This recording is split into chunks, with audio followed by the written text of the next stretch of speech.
Thank you.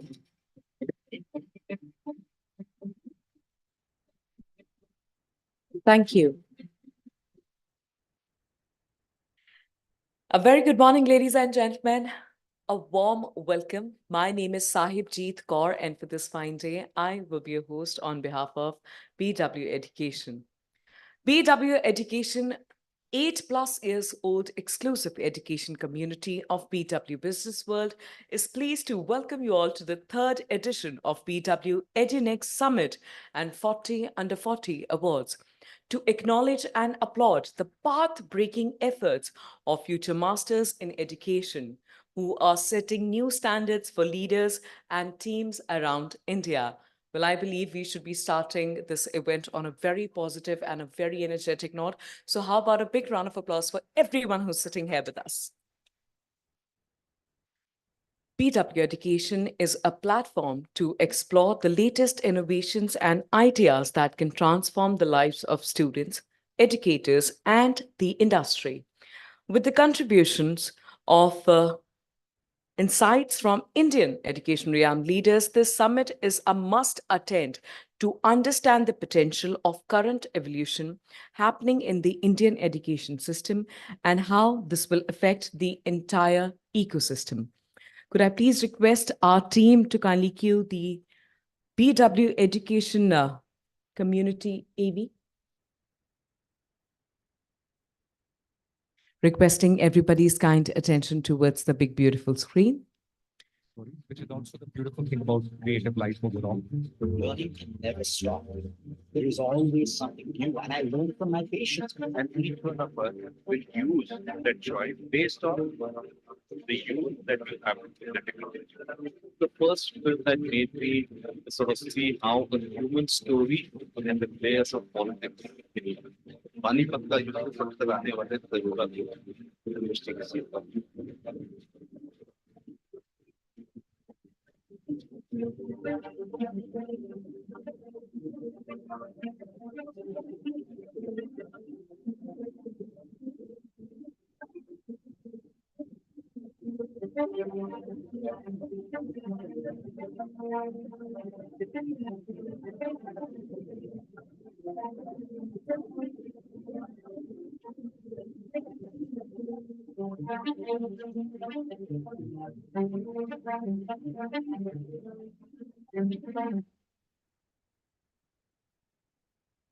BW Business World, led by Dr. Anurag Batra, Chairman and Editor-in-Chief, BW Business World, and founder, Exchange for Media Group, is the fastest growing business media house in India. With a network spanning across 24 niche business communities and 8 magazines, BW Business World is proud to be entrenched in various verticals in the domestic as well as global business ecosystem. With changing times, BW now has massive readership in the digital space as well. BW in its portfolio has 24 niche B2B communities that organize conferences and forums to facilitate interaction between sectoral business leaders and creates a conducive environment for collaboration. To keep yourself abreast of development, please subscribe to Business World Magazine. Business World Group magazines, it would add to your professional quest for knowledge and insight. Well, there are exciting offers for the attendees of the events. You better and must watch out for our latest issue, which hits the stands this weekend, throwing light on the rise in SME IPOs and India's leading supply chain leaders and more. Today's digital broadcast is being streamed live across all BW Business World platforms, including our social media channels, and also on www.bweducation.com. Well, as we flag off today's event, I encourage everyone to join in the conversation online and share their learnings from the day by using the hashtag BWEduNextSummit. And before we move forward, let's quickly take a look at the event AB.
To our guests who have just joined us back in, could I please request everyone to kindly put your mobile phones on silent or vibrate only mode?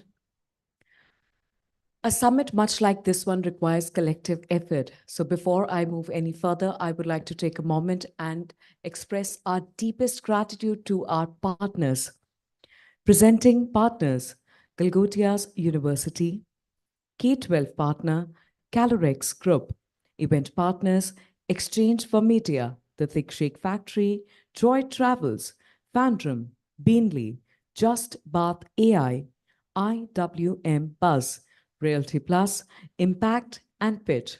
And now, without any further ado, ladies and gentlemen, to officially inaugurate today's event, today's summit, and to address you all, I request Dr. Anurag Batra, Chairman and Editor-in-Chief, PW Business World, and founder, Exchange for Media Group, to kindly address the audience. Let's welcome the gentleman with a big round of applause.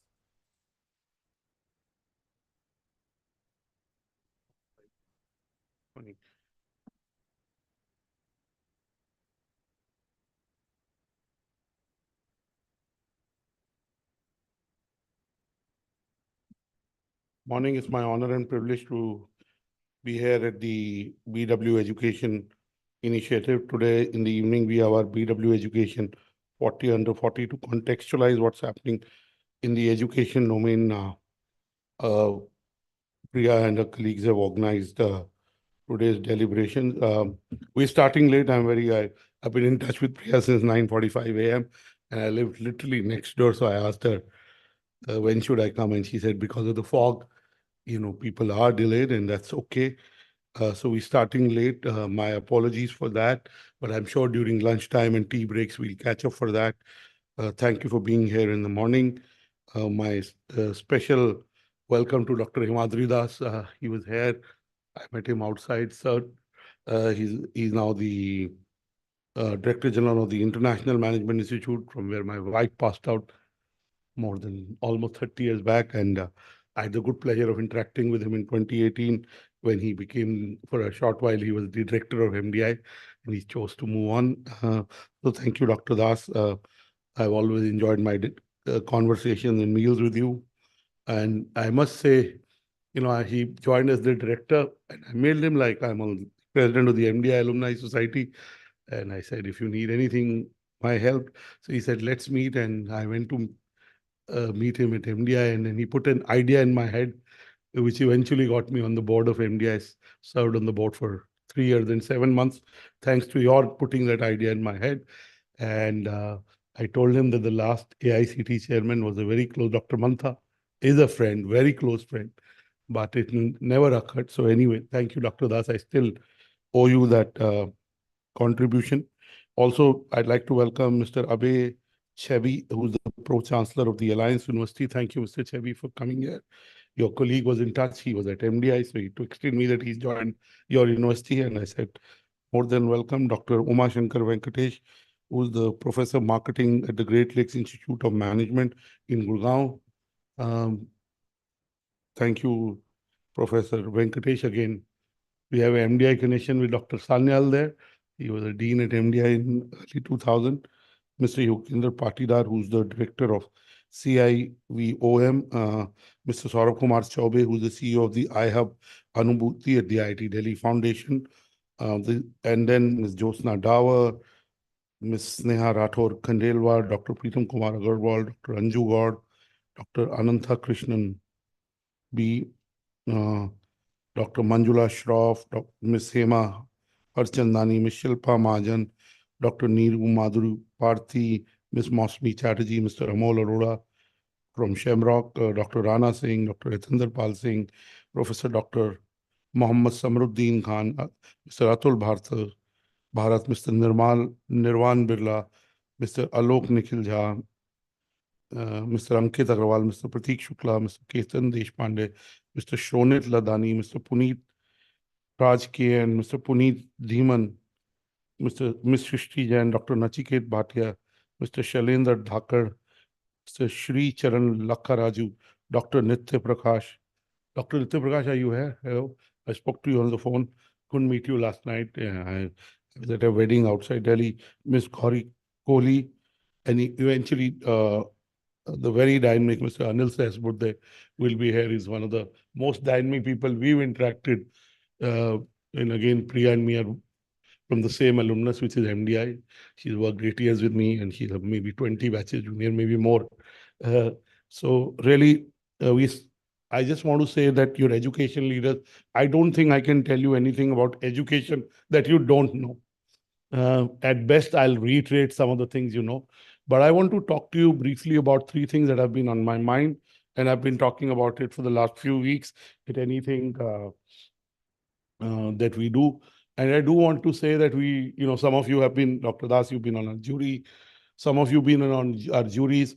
Our first Education 40 Under 40, Mr. Anil Sahasrabuddhe was the chairman of the jury. He was at the awards, which was done virtually because it was in COVID. Subsequently, all the juries, eminent people, we do our awards through juries. And our awards are honest. And sometimes when people don't win, they make so much noise.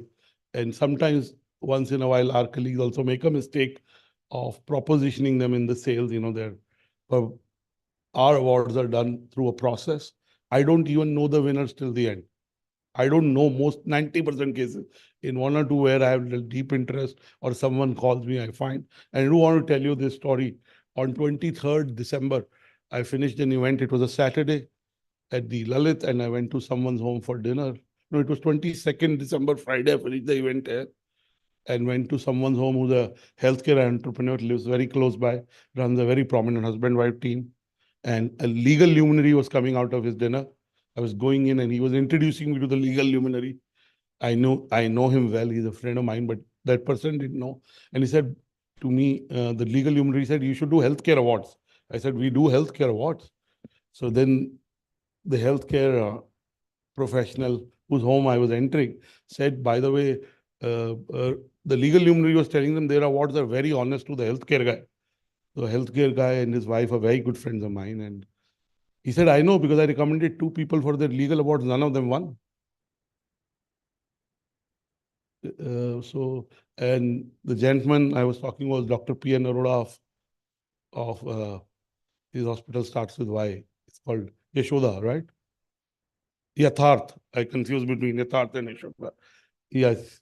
So Yatharth, Dr. P.N. Arora, and the legal luminary who was coming out was Mr. Ryan Karanjewala, who was a part of our first BW Legal World 40 Under 40 jury. Mr. P.S. Narasimha, who is now a justice in the Supreme Court, was on the jury. I requested him to chair, but Mr. Narasimha was kind enough to say that let Mr. Shardul Shroff. So the jury was pretty much run by Mr. Shardul Shroff, Mr. Ryan Karanjewala, and the late Mr. Rajiv Luthra. There were 15 other luminaries, but these 3 people were really running the jury, and it was so much fun. And they told me, Anurag, you don't know anything about legal, so you observe, don't be part of the jury. I said, okay, I'm anywhere here to learn. So I just want to say that because there is a particular reason I'm saying that, and I'm sure Priya can share that with you. I'll come to the three things that I said I'll talk to you about. I'll talk to you about sleep. I'll talk to you about kindness, and I'll talk to you about sustainability. I won't talk about education, and I'll make it really quick because we are running late and all of you are busy. I know you're throughout the day. Some of you to go back. Do you know who this guy is? His name is written, but is which IPL team does he play for? Does he play for an IPL team? No, he doesn't play for an IPL team. That's why you don't know him. He didn't, but you're close. He's an Israeli. In 2012, he left his home to climb the Mount Everest, and he was very close to climbing the Mount Everest. He's crossed the base camp, and just below Mount Everest, he met two of his friends, one who had passed away and one who was on the verge of fatal injuries, let me put, and if he didn't get oxygen or wasn't given any medical help, would have died. So he had two choices, either to become the youngest Israeli, which is what he set out, to climb the Mount Everest, or to help his friend live. Guess what did he choose? He saved his friend's life. And that's why I'm talking about it. You know, we are going to do awards. The award is about getting ahead. Leaders are becoming me at every level. You know, I include myself, um, in a world which is a lot about personal achievement, getting ahead, nurturing so much for yourself. I think Nether Ben Yehuda is a really real hero. He's an Israeli mountain climber, search and rescue professional, photographer, and speaker. He eventually became the first Israeli to climb the mountain. And by the way, when he brought his friend down, he had frost bites, and because of those frost bites, two of his fingers were amputated. So, you know, but what an example. And I want to get him someday in India to talk to all of you. So really, uh, I want to say that all of us have goals, both professional, personal, family, community, and we must pursue them. Absolutely right. To, you know, doing the right thing in the right way. To be ambitious, to have a goal is good. Absolutely in order. But help other people along the way. Now, let me ask you, how many of you sleep less than 6 hours in the night? I hope no one sleeps in the day. But how many of you sleep less than 6 hours? Sir, 5, 3, 4, 5, or 12 people in the audience. Shweta, you also here? She's part of our marketing team. How many of you sleep less than 7 hours? How many of you sleep 8 hours? What is good is at least 30, 40% people in every event that I'm talking about sleep 8 hours plus. India, by and large, is a sleep deficit country. And we are doing a 30,000 India sleep study. And last night I slept less because I came back from very close friend's wedding at 12:30. His wedding was in Merit. And then normally I keep my phone away, but till 2 I was on my phone. But normally I sleep at 11. I wake up at 7 or after. And, you know, sometimes I oversleep also if my body demands it. And so, you know, this is a book I read maybe 12 years back, 10, 12 years. I can't be on. It's called Why We Sleep by Matthew Walker. Has anybody read this book or seen his YouTube talk? Yes. So once you've read this book, you will never compromise on your sleep. And, you know, the mobile phone is a device which keeps away from, because, you know, 6 days a week, mostly 7 days a week, I keep it, but maybe 2, 3 days a month, sometimes, you know, there's work going in my head and I'm logging things and I'm answering texts a little late. I read it again last July. I was going to our healthcare conference in Bangalore, the latest edition. And the book said scientists have discovered a revolutionary new treatment that makes you live longer. It enhances your memory and makes you more creative. It makes you look more attractive, so on and so forth. It says it reduces the possibility of Parkinson's later. And I do practice what I preach. Okay. I do sleep 8 hours.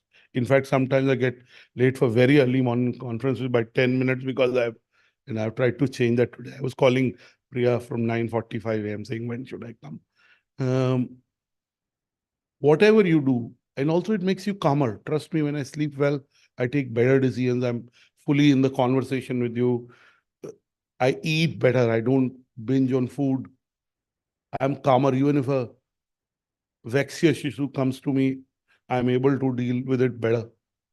I also do yoga these days, so it helps. I also do my walk these days, so it helps. But I never used to do yoga and walk earlier. So it is a new addition, but sleep I've never compromised. So I want to say that you are educators, you're leaders, you have influence in your communities, to your students, to the larger community that you serve. And there are two companies that are anti-sleep. I mean, kind of companies. I'm not singling out companies. They have value to provide, but they are available to us. So sometimes we misuse it. One is there are companies in the content space which are saying we binge watch. So I have done this twice in the last 3-4 years. Started watching something at 11 and I watched it 3 a.m., 4 a.m. I've stopped it. I only see TV on the weekend. I do watch news because it's my business. Second is these food delivery companies. You can order food at 2 a.m. Me and my wife and some parents, we were discussing, these days children can order food anytime. So it's good and bad. It's mostly bad because we are over consuming everything. Of course, it's about individual discipline, the family's discipline. But the fact is we have these distractions or availability.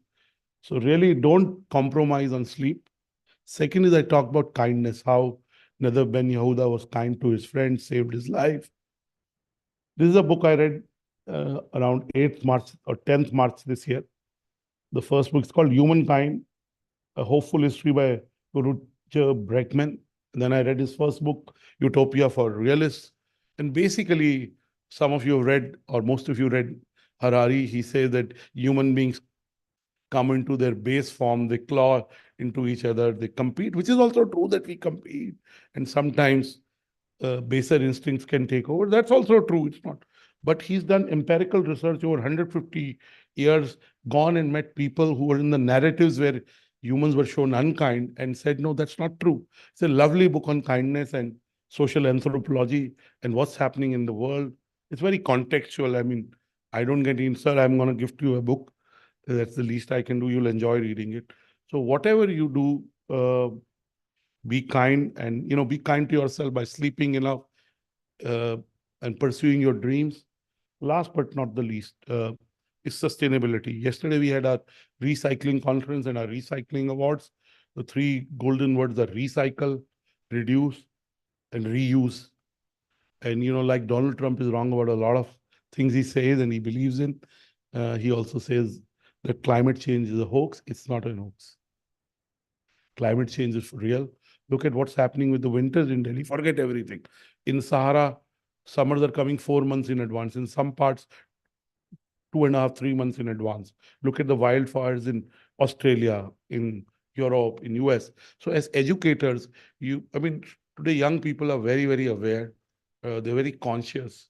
And I was saying to the audience yesterday, there is the rise of D2C brands. There are 1,200 D2C brands that are doing very good turnovers. 300 of them are doing more than 100 crores of turnover, new brands. But when you order a D2C brand, have you seen the amount of packaging it has? Right? And again, I'm going to Dubai tonight because I'm on the advisory board of a AI company, which in our view has achieved what Chat GPT has achieved with $1.5 billion in less than $100 million. I'm on the advisory board. But the fact is, when you have an AI company, it means huge computing. Huge computing means many football fields put together in computing equipment, energy.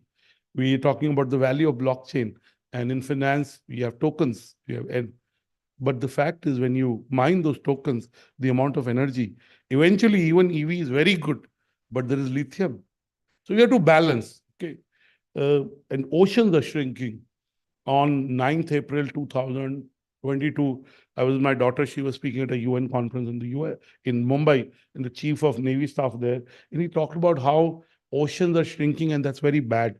And I did think about it and I forgot about it till late last year.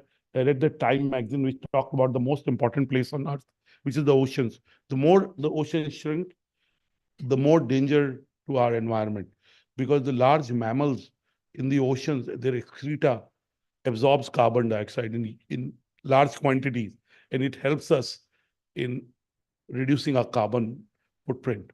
So I just want to say that whether it's in business schools, we teach competition, we teach competition law, we teach strategy, which comes from military. We should have a course on kindness. And in COVID, the largest course in the world that was taken was in happiness. So the things that we call soft skills, actually, people who are successful, leaders who are successful individuals, they have empathy. And I've learned it a little late in life. I've learned it. I've learned, people who work me find me calmer these days. I'm a driven person, so I work, but I know I'm calmer, and I worked at it. Some of it comes internally because I'm grateful for so much that is so much good happening in my life. So I don't let small things bother. I have the blessings of my parents. They're 85 and 84, and I hope they live very long. And that's my biggest blessing. And my children are doing well. My daughter had 101 fever. She studies in the US. I was just praying that and today she does not have fever. I mean, the fever is substantially reduced. So really, we have to be grateful for small things. I saw Dr. Das. I called him out from the back because I got excited. He was at our B school conference, but he had to go, so I couldn't interact with him. So I was happy, and I have no work with him. Last time I met him for a meal 4 years back, just you know enjoying the conversation. So I want to say that as school leaders, at higher education leaders, you have a responsibility to change the curriculum. And luckily the new education policy allows you that flexibility, allows you that segue to be able to build this. I mean, if you have a course on sustainability, I'm sure some of the universities have, business schools must have a course on sustainability.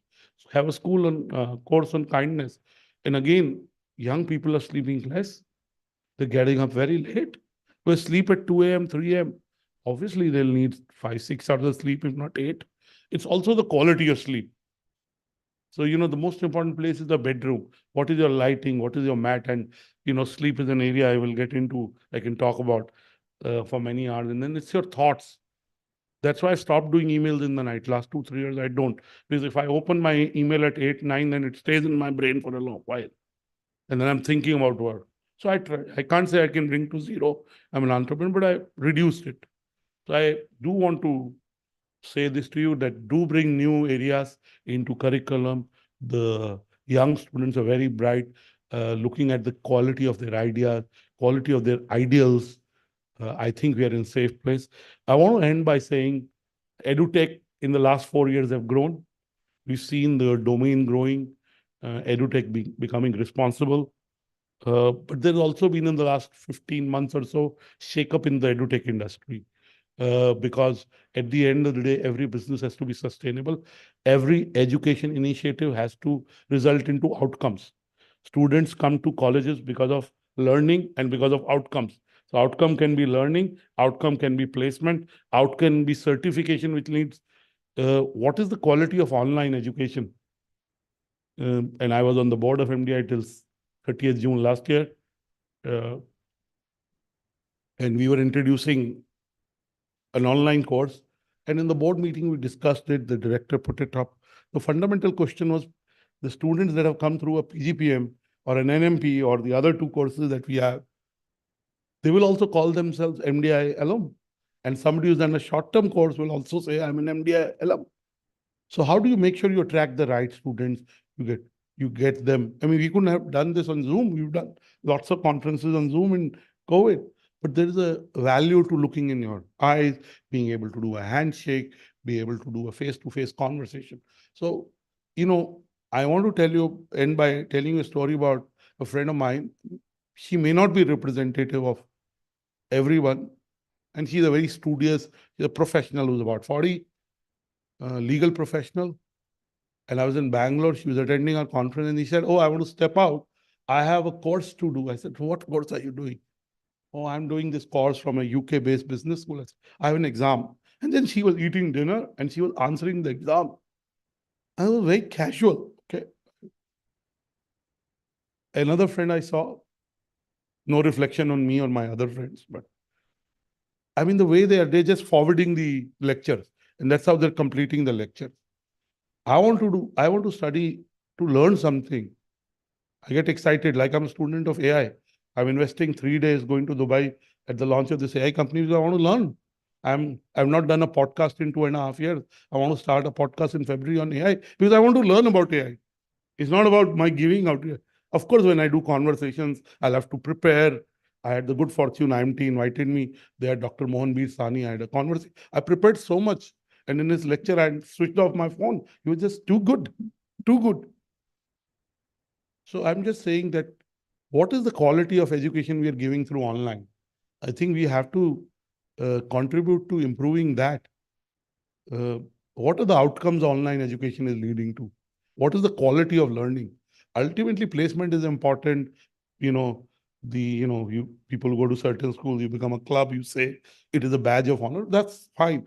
But what is the quality of learning? What is the quality of outcomes that learning lead to? I think in online education, we have a lot to address that. Luckily, in the last 12, 15 months, edutech entrepreneurs, edutech founders, edutech professionals have reset their goals, have reset their business operations, have reset their contribution towards outcomes. They're working towards it. And in a country like India, we need more education initiatives, institutes, and also, very importantly, how do we upgrade the teachers? How do we make sure, uh, you know, they write case studies like Dr. Mohan Bir Wasani was talking about, that he normally writes at Kellogg 3, 4 case studies in a year, mostly 2, but sometimes 3 to 4. He have good access. Case studies are about access to the industry. But he says, I used AI and in a month I wrote 10 case studies. What will artificial intelligence do to education? What will it do to students? What will it do to educators? Classroom learning is also like AI. AI is about the right questions. It's about the right prompts. Classroom learning, if you are really attentive, you ask your professor. So I think, I'm sure all of you are thinking about it. I don't have all the answers, but I do want to raise the question, and I'm sure you'll find your path. Wish you luck in the evening. Mr. Anil Sas Buddhe will be here, and in my interactions with him, I have tremendous respect for him. I think the amount of hard work, integrity, solution operant, he's AICT's government, and I heard about what AICT, some people would talk about it 10 years back, 15 years back, and look at the amount of solution. He was fast. You wrote to him, Dr. Das, he was like lightning speed, 5 minutes you hear back. I mean, that's symptomatic of how he worked. It gives you, so really he'll be here. He was also the jury chair, Priya, of our first edition. So we are happy he'll be here today.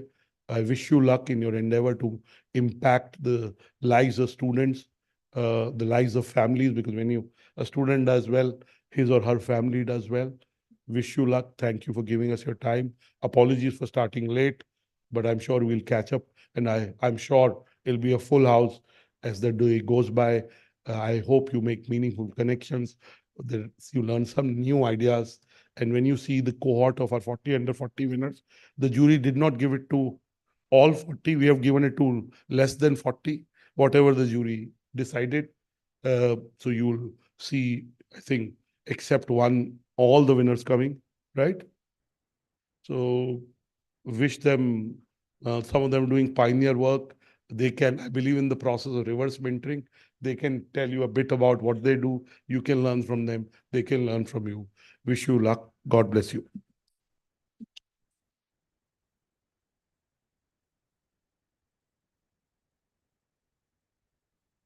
Thank you, Dr. Batra.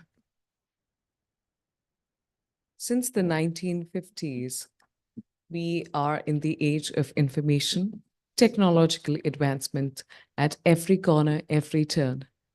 This brings us to our first topic of the panel discussion, that is the unlocking the potential of emerging technologies in education. I must encourage everyone to offer their loudest cheer as we welcome our panelist. Please welcome Mr. Abhay G. Chebi, Pro-Chancellor, Alliance University. Let's welcome Dr. Himadri Das, Director General, International Management Institute, New Delhi. Let's welcome Professor Dr. Uma Shankar Venkatesh, Professor Marketing, Great Lakes Institute of Management, Gurgaon. Let's welcome Saurabh Kumar Chaube, CEO, iHub Anubhuti Triple IT, Delhi Foundation. Let's welcome Mr. Yogendra Patidar, Director, Sivom. And completing the panel is the moderator. Please welcome Ms. Meha Mathur, Senior Associate Editor, PW Education.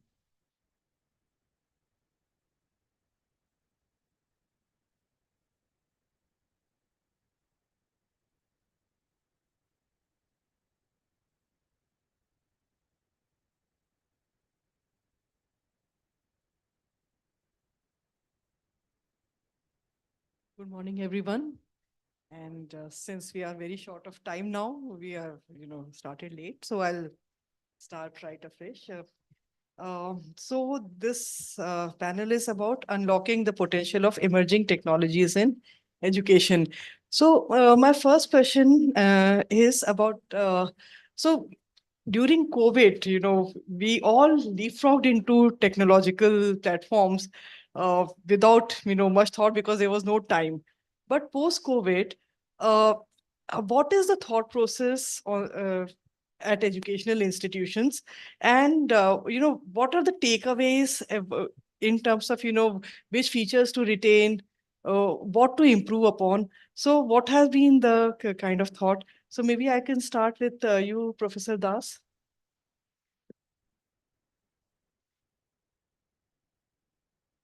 Thank you.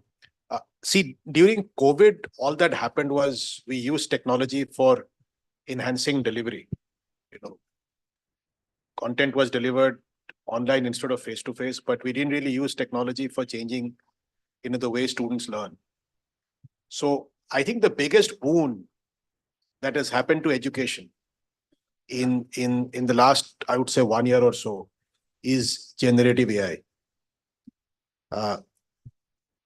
Generative AI has completely changed the game because now it allows you to develop, large language models on very, very specific, customized, tailored content. The one most people are familiar with is just an example, ChatGPT, but that is not generative AI. That is just one example of generative AI. I think the ultimate learning pedagogical objective should be a flipped classroom model where students learn concepts and theory on their own, and they come into the classroom to learn applications and use cases through hand-holding from the learning facilitators or the faculty or the professors or the teachers, if it's a K-12 situation. Now, what will enable this to happen? The generative AI technology will allow you to build large language models on very specific content. So, I come from the business school space, so you could create an LLM for say marketing, separately for finance, separately for operations management. In K-12, you could create an LLM separately for class 10 physics, class 10 chemistry, class 10 history, or whatever you may have.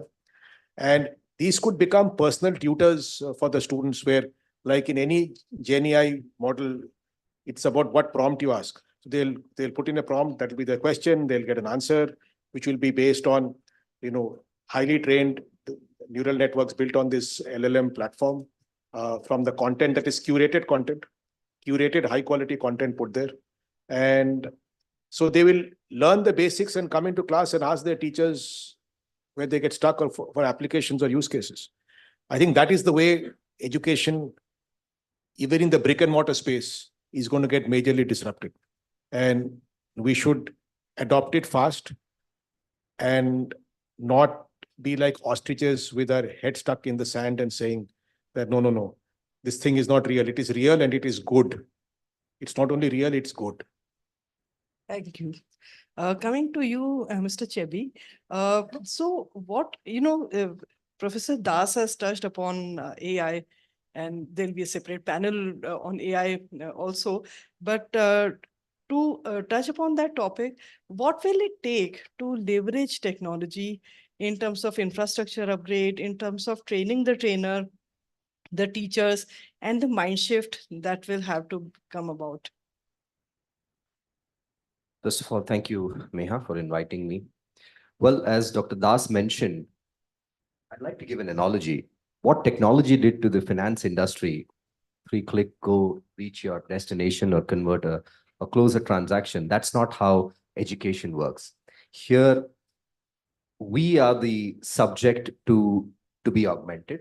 Here, human knowledge potential has to be enhanced. So Gen AI, as spoken by Dr. Das, has sort of taken us to a stage where we can truly augment our skills. But for us to do that, we must recognize on the note that he stopped at, that this is good. This is not just good for the country, the society, the community, but for us as individuals. And that's where it starts off. Being good essentially means that if used well, you can create remarkable results. But that doesn't happen in isolation. Well, let me give you a context of a university. Universities are run by minds that are deep expertised in certain areas. You have, let me take the example of a business school where we left out. You have areas where faculty have specialized in. But for them to bring about transformation, either in knowledge creation or dissemination, requires that they work tremendously hard, and it's technology that will aid and assist them.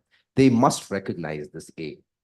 B, they are in an environment that requires support, mentoring, guiding. So institutions, larger communities must take technology as one of the #1 priorities and try to funnel that and create the chart out a plan. And that's where it starts. And it's most important that it starts at top as much as it starts from the bottom. Democratization of artificial intelligence, what we saw coming from ChatGPT, which was there years ago in the military, in healthcare, an MRI machine is a very smart equipment. But now everyone has their on their phones. It's a very low-hanging fruit example. For institutions to implement technology, to answer your question, a mindset change is required. They'll need to evaluate what's there in the market and then do a product requirement fit. It takes the entire ecosystem to work towards something like this. To give you an example, today we have learning management systems, just one example, that can create pathways for students. But it just does not create by itself. It is we humans that will have to chart out, put that on the application, and then funnel that through. It is through technology that learning can be broken into micro-learning content that can be administered to student and also assessed. So apart from mindset, there needs to be a drive. For that drive to happen, everyone in the community should be involved, and there shouldn't be fear from technology. It should be adapting to technology. That's #1. #2, there are many applications that are open source. Please note that technology has reached a stage where people need to access it for free. We don't have to really pay for data anymore. It's just our information or anything else that can be traded, but all of this has to become seamless. So I suppose we must invest our time and energies on giving this out to everybody. Proprietary applications are good, but democratized open source applications are the way forward. Imagine a student. I'll give you a story, Meha, without taking too much of your time. There was a student, in 2011, a student at Alliance University. He was blind, right? And he used a $900 product for the year to hear what goes on in his computer. He worked tremendously hard.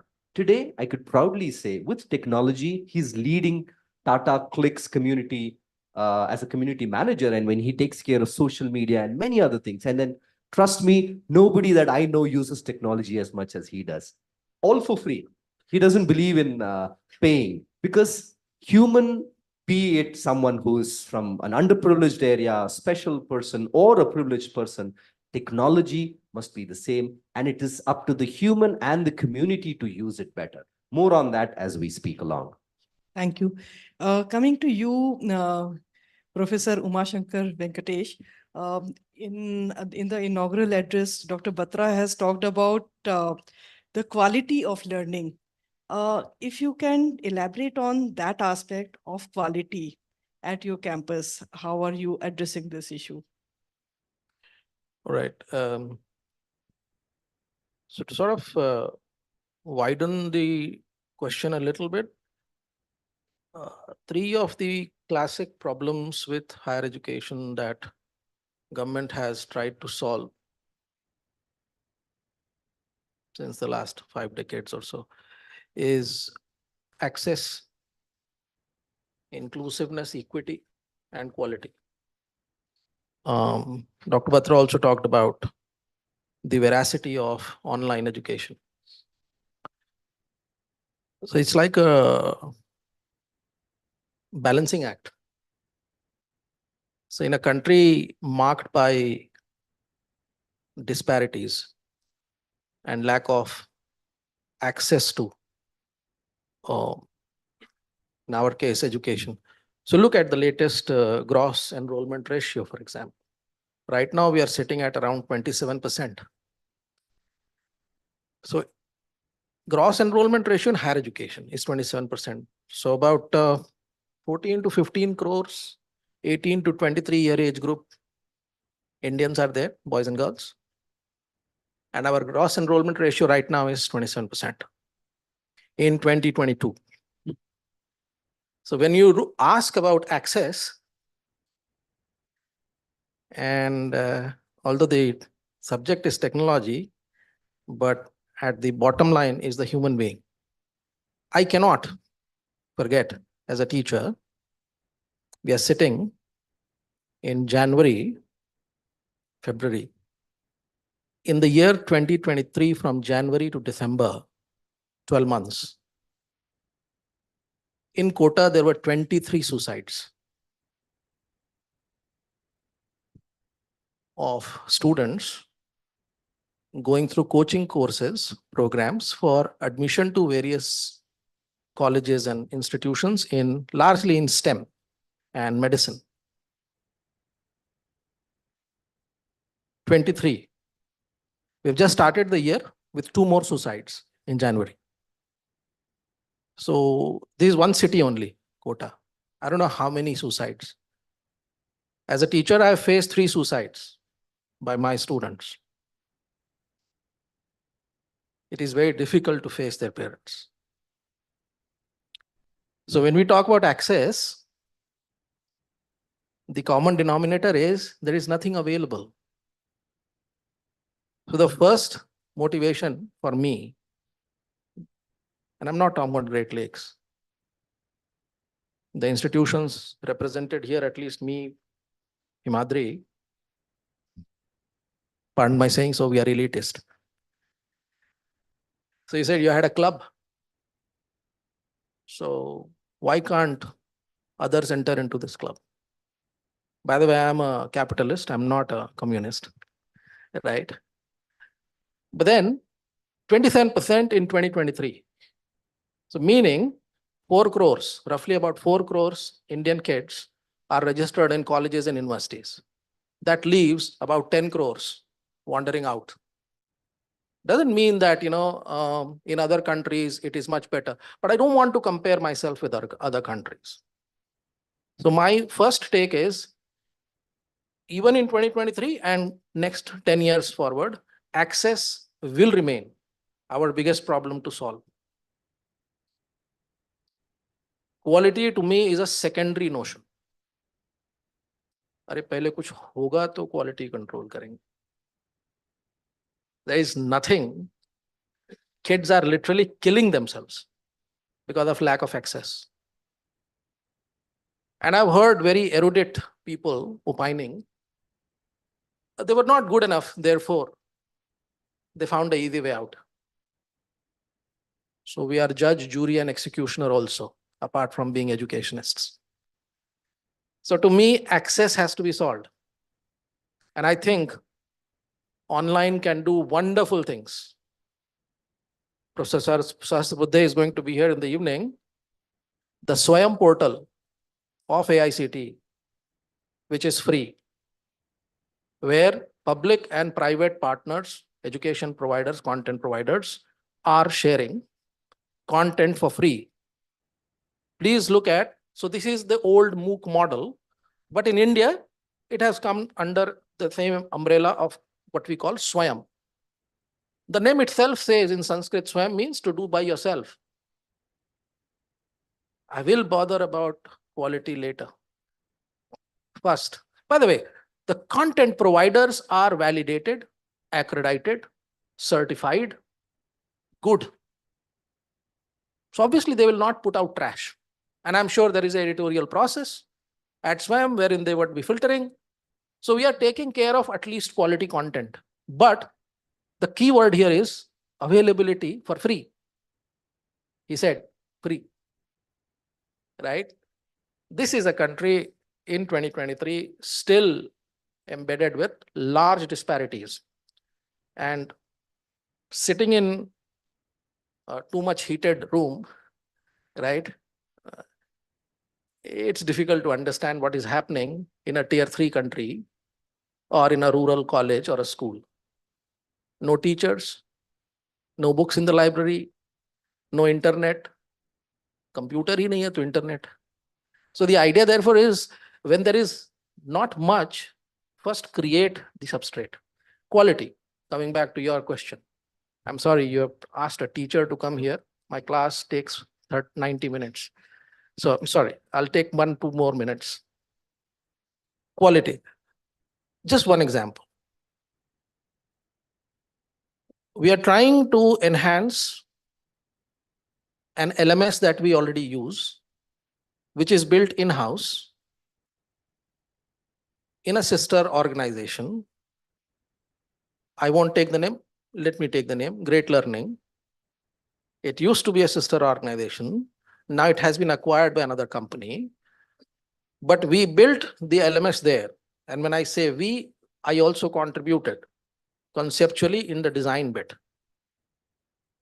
In that, there is a lot of data that is being captured from all stakeholders who are, invoking and using the LMS.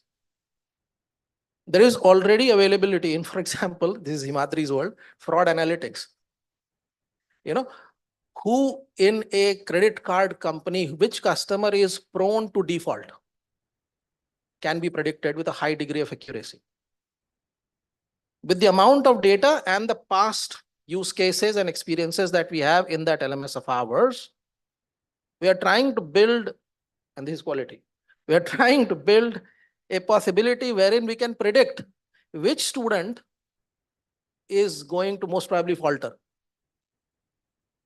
in advance, so that we can reach out and do something custom for him or her. Quality. So we are trying to predict. This is like the old, Tom Cruise movie, Minority Report, right? So we are trying to do that.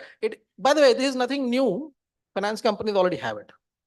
Similarly, we are using gamification in the delivery of courses in pedagogy, wherein we use this card system, red, blue, white types, and bargaining chips. You do something well, you are exempt from something else, right? What does this do? This increases engagement. We have just launched an online center for online learning in Great Lakes, Gurgaon. I have 1,600 students already in about 1 year. We are offering a AICT approved 2-year program, quality. We are following the same AMBA and NBA norms of assurance of learning. And it is possible to be done online. A large chunk of the administration and processing of this is through technology platforms. And that's where, so if you really want to look at quality, it is in the design phase, in the delivery phase, and in the evaluation phase, is in all the 3 areas in higher education content creation and delivery, we have to use this. So I just gave you one example of how we are trying to do this. Yes, ma'am. Sorry. Thank you. Sorry. So coming to Mr. Chaube, from Triple IT Delhi, what are the possibilities that open up? I mean, we have heard other speakers in terms of access, quality. Coming from Triple IT Delhi, what would you say are the possibilities that open up with EdTech and technology? So the possibilities are immense, and there has been a lot of like potentials came up with the technologies, the education, and we are working on it with iHub. We are working on these technologies to come into the market ourselves and with our startups also. The first of all, the ability to make education more personalized through AI, generative AI thing, that is gonna change the education. To customize the textbooks, to customize the entrance examination, and then even helping them to select right career according to their personalities using the AI or generative AI technologies. That is going to change it. Education is going to be more immersive with AR, VR technologies, then going to make them more involved while studying anything. Then making education more cost effective, particularly for a country like India or any developing country where cost is a big factor while making education accessible or not. That is, the technology has proved itself. YouTube has become one of the largest university across the world, and even I was very happily surprised to see a girl from Jharkhand was teaching lessons on English on YouTube. And that is the power of technology. It is not only taking education to the villages, but it's also enabling villagers to again give back the education. And then again, the another part of the community, which is not mostly talked about in mainstream education, is the especially able people. Now the technology is making accessible. One of our startup is working on devices, mobile phone devices and dedicated devices to make content readable, basically to through the device. They are now making it accessible for student who can't read, who the blind students. I remember one of my startup, he made a bone conduction headphone 3-4 years back, and he won the Smart India Hackathon also for that. He made a very cheaper version of that bone conduction headphone. And the first time when he used that technology on kids who could not hear voices from their birth, and when they using that bone conduction technology, when they listen the lessons and they heard the voices, the tears came down. And that's the power of technology that can play a role in that. What I believe is that technology has immense potential. It is on our intent, coming from the institutes, how strongly we want to implement that, what our objective is, and then technology can help us achieve that. Thank you. Coming to you, Mr. Patidar. So you represent the other end of the spectrum, solutions provider. What has been your experience in terms of, the kind of expectations that education institutes have? What is their need and what are the solutions that you are offering? And also the challenges that you face? So I would put it in three key contexts. One is how do we really look at the goals? Okay, when we try to see and approach someone, we try to see what is their vision and the goals. Okay, and when we see those goals, how are we connected to real world? Because if I put it three contexts today, technology is one imperative of it, but how we learning as humans, okay, is also science which is discovered a lot. Okay, how human learns. Okay, so if I'll talk about the science of knowledge. Okay, so because if visually I can learn better, okay, technology is helping me out there. Okay, if I'm audible learner, it's different. If I'm kinesthetic, okay, do I have access to this? So a lot of time when we go to schools and even universities also, the challenge we face is they have, so I talk about like space terms, they have laboratories that they can experiment, but where there's thinking space, where they can take the real world problems inside the campus. Because a lot of times, if I talk about schools, they have labs where the experiment is predefined and results are too. Okay, we are in those states, and if you want real world to the dynamism come in the campus and give them that access that they really can benefit out of it, because everyone wants to learn. We, as a human, we are we love learning. Okay, but if I talk about education, okay, we have some gaps there. Okay, because it's a planned program, and if it is not designed around learning, okay, if I bring out technology, it's not supporting my user behavior, how it's going to get to. Today, we see a lot of data of users when we discover. So let's say one of program we are doing living spaces, hostel for someone. Okay, and we were given a brief that we want this many kids to live in the campus. I said, can we rebrief the whole problem once again? Because see, I can do this by this brief, but what are their behaviors? Okay, when we started reading the data, kids want their mobile handy when they want to, but they cannot hold it this way. Okay, how do they access laptop? Okay, all those problems where they collaborate together.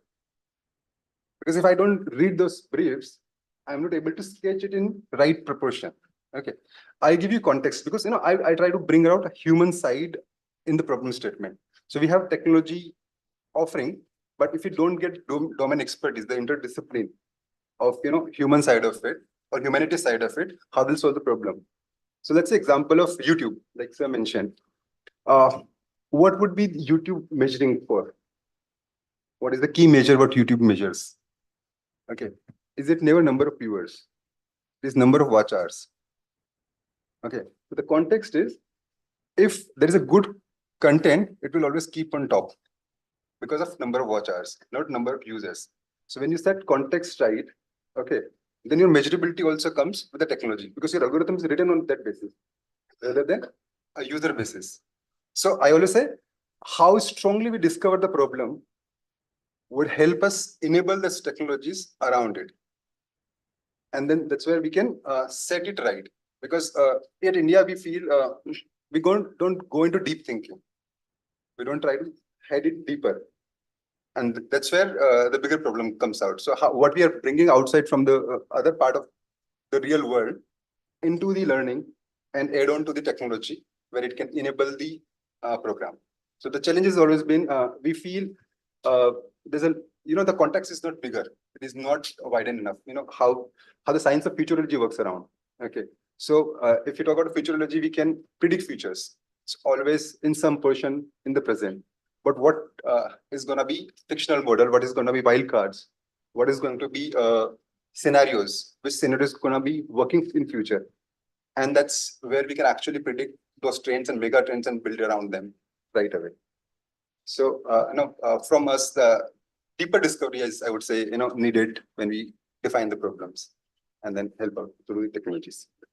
So one question is, maybe any of you can answer, is, where is the teacher now placed? What is the role of teacher now that, students have access to technology? How has that role changed? Maybe we can all give us a sentence on that, sentence or two. I'd like to start first. I think traditional approach is gone. It's no more a faculty or a teacher being a sage on the stage, but a guide by the side. I think that's what I would say.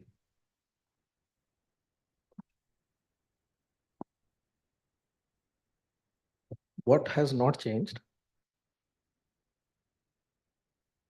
That the teacher and the student have to study. ठीक है? Sage बुला लो, guide बुला लो, जो करना है कर लो. Finally, some of the things that Yogesh was talking about. My namesake, he's also Venkatesh. 2012, he proposed a theory called UTAUT, UTAUT, right? 2016, he improved it to a UTAUT 2 model. It actually empirically validates what will it take a learner, and I'm not using the word student, क्योंकि student बोलते ही वो सामने जो बैठा वो याद आता है.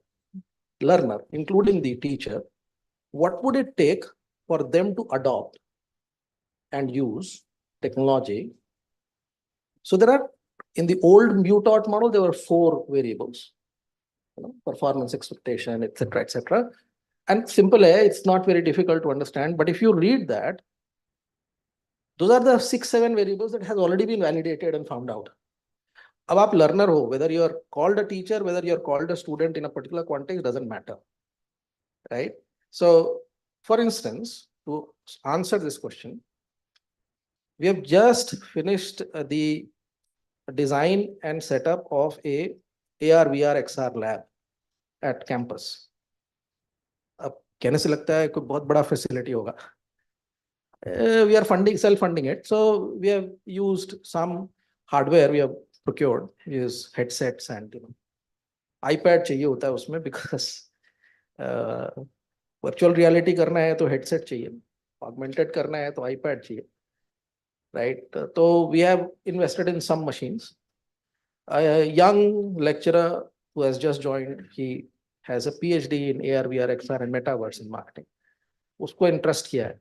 We have already designed a course around it. But we are planning to use it in any other course, not necessarily that AR, VR, XR marketing course, wherein projects and research studies from the students or the teachers, they can use this, right, for experimentation-based research and learning. So earlier, setting up experimentation was difficult, especially in the social context. Setting up experimentation is difficult, large-scale experimentation. So we are trying to use this. So when you say the how for the teachers to change, and I think we should remove this bifurcation. Learners, those 6-7 parameters that has been evolved in that you taught, and it has been tested multiple times, hundreds of times, and it has been found to be validating. So that can be used from the context of any learner, right? And technology can now help you. And the moment you start integrating, one of them is that, habit is also a variable that you taught. So by the way, in Indian schools, we are now included computers and working with computers at school level, 6th, 7th, 8th. So that is going to build this habit. So by the time you come to tertiary education, your fear of all those is not that much. I'm from, I don't know which generation, but I graduated with masters with not ever having laid my hands on a personal computer in a central university where the library grant per year used to be 3 crores at that time. And the first lecturer's job I got in a public university, within 6 months, I badgered my vice chancellor enough to buy 3 computers. This is 1990. So we have gone through that stages, and I think we are not stuck in that era anymore. And public and private, there is funding, there is grants available. A lot of free things are available, right? So we can use that. And teachers, students, immaterial. Sure, thank you. Professor Das, yes. So your question was, how will the role of the teacher change? Right? The one sentence answer, which I'll then elaborate briefly, is that the role of the teacher will become more important and more difficult. And the word difficult, I think, is the operative term here, because see, today, traditionally, what does a teacher do? The teacher, gives lectures, the students listen, because the students have no foundation in that topic, right?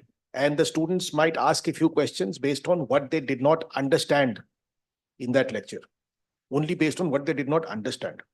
So now with all these technologies coming in, whether it is content on YouTube or content coming out of a prompt engineering done on an LLM, whatever, doesn't matter. The students will come into class with significant amount of foundational knowledge on the topic. So the teacher's job is going to be to answer questions the students have. And these questions are going to come from a much more in-depth understanding of the subject, not coming in cold. So when the students ask difficult probing questions, for the teacher to be able to answer them, they have to be much more well prepared. They have to have much more depth in that subject, which today may not necessarily be required. I'm not saying none of the teachers have the depth, but you can still get away with not having the depth if you have the breadth enough to deliver the lecture. Those days will be gone because the students will come, the learners will come. I think that's the right word. The learners will come and ask you very, very tough questions because they've already understood the basic foundation from whatever sources of content that is available, and a lot of it for free. So it's going to be tougher to be a good teacher. So final thoughts from Mr. Chaubey and Mr. Patidar. So I will take the another side of this question. Not only about the teacher's role is not only important towards the consumption of technology, but also towards the generation of technology. Let me share an example from a government school, which is kilometers away from the small city of Chhattisgarh, Bilaspur. So I was fortunate to be working with the adult tinkering lab. And this government school students, they are twice awarded by president for developing technology innovations, school students. And not only technology, but their communication skills are also up to mark with any international school students. The reason is the teacher who is in charge of that adult tinkering lab is able to make them so much innovative in their technology development as well as the presentation. That is making the big difference. So the role of teacher is going to be a more and more important. So I was speaking to one conference and I said, the future belongs to teachers. Okay, because that's so important in coming times, because they had to be mentors, entrepreneurs, facilitators. Okay, they had multiple heads to wear because the times that is they're changing. You know, one of the problem we are discussing at office is how to measure the volume of an egg. Okay, and I was a PCM student. I was taught integral calculus a lot. Okay, but I was never taught that, you know, to figure out volume of an egg, you need to do integral calculus. Okay, someone came with an answer of critical thinking that अंडे को फोड़ के glass में डाल लेंगे. Another came कि अंडे को हाथ नहीं लगाना है. So now teacher had to give that role also. That, you know, he had to. It's the knowledge may be there, but you know, to have that well-being, that, you know, or the kind of equality or inclusiveness we need to really touch around, so that you can touch an egg. Okay, that's also the kind of barriers teacher now need to be. I feel another program which we are talking about is finding passionate people to teach. Okay, instead maybe making teacher a passionate. Okay, how that reverse thinking can come, because earlier was a notion that teachers were not well paid. Okay, today it is changing. Okay, how do you find passion in other people and make them teachers? So, you know, those are the kind of things which you might need to see from a different perspective and probably add into the system. Can I add one more sentence? I promise only two. No more. Sure. All right. So आपने late शुरू किया, आपको थोड़ा और late करते हैं. So in management, although I don't teach strategy and big subjects like those, I only teach some courses in marketing. This is my thinking that who is the most effective or the best manager? Somebody who successfully is able to make himself or herself redundant. So that's the same adage for teachers. Who is the most effective or best teacher? Somebody who makes himself or herself redundant, tries to actively. Only one guidance. Because of my gray hairs, I have been asked to mentor many young lecturers who come into the system. अभी current वाला जो आया हुआ है, the first day I said that, you know, भी class में नहीं घुसना है आपने, you are not supposed to enter into the classroom for the next 6 months, right? Even a private institution like that, like ours, does that you have to just prepare and we will provide you guidance on what to prepare. So one of the things I said that, you know, when you finally enter into a class, outside the class, there should be a small table or chair. You need to leave some things when you enter the class. And you need to take something specific inside the class. When you come out, pick that up and go back. You know what was that thing? I said, your ego, you have to leave out. Your ego, you have to leave out. And your humility, you have to take in. And when you come back, if you really still want, you can take your ego back with you. So to me, I think that has been, and this debate about technology is going to do the same things. You come prepared with some dashboard technology, the kids know more than you. Arey to bhai, you need to know this from day before technology was the debate. If there are 100 students in the class, their combined intellect is much more than yours as an individual teacher. आप किसी एक topic पे उनसे ज्यादा जानते होगे. So in marketing, it is very difficult for me for the last 20, 30 years. It has not been easy for the last 30 years. Technology or no technology. 100 students ask about 100 different companies. Am I a standing encyclopedia? Well, that's what you have to be. But I don't think that has changed. Thank you. Thank you very Thank much. you so much. Ladies and gentlemen, we must offer a bigger, better, louder round of applause to all our panelists. Thank you very much for taking out time and doing this. Could I please request everyone to kindly come forward for a group picture?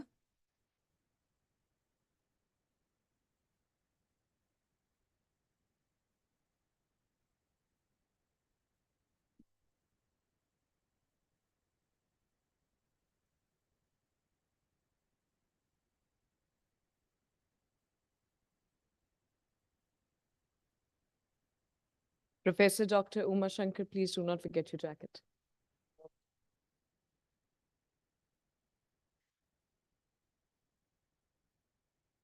हम दरवाजे खुलवा देते हैं, sir. Can we please open one door? It's getting a bit suffocated in here. एक दरवाजा खोल दीजिए. All right, this brings us to the second panel discussion of the day. I'm guessing that the first one has been quite fruitful. From classrooms to careers, how to nurture 21st century skills in students. I must encourage everyone to offer their loudest cheer as we welcome our panelist. Please give it up for Jyotsna Davar, Lecturer, Directorate of Education, Government of NCT of Delhi. Please welcome Sneha Rathore Khandelwal, CEO, Sanford Group of Schools.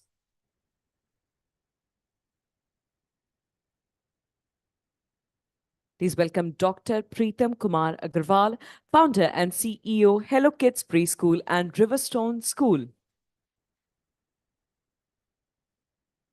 Please welcome Anju Gaur, Principal, JK3 International School, Vijayanagar. Thank you, two people. Thank you very much. Thank you. That would be my favorite table for the day. तालियों पर GST नहीं लगता, तालियां tax free हैं. Thank you. And completing the panel is the moderator. Please give it up for Mr. Ananth Krishnan B, CEO, Operation Calorex Group. And once again, requesting Sneha Rathore Khandelwal, CEO, Sanford Group of Schools, to kindly join us on the stage.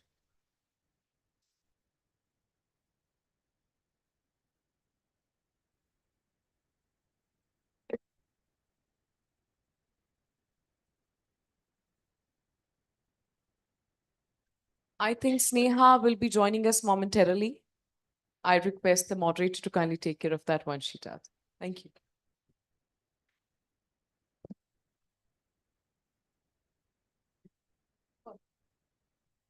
Om Shri Guru Bhyo Namaha. Thank you, Business World. Thank you, members attending this session. Beautiful Monday morning. I mean, Delhi morning, I always call Delhi morning a Monday morning.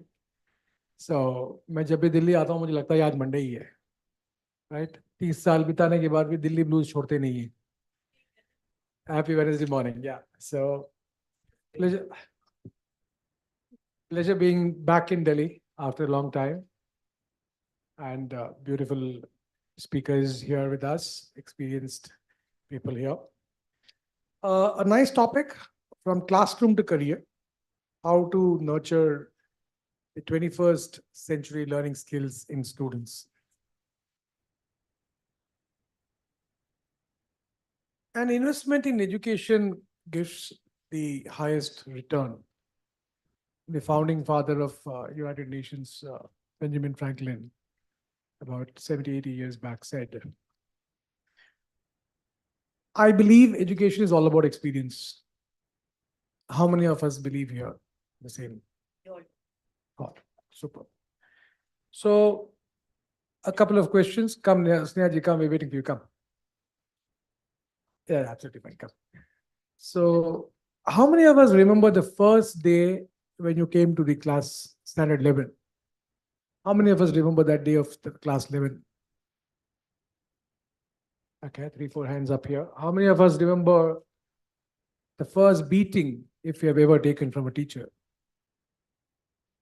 The boys, not the girls. All right. So there is one more divide, the boy and the girl today. You went today? All right. So, My principal used to cane the boys very so often. she, not a problem. She still remembers some boys being beaten. So the point is, you remember that beating, right? So that's lovely. Super, super. How many of us remember the most exciting moment that you had in school? Or the most depressing moment? I guess everyone of us. Got that. And how many of us here remember Sholay? Popular. All. So the fourth one, the maximum hands go up. Right? Why is that so? It's simply because Sholay was an experience in itself. It even is today when you watch. Right? What was that? Basanti in Inke Samne Mat Nachna. Right? So. You can say that word. All right. So, as per Stephen Covey, all learnings are social and all learnings are emotional. Right? With information technology and AI being infused into the classroom, the role of teacher is changing from being a teacher to being a mentor. And today's gadget world is making it more difficult to capture the attention time span of a child in the classroom. Information need not be presented anymore. Information is available, it needs to be imbibed and it needs to be churned, and whatever is required is to be adapted and the rest is to be left out. So technology and its right usage is important. Today's children are going to be competing with robots. The World Economic Forum says that by 2050, 70% of all work, jobs, and everything will be mechanized totally. So if you see today, if a child is playing a chess with a robot on a computer, or if a child is playing badminton with a robot, what are the chances that the child is going to win? Anybody? What are the chances that child is going to win? So what do we need to teach the children? We need to teach how to fail. Learnings from failure, right? So it's about emotional learning. It's about socio-emotional learning, cognitive ability. The mental processes of acquiring information, processing it, and making use of it. I'll go further on talking, but before I go on multiple points, let me also summarize the 21st century learning skills across 3 parameters on which we'll be debating and discussing further. Learning skills, literary skills, and life skills, right? We have a teacher issue today in hand. A teacher is hard to find. A good teacher is hard to find. A mediocre teacher teaches or tells. A good teacher explains. A superior teacher demonstrates. And a great teacher inspires. So the movement or the journey is from being good to great, right? Albert Einstein said, I never teach my pupil. I only provide them with conditions in which can make them learn. Going straight forward with the questions to the esteemed panelists here. I take this question to you, Agrawal Sahab. You have been running about 800 odd schools in this country, right? First thing first, congratulations for having such a big chain of schools with you. Thank you. It gives us goosebumps, nahi? जब हम सुनते हैं 800 schools चला रहे हैं, right? Aspirations and inspirations for many of us. NEP talks about pedagogy must evolve to make education more experiential, holistic, flexible, integrated, right? First question to you is, what is it that the educator is supposed to do in today's time with the kind of NEP talks about? How are we going to implement it as an institution? Have you done it in your schools? What changes have you seen? Thank you, Anand sir, for this question, and a very good morning to everyone. Friends, I will try to go back on the question which is given to me as an educator. Take my example as a student, right? I as a child, and I comes from an early childhood background in terms of my experience, career experiences. Even the previous panel was talking about teachers. You gave the last word as inspiring teachers, right? Trust me, if my education would have been what I have seen my education system as a student, I should not have succeeded. It is that experiential learning which I feel that because of that experiential learning, I am here today what I am. Not with that marks. You taught me sin theta and cos theta. Trust me, I do not understand that. Right? And when we talk about a young child, right, we are talking about a changing environment. Teachers are changing on a daily basis. We have a subject to finish. We have a class to do. But do we ever had that understanding to that child? Do I know the child? What he or she wants?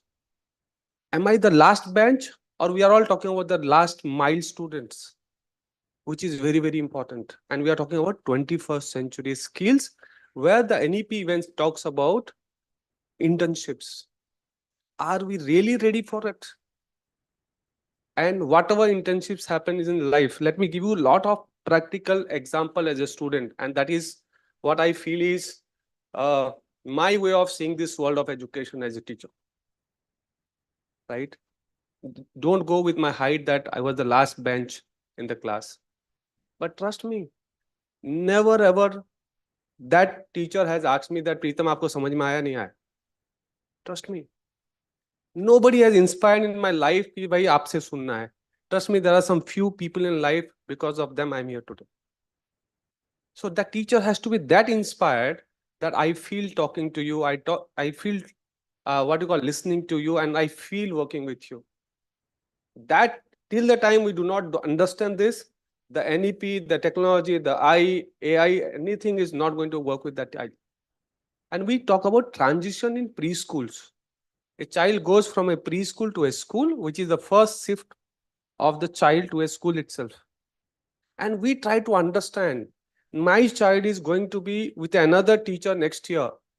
Do the other teacher understand my child? No, trust me, that 4 lines in the report card doesn't give my details to you.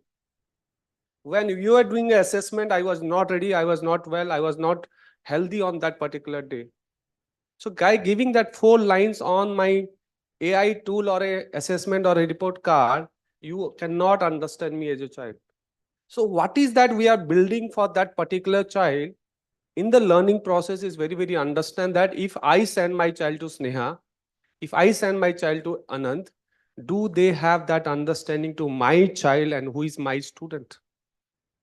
So 21st century skills, inspiring, but I'll definitely come back to the next whenever you are giving me another chance to speak, but understand the child who is really going to the next level again and again in the learning process itself. Superb, superb. So we said two things which I really liked. How much of an inspiration are you invoking in a child? A very big pertinent question of the day. Second is, how much of it that a teacher understands a child? That's the second big question. We'll definitely talk about this in detail. Thank you, Agarwal sir. I take my next question to a senior lecturer from the Directorate of Education, Jyotsna ji. Quality, as we were just about discussing before this session, is a major parameter in education delivery. The last ASER survey has very contrasting highlights. Of about 35,000 respondents across 28 different districts of 27 states in the age group of 14 to 18, the findings were 26% responded could not converse or talk or give an answer in Hindi at all at class 2 level. 46% can't read a sentence in English. Of this quarter, can't comprehend what is being taught. 43% can't do simple divisions. This is the 2023 end of the year report. How is a teacher supposed to cope up when the base is so contrasting to what is desirable? What should we as teachers do in today's times? Thank you very much for the question. Well, being a teacher working at the grassroots level, I do take the onus of all that you have said. Somewhere the teachers are lacking, what they should be performing, I should say, in the classrooms. So probably the teachers really have to undergo a paradigm shift and be at the level with the children of today, because these skills which they need to acquire in the classroom, their parents are unable to provide them. These skills have to be given by the teachers, and it's not like board teaching. All this has to be taught probably at the in a playground while playing, or maybe in groups. So the whole pedagogy has to undergo a change. The evaluation system has to go change, it has to be changed definitely, something dynamic is required. So that's why we keep conducting, teacher trainings and having new courses. The NEP talks about it. It has come up with the 21st century skills. And now the Delhi board schools have come up with schools like School of Specialized Excellence, which make the students have these hands-on trainings on the 21st century skills. And they're doing really well. We see the students who are, able to converse, able to calculate, able to do all these things because they are given such experiences in the classrooms. So it has taken a while, and the reason is we were not aware of how fast the children are growing, how fast what is their IQ levels. So the teachers were not at par, and also the administrators, the bureaucrats. Like 2006, I remember we were fortunate to have a chief secretary, Miss Reena Ray, and I got an opportunity to write the life skills manuals for classes 6 to 12, which was these programs were undertaken all over the Directorate of Education. So I was a master trainer. So first we trained a few teachers. The training went on for about 2-3 months. Then we ourselves went to the classrooms and ensured, with simple examples like, I'm sure all of you have heard of that story where a crow wants to drink sip of water from a pot, but is unable to drink because its beak cannot reach. So it puts some pebbles. This simple example, it clicks it that the students have to do some critical thinking, some creative thinking, and come out with a solution. You cannot have some script written, this is the way you have to do it. But their mind has to start working, and the mind starts working when we give them some puzzles like this. We give them situations. Another very interesting thing, we used to conduct in these trainings was that suppose we have a third hand. So what are the plus and the minus and the interesting points? And the whole classroom with, bubble with excitement. They would come up with presentations. So these kinds of things, when we make their minds work, that's when children adapt and they try to, do the things practically. Beautiful, Joseph. Yeah, Beautiful, beautiful, beautiful. Thank you. So you said a couple of things which are very interesting. A paradigm shift is what is required, right? Skills have to be developed in the teacher group. Introducing of teaching methods like group teaching, playground level teaching, right? Evaluation has to undergo a change. Schools of excellence kind of institutions have to be nurtured further. And we have to start working about training the minds of the teachers, right? Can I take a moment more? Yeah, certainly. I forgot to mention the CC programs, which was started by the CBSE, the Central Board of Secondary Education, of which I was a part. And I was also as a master trainer for this. I trained the principals for that. So this particular pattern, they would do a continuous and comprehensive evaluation throughout the year. So, sir, as you mentioned, Agarwal, sir, that if I'm not well on a particular day and I'm evaluated on that day, I may fail that exam. So that's why CBSE had come up with the continuous and comprehensive evaluation. So the students will be observed, they would be told to, in a classroom teaching, teacher has to be more vigilant. There will be fellow educators who will be sitting at the back and evaluating. There'll be peer evaluation. So all that has come up, the education system is coming up with lots of these changes. To sustain it becomes a bit difficult because of various reasons. But yes, we are thinking. So Thank you. changes are coming in. So we as educators are supposed to embrace those changes and try to bring in change at a small level and take it up to a higher level. So if I can understand correctly. Thank you, Josnaji. Thank you very much. So I take the next question to Anju Gorji, principal of JKG International School. Ma'am, NEP also emphasizes a lot on culture, right? It also talks about mother tongue as the base for the junior kids to learn, wherein they can learn better, right? Also, how do you see the improvement in the value system that needs to be brought in? And how can that be collaborated with the classroom practices? Where do you see is the role of a teacher and an institution in bringing in the right culture for a student? Good morning, everyone. Am I audible? Question बहुत unique way में पूछा गया है.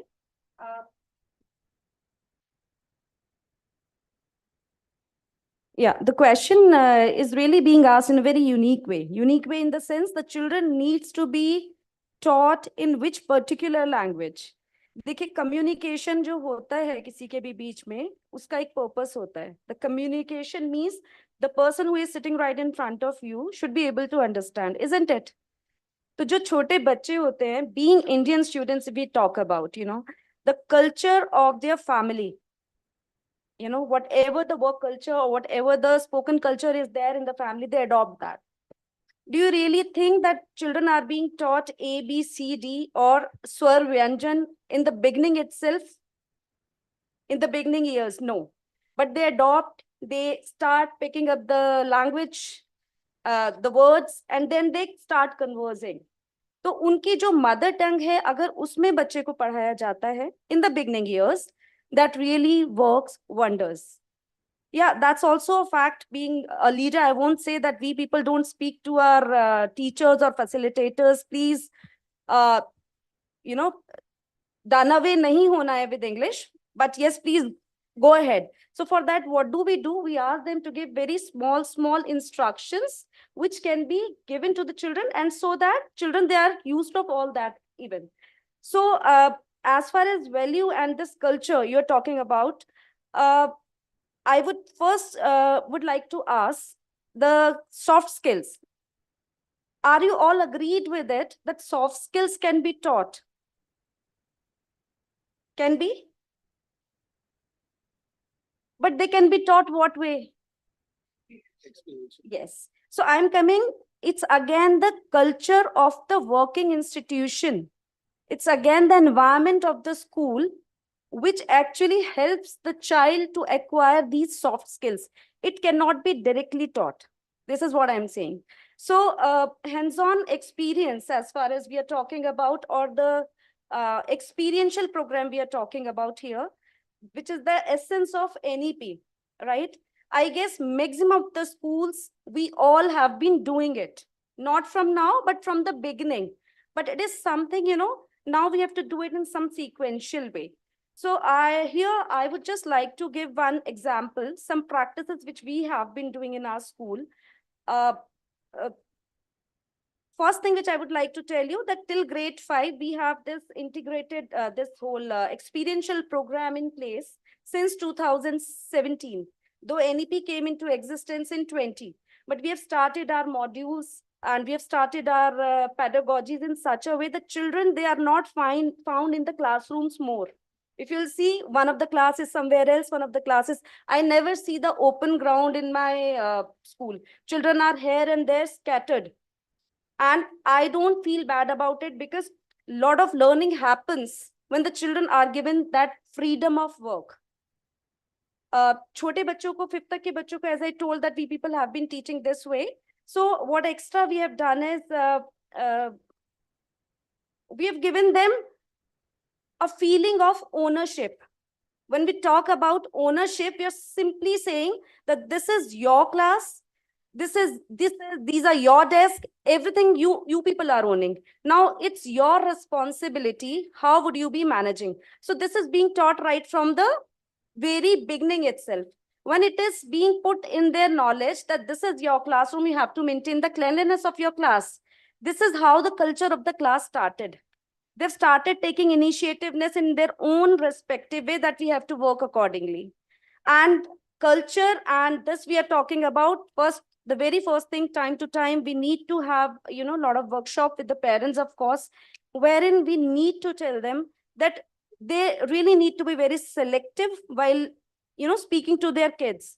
I've even, seen the parents, they come to the school and then they, in front of the student, they just take the name of the teachers. And I simply ask that parent, please, you wait here. And I ask the child to move out of the office. I ask that child that I'll just be calling you. But simple statement that if a parent is not going to respect the teacher in front of the child, what a child would be learning. What happens is that parents keep thinking the children are too small, too young to understand the things. But the maximum learning of the students of a child happens till the age of 7, 8. And we keep thinking बच्चा कुछ सीख ही नहीं रहा है. ऐसा नहीं, हमने बच्चे के सामने तो कभी ऐसे बात ही नहीं की है. And when they talk to their maybe elders, their grandparents, they need to be very selective while using the words right in front of their parents, because the child learns right from the beginning, right from the age, and it is quite evident. Abhimanyu ka example सबसे बड़ा example है, So I would say कि अगर parents के साथ बच्चे की bonding अच्छा है, and if really they have got good bonding with the teachers in the classroom as well, with their peer group as well, then automatically they will have a feeling for their country. That means I'm talking about citizenship. So, and in very simple words, if we really want to create these kind of culture, then soft skills are actually needed to be improved. And how soft skills will be improved? I will just take 2 more minutes. These soft skills are basically how do they improve? बहुत simple language में बोलती हूँ. कभी भी कोई भी activity जो हम group में करते हैं, wherein peer members, either in peer groups or in groups itself, then automatically the child develops the communication skills. They have to speak out something, they will speak. Nobody can stop them. Then various other things they do develop. Here, I would like to just come up with one practice. I'll take just 2 more minutes, sir. One of the practice which I love the most is farming to plate. Here, the students, they are being taken to the farmlands. We do take them. So it's an exercise in the entire year. They go for 2 to 3 times, wherein they learn how a farmer sows the seeds, how do they plant. So hands-on experience, basically. Hands-on experience. Yeah. So when they come back, we do expect them. We have just allocated certain area for them where they sow the seeds, they water the plants the next day. Then accordingly, they checks the growth of the plant. How is it happening? They check the venations of the leaves, whatever is linked to their chapters. So they do it. Then those particular plants are being shifted to, pots, right? Then another team, grade 6th, 7th, 8th team, these students, they have got marketing as a subject with them. Collaboration, basically inter-student collaboration ki baat kar rahe hain. I'm telling, then in PTM, when the parents, they are there, people have to sell it out. So I'm talking about their marketing skills, their collaboration with the parents, their collaboration with any other agency, and then many things, Then the third agency is there, which maintains the balance sheet, the senior students. So here what I'm saying, it's a chain wherein the students to students, they are being connected through certain thing, and we are just developing their entrepreneurial skills. And they do check whether the particular business which people are running, whether it's going in profit or in loss. So critical thinking and analyzing the situation, how to work upon, how to combat with the loss, and various other things. This is how. बहुत खूब, बहुत खूब। राहुल द्रविड़ की याद आई मुझे। वो pitch पे आते हैं, टिक के खेलते हैं पहले 2 ओवर, उसके बाद खूब सारे रन बनाते हैं, फिर सेंचुरी बनाते हैं, फिर 1.5 सेंचुरी बनाते हैं, फिर डबल सेंचुरी बनाते हैं। मैम का भी ऐसे ही है, आए टिक के खेले 2 point 3 point 4 point, and now she is making so much points that I don't want to stop her, but then I have to go to Sneha, otherwise she is gonna. इन्होंने मुझे प्रॉमिस किया कि आज चाय पिलाएंगे दोपहर को, अगर मैं नहीं उनको टाइम दूंगा तो चाय नहीं पिलाएंगे, right? So I think I just better come back to Sneha ji. 2-3 points बहुत अच्छी बोली आपने। सॉफ्ट स्किल्स कैसे सिखाओगे? एक्सपीरियंशियल तरीके से सिखाओगे। That's a very very nice point. Experiential programs have to be taken up, hands on, hands, हाथ गंदे करेंगे तो बच्चा सीखेगा, right? Then feeling of ownership has to be induced. Feeling of ownership को टैग करिए, रेस्पॉन्सिबिलिटी देके बच्चे को। बच्चा रेस्पॉन्सिबल फील करेगा तो ओनरशिप आएगी। तो they are intertwined words in its, right? Parents को एज अ पार्टनर लेके आइए, पेरेंट के साथ कोलैबोरेट करिए, एंड पेरेंट बच्चे को, टीचर को बच्चे के सामने रेस्पेक्ट करे, वो आपको सिखाना है पेरेंट को। ये आपने बहुत बड़ी बात बोली। शायद आपने अगले वाला नेक्स्ट जो सेशन है उसकी टोन सेट करी है, आपको इसके बारे में बहुत कुछ मिलेगा अगले वाले सेशन में। I promise you will have an exciting half an hour session the next session. Before I go at, ma'am Sneha ji, 2-3 चीजें। आपके पास 100 से अधिक स्कूल्स हैं मुझे मालूम है। नंबर अगर मैं गलत बोल रहा हूँ तो माफ करिएगा, कि लास्ट 2 महीने से मैंने ट्रैक करना छोड़ दिया कि आपके पास कितने स्कूल हैं। 250 से ज्यादा, लुक एट हर, 250 से ज्यादा, 750 वाले बैठे हैं, 250 वाले बैठे हैं। 55 पे तो हम थोड़ा सा अभी आगे काम करना बहुत बाकी है हमारे को, राइट? सो मेंटल हेल्थ आज की डेट में एक बहुत बड़ा विषय है। एनईपी भी बात करता है और सारे डॉक्यूमेंट्स बात करती हैं मेंटल हेल्थ के ऊपर, राइट? एक्सपीरियंशियल लर्निंग में भी हम कहीं ना कहीं मेंटल हेल्थ को लेके ही आते हैं, उसी के ऊपर सारा का सारा बेस बनता है, right? Bullying, parents Discord at home, ठीक है? आइसोलेशन बच्चों में बहुत तरीके की प्रॉब्लम्स है, डिप्रेशन, एंग्जाइटी, राइट? ये बहुत एक peer pressure, it's a huge huge huge problem. आप जब 250 स्कूल्स ऑपरेट करते हो, इस तरह के केसेस कितने आपके सामने आते हैं, और आप क्या सलाह देते हो पेरेंट को या बच्चे को, और किस तरीके इन प्रॉब्लम्स को रिजॉल्व करते हो? मैं स्टूडेंट का मेंटल हेल्थ आएगा तो टीचर का भी अपने आप आएगा। स्टूडेंट खुश रहेगा, टीचर खुश रहेगा, टीचर खुश रहेगा, स्टूडेंट खुश रहेगा, दोनों। Absolutely. I think it's a wonderful question to all of us as educators. Mental health is something that is very, very important nowadays. Looking at the time, especially that we have been into COVID, which was exceptionally something different for all of us in our lives. And we do see the consequences of it now, especially when we are talking about mental health as well. So if we talk about mental health of the children and of the teacher, मुझे ऐसा लगता है कि the biggest thing to deal, how to deal with mental health is that you are more closer to the people that you're working with. You're more closer to your teachers, you're more closer to your branches, and the teachers are more closer to the children. So the problem is that you're not hearing out well what is going in other person's mind. You're not able to connect. Actually, nowadays, the kind of lifestyle that we are living in, it's all about running from A to B to C to D is what we are trying to do. And we're not taking that pause, that in that journey from A to B, the people that we are with, how much are we connecting with them mentally? How much are we trying to understand them? How much are we trying to help them, help each other rather? So I'll tell you, like very small. So I come majorly from a early years background. So when I talk about small children, so very small things, details that probably teachers would also have to understand what the child is going through. So just through an example, I would like to explain. There was this child who used to keep pinching other people all the time. A girl used to keep pinching. Now, for us as early year educators, we feel that, children do have some tendency to hurt or something like that, or, so we were just not able to understand. We call the parents, she keeps pinching, and, why don't you talk to the child also? The teachers also, started talking to the child as well.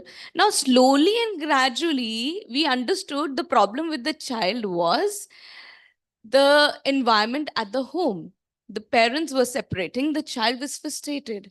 It was a 3-year-old child. And it was, I mean, imagine the kind of mental issue that the 3-year-old can go through, the trauma, the fights happening at home. And this is how it is coming out to be.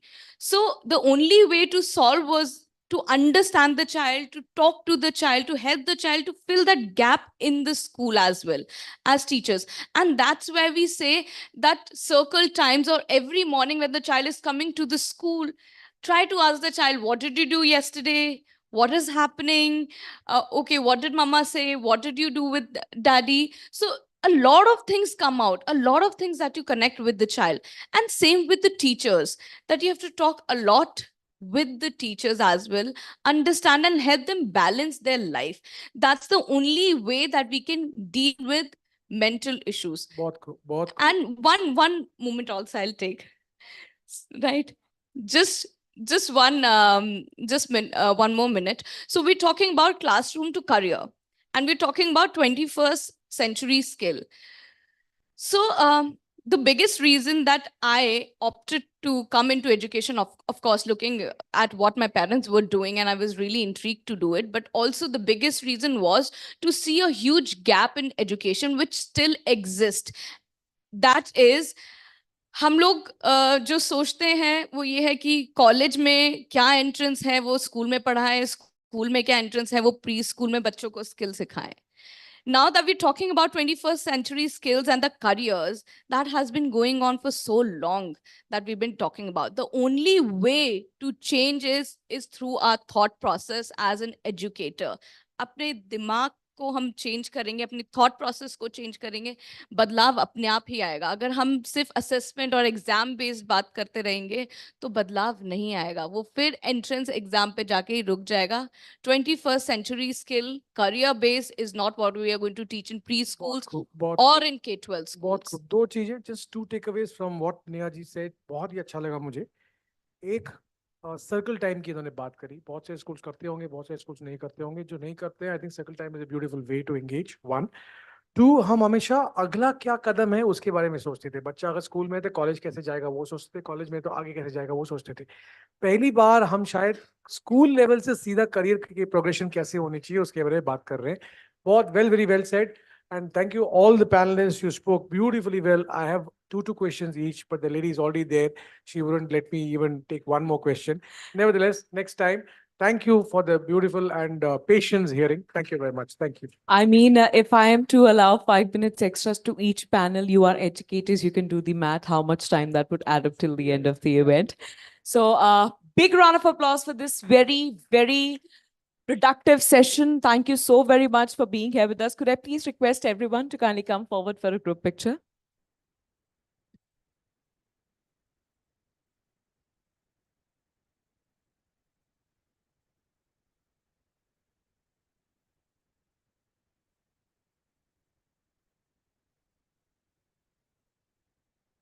Thank you so much. Thank you. Well, we are delighted to be surrounded with educators today. As an educator, I believe, now this is just conjecture, I'm not sure if this is the reality. You are considered parents of a child at the school premises, and sometimes the parents of the child are actually not easy to deal with, right? Am I making sense or not? Right.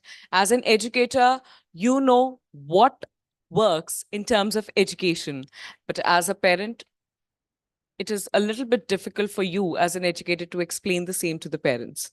But this is taking a turn. Ladies and gentlemen, with this, we are headed towards the much anticipated, thank you for the volume, the much anticipated moment of this event, a book on parenting, Baby Steps to Big Dreams by Dr.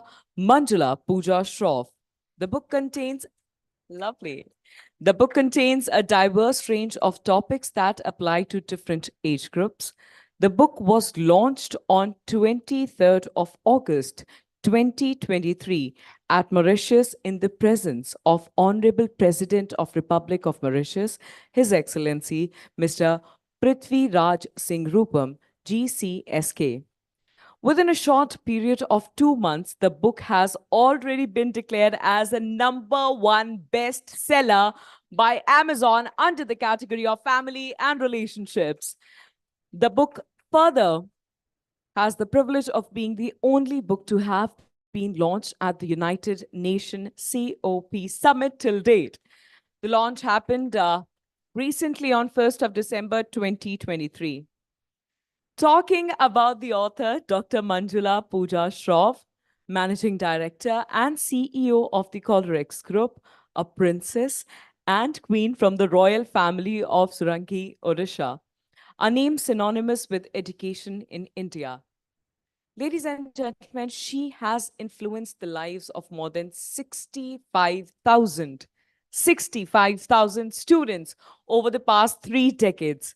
Driven by a passion for excellence, she has dedicated her entire life to the empowerment of students and the advancement of education.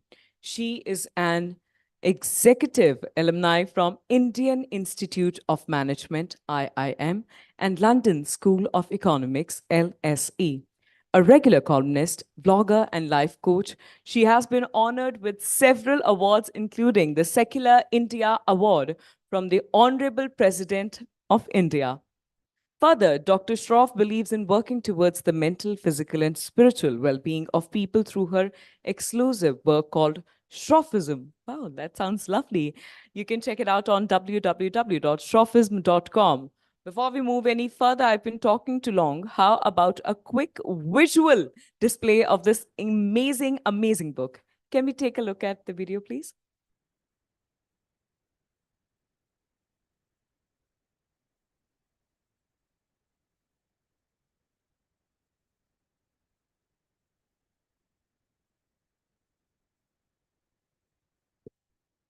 Can we take a look at the video, please?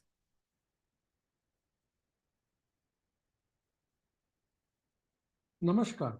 My name is Ananta Krishnan, and it's my pleasure being with you all here today. After the warm welcome and success of Dr. Manjula Pooja Shroff's life story titled Success Mantras and Musics, a book that was launched over multiple cities in India and abroad, Calrex is now proud to present a book on parenting. This book is titled Baby Steps to Big Dreams and is in English. A Hindi version of this book will be coming up soon. Let's take a quick glance at the previous book tour, Success Mantras and Musics.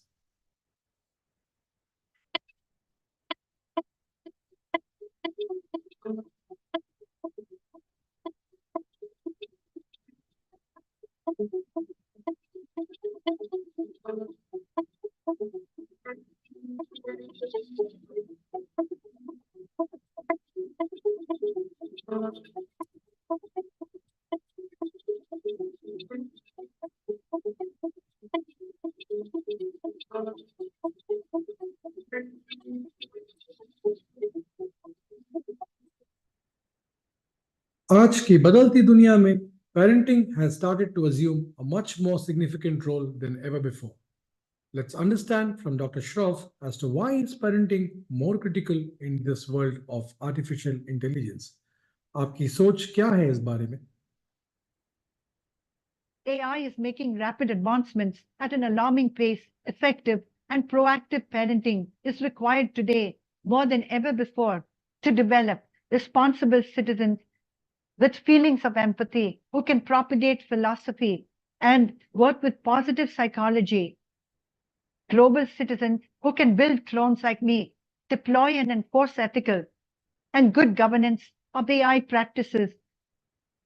आजकल हम VUCA world कहते हैं, जो कि volatile, uncertain, complex और ambiguous है. हमें अपने बच्चों की परवरिश इस प्रकार करनी है कि वे भावनात्मक रूप से मजबूत बने और बड़े होकर संतुलित और आत्मविश्वासी बने. उनका लक्ष्य अपने परिवार के साथ साथ मानवता की सेवा करने का भी हो. Thank you, Maya. In order to demonstrate the future of artificial intelligence, the conversation you just heard was with the avatar and clone of Dr. Manjula Pooja Shroff. You heard me right? This is not a video bite of Dr. Shroff, but her AI avatar. Maya. Maya, the clone, an avatar, has been developed with the help of artificial intelligence software through the image and voice cloning of Dr. Shroff. Within 2 months of its launch, the book is already the #1 bestseller. Also, this book has the privilege of being the only book to have been launched in the UN COP event till date. We ran a survey based on several courses conducted on this bestseller book with parents of primary segment, since they are the most engaged with the school activities. As children get older and go to middle and senior school, parents' engagement reduces. In the survey, over 2/3 parents commented on having a better understanding in areas of discipline, tantrums, positive monitoring, reducing sibling rivalry, concept of making children happy, learn effective means to better negotiate, involvement in household chores, reducing gadget addictions, fostering independence, and such like. Other comments were: courses provided valuable insights into parent-child relationship and communication. Courses helped me in active learning. Having 2 children is challenging. The courses helped me a lot.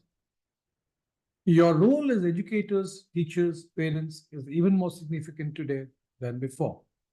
Humans are made of thoughts, beliefs, emotions, and intuitions. It is here that the parents should focus on the inherent and inner intelligence of their children. Welcome to responsible parenting. Thank you. Well, that was lovely. And now it's time to see, to touch, and to listen to what we've been talking about, ladies and gentlemen. To unveil the book, I now request Dr. Anurag Batra, Chairman and Editor-in-Chief, PW Business World, to kindly join us on stage. Requesting Sneha Rathod Khandelwal, CEO, Sanford Schools, to kindly join us on the stage. Requesting Anant Krishnan B, CEO Operations, Calorex Group, to kindly join us on stage. And now, ladies and gentlemen, expecting a bigger, better, bolder round of applause as we welcome Dr. Manjula Pooja Shroff, Managing Director and CEO, Calorex Group.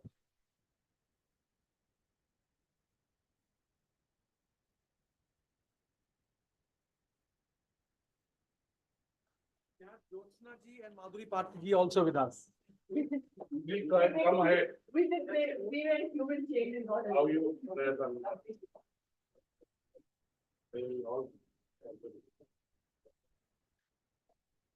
I think. How about a quick 3-second countdown before we do this?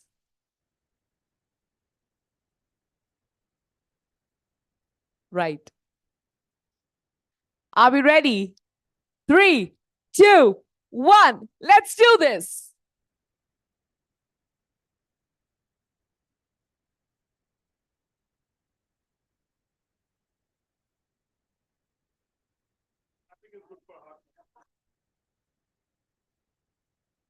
Thank you, Dr. Batra. Thank you.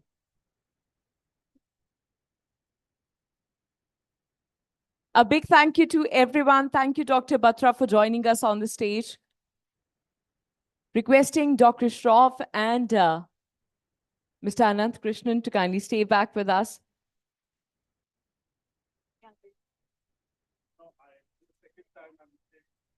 Dr. Manjula Pooja Shroff, I met her last year at the BW Education Initiative. I got a copy of the book. I only have to say that as I talked about the role of AI in education, also children have started to use AI. Teachers are using AI. The role of empathy becomes very important. In a world full of AI, how do you bring empathy? So conversations also lead to empathy. So this is a book that leads to better parenting, better education, better citizens through conversation and empathy. That's what I'll say. And I did read the book the first time when I got a copy, and I love the cover. I think I buy a lot of books from that cover. I would definitely pick it up from the stands if I saw this. Thank you so much. Congratulations. Thank you, Dr. Batra. Over to you, Dr. Shroff and Mr. Krishnan. Thank you, Paj.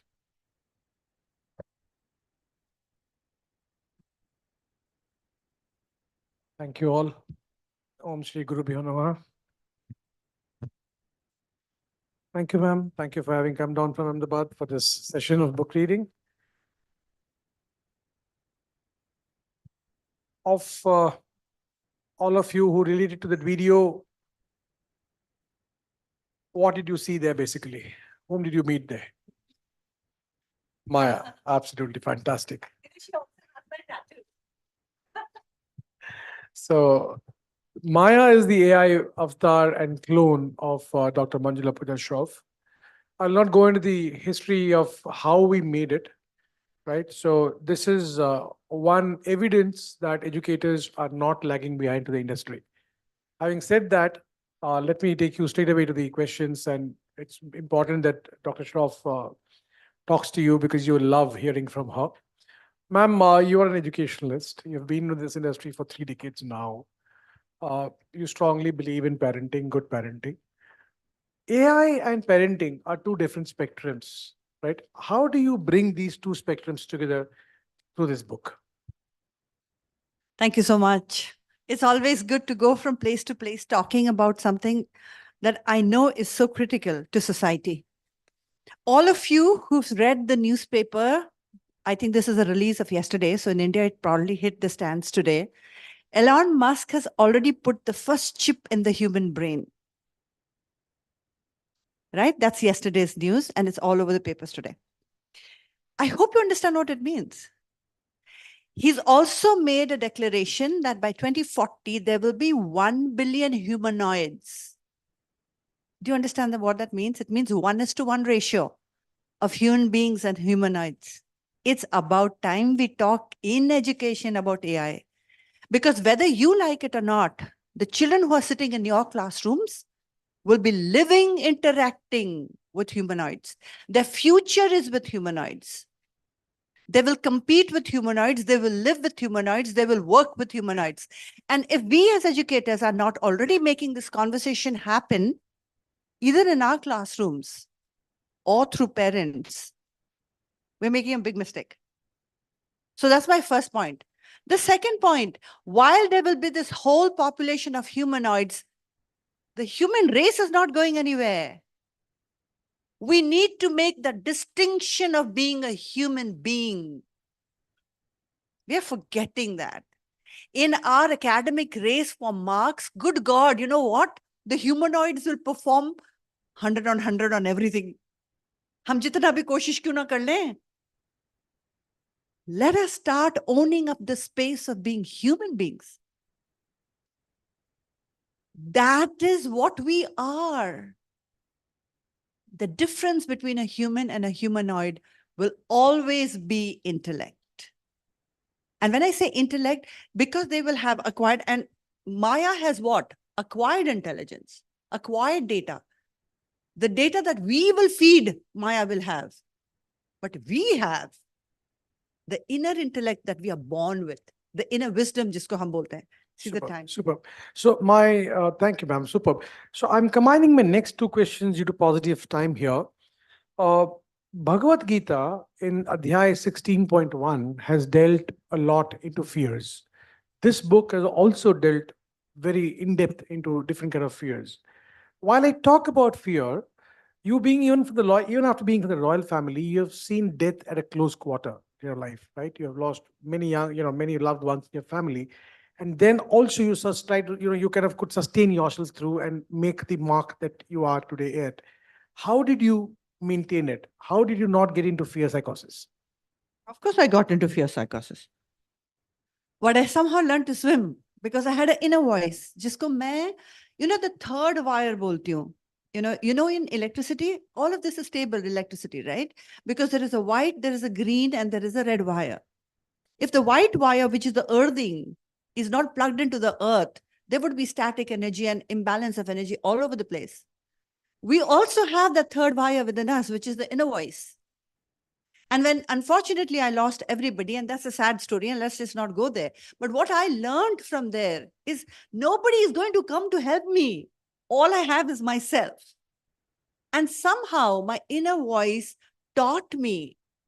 And It is after 2 decades of being an educationist and an educational leader, so-called, I broke the shackles of just being a syllabus-driven, mark-driven, so-called education. I finally said that let me bring to the table what I really understand, which is the journey of the inner voice, the inner wisdom. Some people call it consciousness, other people call it the soul.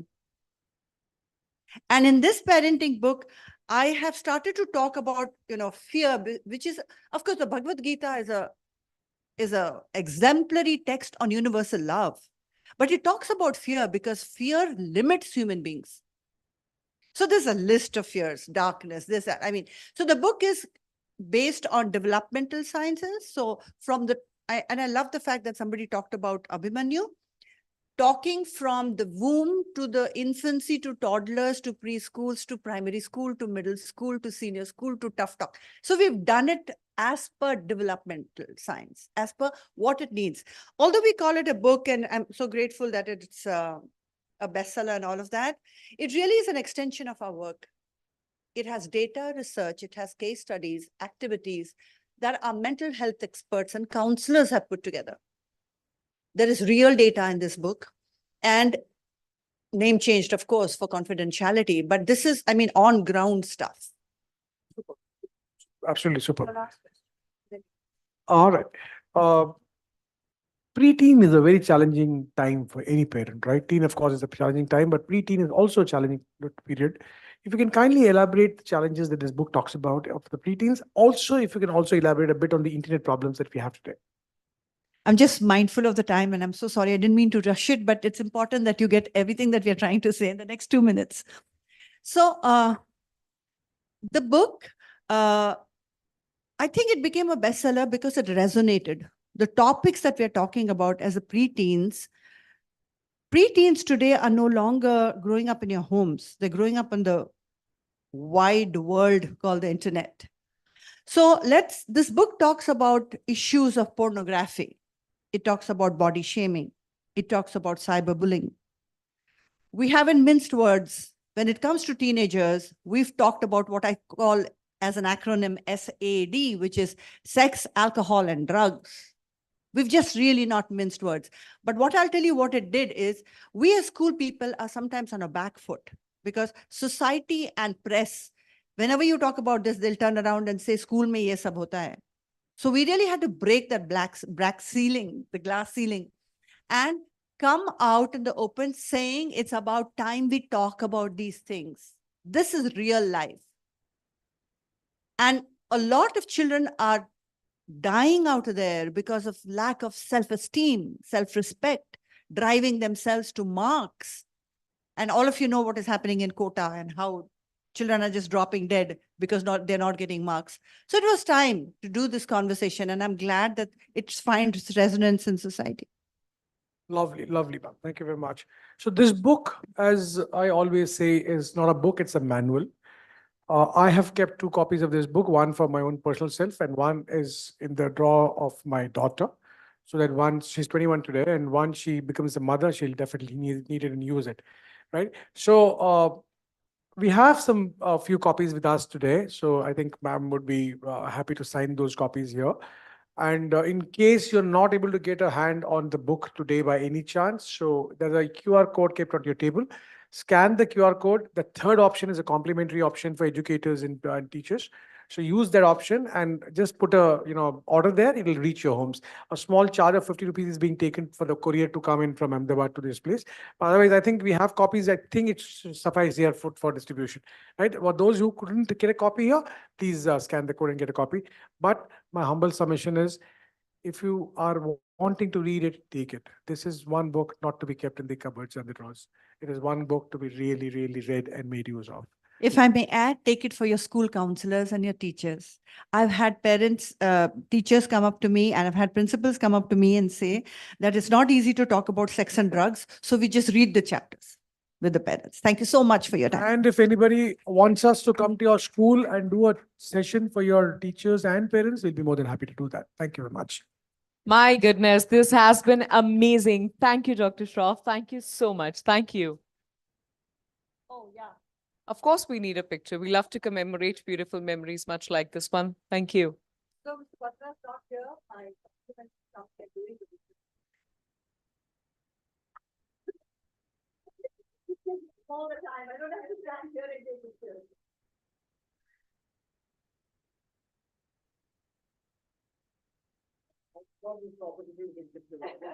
Thank you very much. Thank you.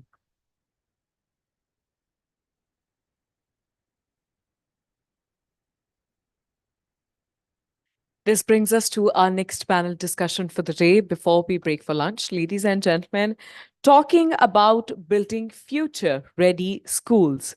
Joining us on stage is our panelist, and I once again must request everyone to offer their loudest here as we welcome our panelist. Please give it up for Hema Harchandani, founder and managing director, Canvas International Group of Schools.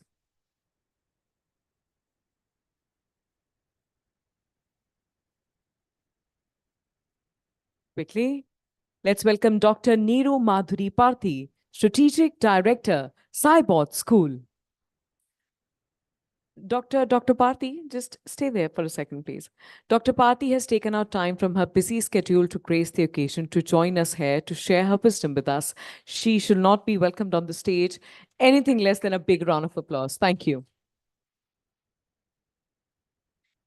Let's give it up for Mosumi Mukherjee, teacher, GT Goenka International School. Let's welcome Amol Arora, Managing Director, Shamrock and Shamford Group of Schools. And completing the panel is the moderator. Let's give it up for Savi Khanna, correspondent at BW Business World.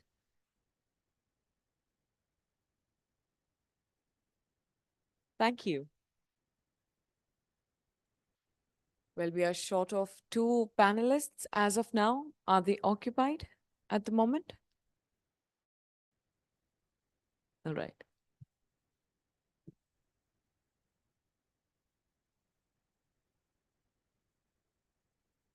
Good afternoon, everybody. We're nearing lunch, so we'll try to keep the discussion within the time frame. Thank you so much, Dr. Neeru and Mosumi ma'am, for joining us today. Mr. Amol is on his way, so he should be here in another 10-15 minutes, hopefully. We'll start with a brief introduction about yourselves. Can we start from that side, Dr. Neeru, about your school, about what you do at All right, I'm Dr. Madhuri Parthi. I have been into education for almost 3 decades now. I have managed Ryan International chain for around 13.5 years. Have been vice president with Educom, director with Sriram, worked with Lakshmipad Singhania Education Foundation, heading that foundation. And currently I work as a strategic director with a online school, which we all know is the future of education. I was watching an ad yesterday. It said MIT University online. So universities are already online. So we are waiting for schools to reach there. And I'm a mother of 4, grandmother of 3. Unfortunately, fortunately, wife of only 1. So I have 2 kids. Both are married. So I become a mother of 4. And between the 2 couples, we have 3 boys who are handful. Thank you so much for sharing that. Ms. Mosumi. I'm Mosumi Mukherjee. I was not at all interested in teaching in the initial stage. I was with the advertising agency.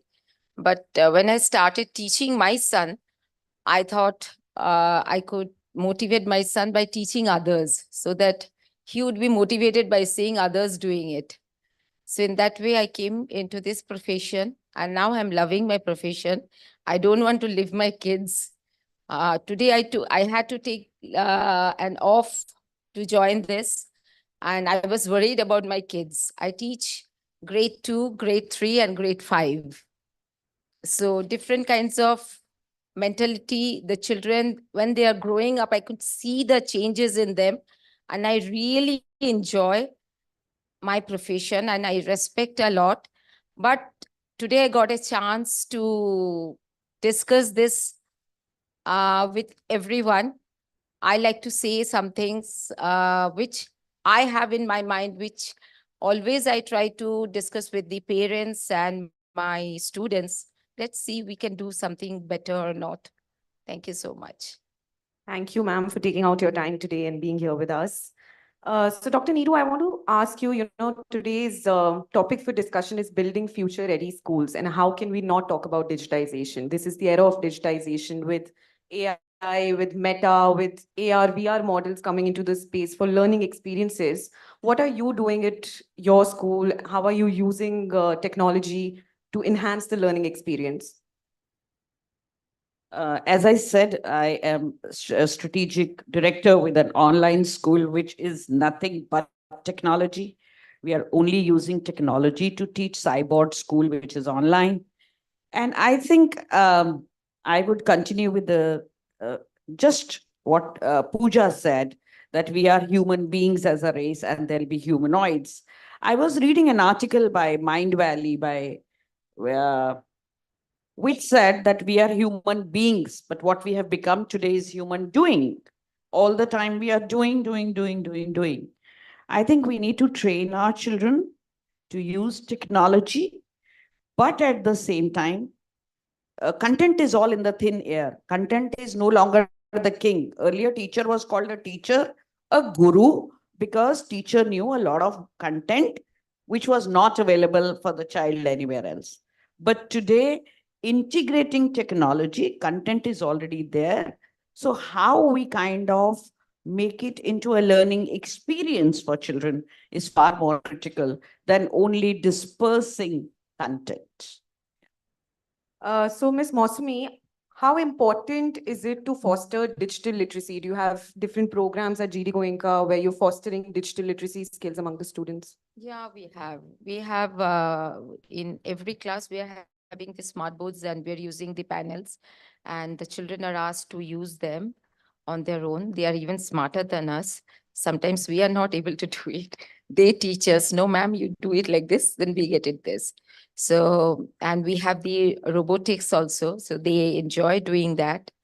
And nowadays, children are much more comfortable in the digital world than us. But sometimes I feel like they should be like the way we studied, they should know that stage also. Ki this is how it was and now how it is. But they are comfortable in the digital and they make us also, they force us also to do it. It's okay. Things are progressing, let it be. But sometimes being an orthodox thinking, I think we need the way we were in our stage. So let's see, because some parents complain they are always on the phone. But when we are taking the online classes, they are on the phone, they are on their tabs, they are on the laptops.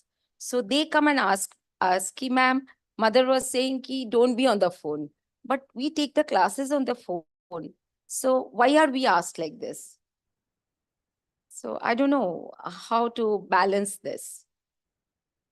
Thank you.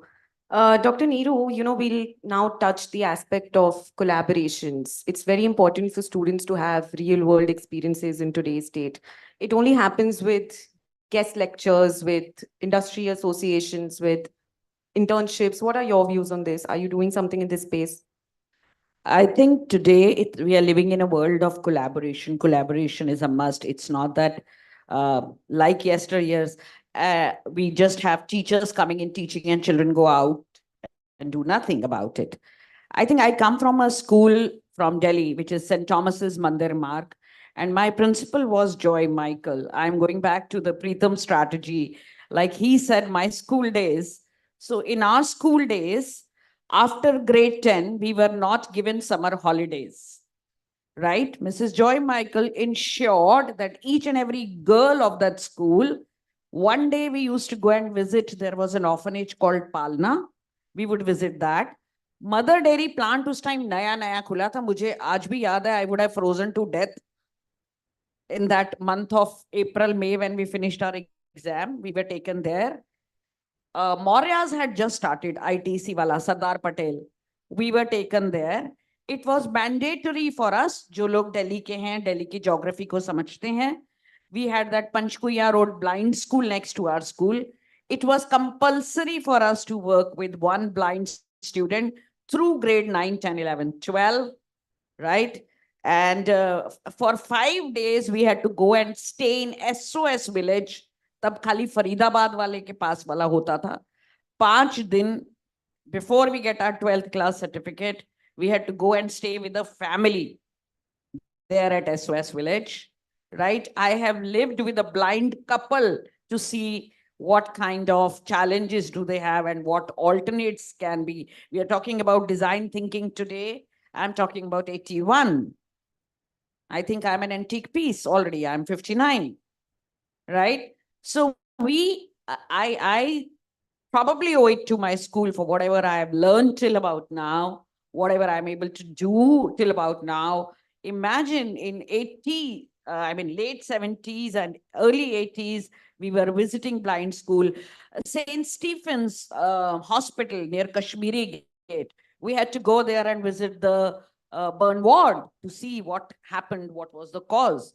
So empathy came in from there. Empathy came in from SOS Village. So there was so much collaboration that I learned during my own school time that I tried to do at least 3 times more in a world which is full of collaboration today. That's the time when schools existed in silos. Today, we are living in a world of collaboration. So I think I practice it almost 3 times more than what my school made me do. So we are into like, you name it and we do it, right? From working with different countries of different governments of different countries, right? From taking children for, I think we were the first school at Ryan's when I was the first convener in 1995 who started MUN. We started doing a theater festival. The word MUN came to India when my first batch of children had gone to attend the first MUN of the Far West to SA. So collaboration will be the key word. But I think what we are seeing today is, I mean, pardon my saying, but there is a little hollowness also. People are doing it just to put pictures on the social media in the evening. So if that can be avoided and thorough work can be done with the children, just not name tags, it'll bring a lot of result. So welcome our panelist, Anmol. Amol. Here we are. Thank you. Thank you for joining us. And thank you, ma'am, for sharing your personal experiences with us. Ms. Masumi, your views on this? As ma'am was saying, I was really glad to hear that because this is all what we did. So I want the same thing with my children now. They are lacking all that because whenever we are asking them, write about something you have visited, they write about we have visited a mall. I'm shocked. There are so many children still in Delhi. They did not visit Qutub Minar. They do not know what Red Fort. No, ma'am, we have to walk along. We cannot go there. So this is what is happening. Zoo, no, ma'am. We don't like to go to the zoo. We can see them on the TV. So this is what is happening. I don't know whether it is our fault or whether the fault is from the parents' side. Because the parents need a lot to learn. Because parenting now is a different type. Because anything happens in the school, चल आज तेरी ma'am को हम दिखाते हैं. So this is the word, this is the language that has been used by the parent to the child. So what is he or she is learning? So who is responsible for that? Those little ones, whatever we feed them, it has been, they just absorb all of them. So we feed the good things, they take it. We feed the bad things, they take it. They are not able to make the difference. They do not know about planting. We did a lot of gardening. They are not into that. They know that they will go to the shop, they will get a pot and they will bring it to school. So this is what I do not like. I want them to play. I want them to do the gardening. I want them to cook something. So we should have all those facilities in the school. If we have those facilities, then I think they will learn a lot of responsibilities. They will know, okay, this is our responsibility to keep our school, our surroundings clean. They do not do that. Whenever any birthday party or something, they just eat it and they throw the wrappers. Why? Because we are not teaching them. We are blaming, either we blame that they learn it from home, and from the parents, they blame it, you learn from the school. But actually what we are doing. So this is what my way of thinking is. Thank you. Very rightly said. Amol, we'll come to you. Can you explain the concept of, the concept of flipping classrooms is gaining a lot of prominence today. Can you explain to the audience what flipping classrooms are? Okay. So flipping classroom, I think it's a very progressive system, and I was lucky that I got to study under the flipped classroom in college, where basically my economics professor realized that whatever he's teaching in the notes, he's doing the same thing here. So he recorded the video, gave us that time we had CD drives, gave us a CD, and he would say, ask me anything from the question. Watch the CD, ask me anything. All of you clear? One question would be given as a test, and that was our final exam. After like 12 periods, would all add up to 8 marks per class, and that's it. So I love the concept, having studied it myself. Why sit through a boring economics lecture of drawings and everything? Because it's going to be the same thing.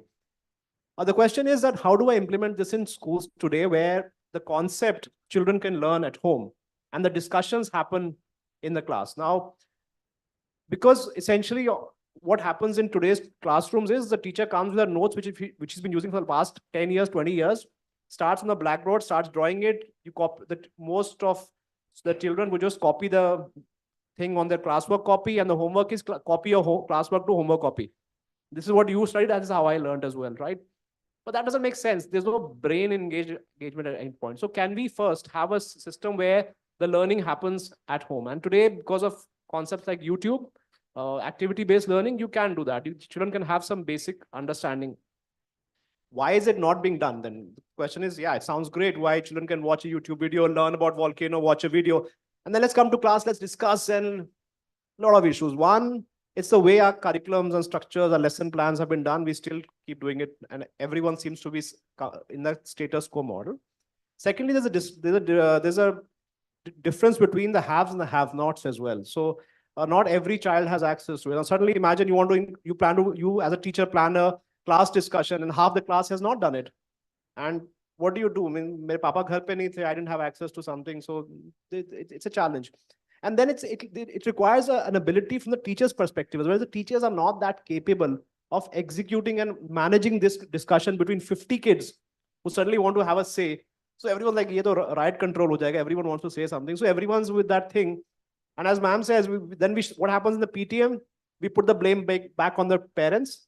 कि हमारे तो 40 बच्चे हैं, आपका तो एक बच्चा है, उस पर ध्यान दीजिए. The parents say, आपको फीस किस बात का देते हैं? So now the PTMs are traumatic for parents as for teachers, and बेचारा बच्चा तो किसी ने सोचा है, it's a ping pong game. So I think flipped classroom should be there. I think there are elements of that. It requires a deeper understanding that you cannot just do a flipped classroom and expect कि बच्चे घर से सीख के आ जाएंगे. We'll have discussion in class and then everything will be hunky dory. That's good in theory, but practical may you can have a mix of it. Teachers can.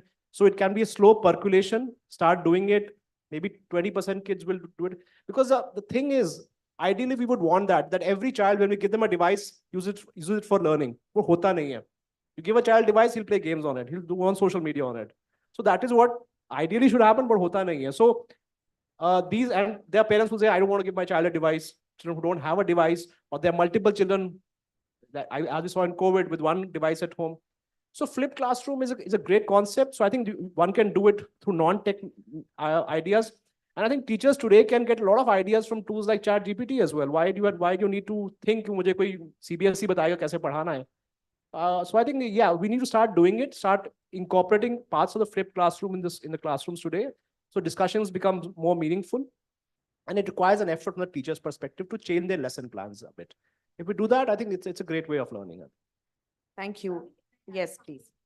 I think what Amol said makes a lot of sense. But as we also see the challenges in flipped classrooms. So if flipped classroom is mixed with peer learning, it can get you better results. Say, for example, I asked the children to study about revolt of 1857 or the French Revolution. Any example is a good example. So I give a task to one group of children to prepare about the causes, the other one the effects, the other one another topic, and then make a presentation in the class. I think if flipped learning is initially, as he said, we have to make it percolate, is mixed with peer learning, it'll get better results initially in any school. We've done it and we have succeeded in that. I think the motivation from a peer is very different. अरे तू करना ऐसा तू ऐसा तेरे पास नहीं है तो ऐसे कर लेना. And when they are making a presentation, and teacher saying it is like, you know, yaar, how the dog ate my homework kind of a story would be there, right? Present, correct. So learning has also happened, and the comm skills, we are working on almost everything. Right. But one more thing is there, if you are giving this kind of work, read the chapter, make your own questions, then come to the class. Say, then parents come up with that, कि ma'am आपको पता है दूसरे ma'am ने पढ़ाई के लिए सब कुछ घर में दे दिया, तो फिर हम फीस क्यों भर रहे हैं? So this is the kind of question we get.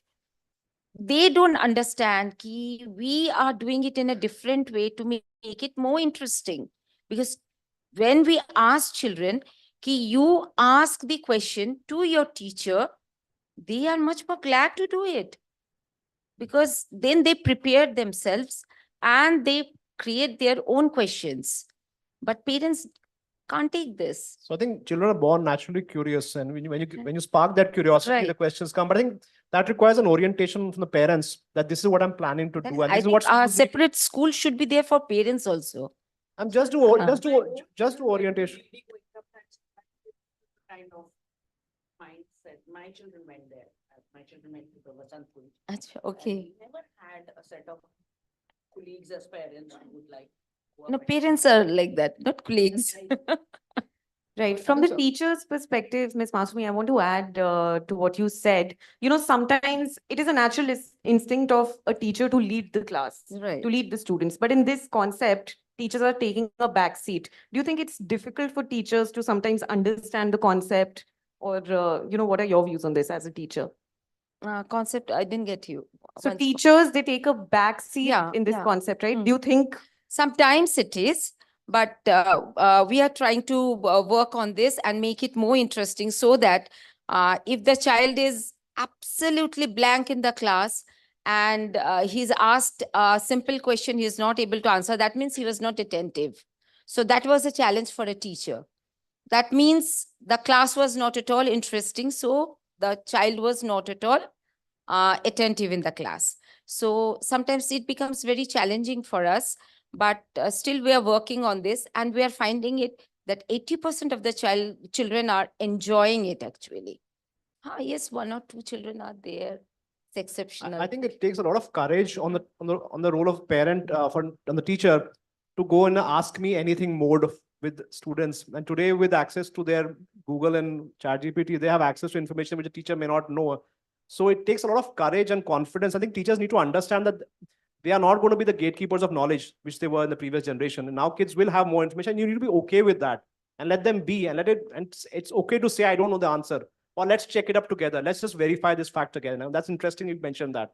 So almost like you saying, okay, let everybody ask questions now. So you would be scared, right? It'll be kaun kya bol de pata nahi, right? So it takes some guts to have that kind of environment. But I think we will get there because there's no option. It's just like COVID everybody was forced to learn technology. With all these things happening, I think we will not have any option but to let children take responsibility for their learning journey and not be custodians of that. Very rightly said. Now, we'll come to sustainability and diversity and inclusion, 2 very hot topics today. I want to ask you, Dr. Neeru, I'll start with you.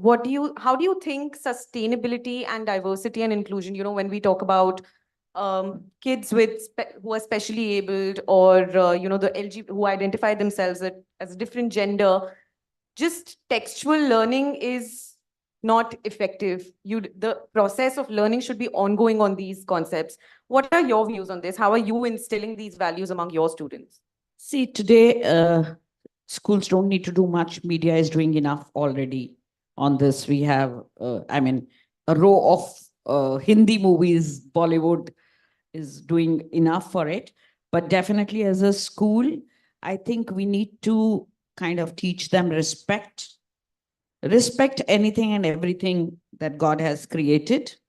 It is all a creation of His. I may not be able to give you a very good answer for this. You would have asked me something else. I'm great at it. We do everything that is possible. Like we've had children with cerebral palsy. We have had children with all kind of mental, physical, gender issues. And we have accommodated them well with empathy, and empathy not kind of showing off empathy. As I told you, right from childhood, I worked with blind school. I worked with blind couples. So for me, it's like ingrained, not that I've done anything special on that. It's like there in us, ingrained from our school time. Yeah, so it comes automatically and naturally. But there are instances of bullying. Amol, I want to know your views on this.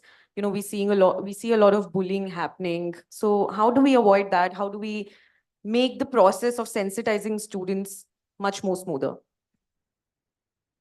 See, kids can be very harsh to each other. If you go back to your school days, the names we used to call each other are today would not be acceptable in any other environment. So we have to understand that whether to make fun, whether just to pull the other person down. I think we need a lot of EQ in the way we teach our kids today. We have, as a society, we have a huge problem where we are so academically focused.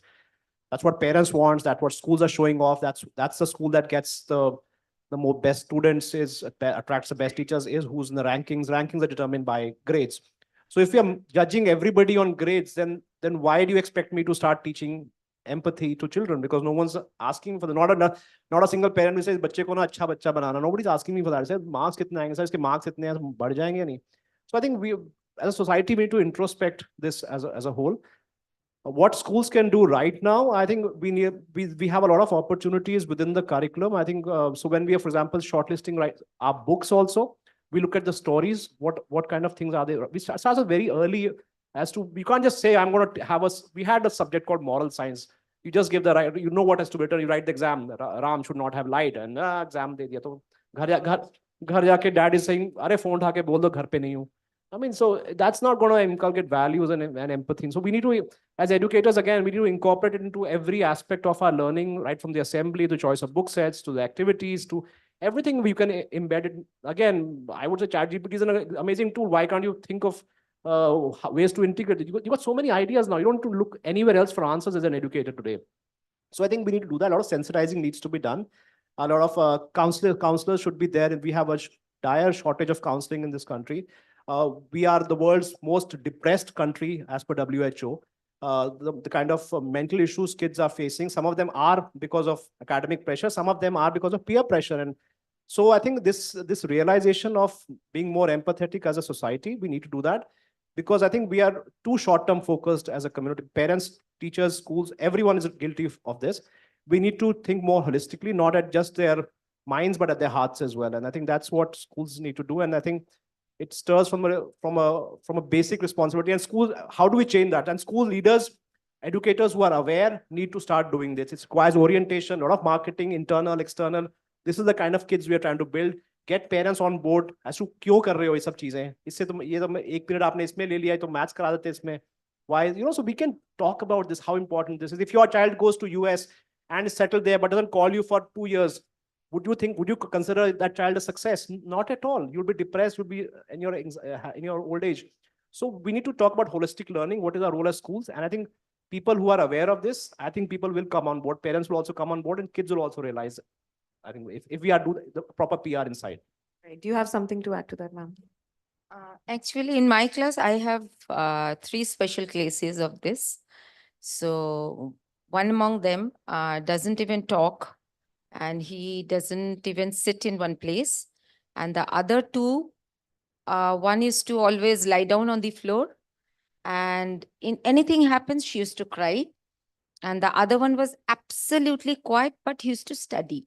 So when I got 3 together in the session, then I just thought to myself how I'm going to. Then I thought, no, let me take it as a challenge. It's not a rocket science that I cannot do. I have to do it. So when the first PTM, that parents came and said, my son is like this, so ma'am, you have to take special care. Even the girl's parent also said the same thing, you have to take special care. And the third one also, same thing. I said, yeah, actually, all the children are special to me. So I have to take special care of every child of mine. So then I thought, no, let me do it in the different way. So the first child's name is Shaurya. He never used to talk. Whenever I used to say something, he used to look at me in this way, as if I'm saying something which he did not like at all. So I said, no, Shaurya, are you comfortable doing this? So I said, I think you can do it. So first day he denied, second day he denied, third day he started doing it. And now at the end of the session, he sings in the bus, he makes others to sit down and makes them, please be in discipline, do not talk.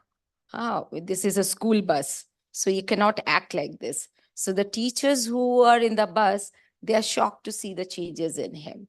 So I was really happy that I could bring this change in him, in this child. And the girl who used to cry and lie down under the table, she used to sit under my table and she never used to come out of my table.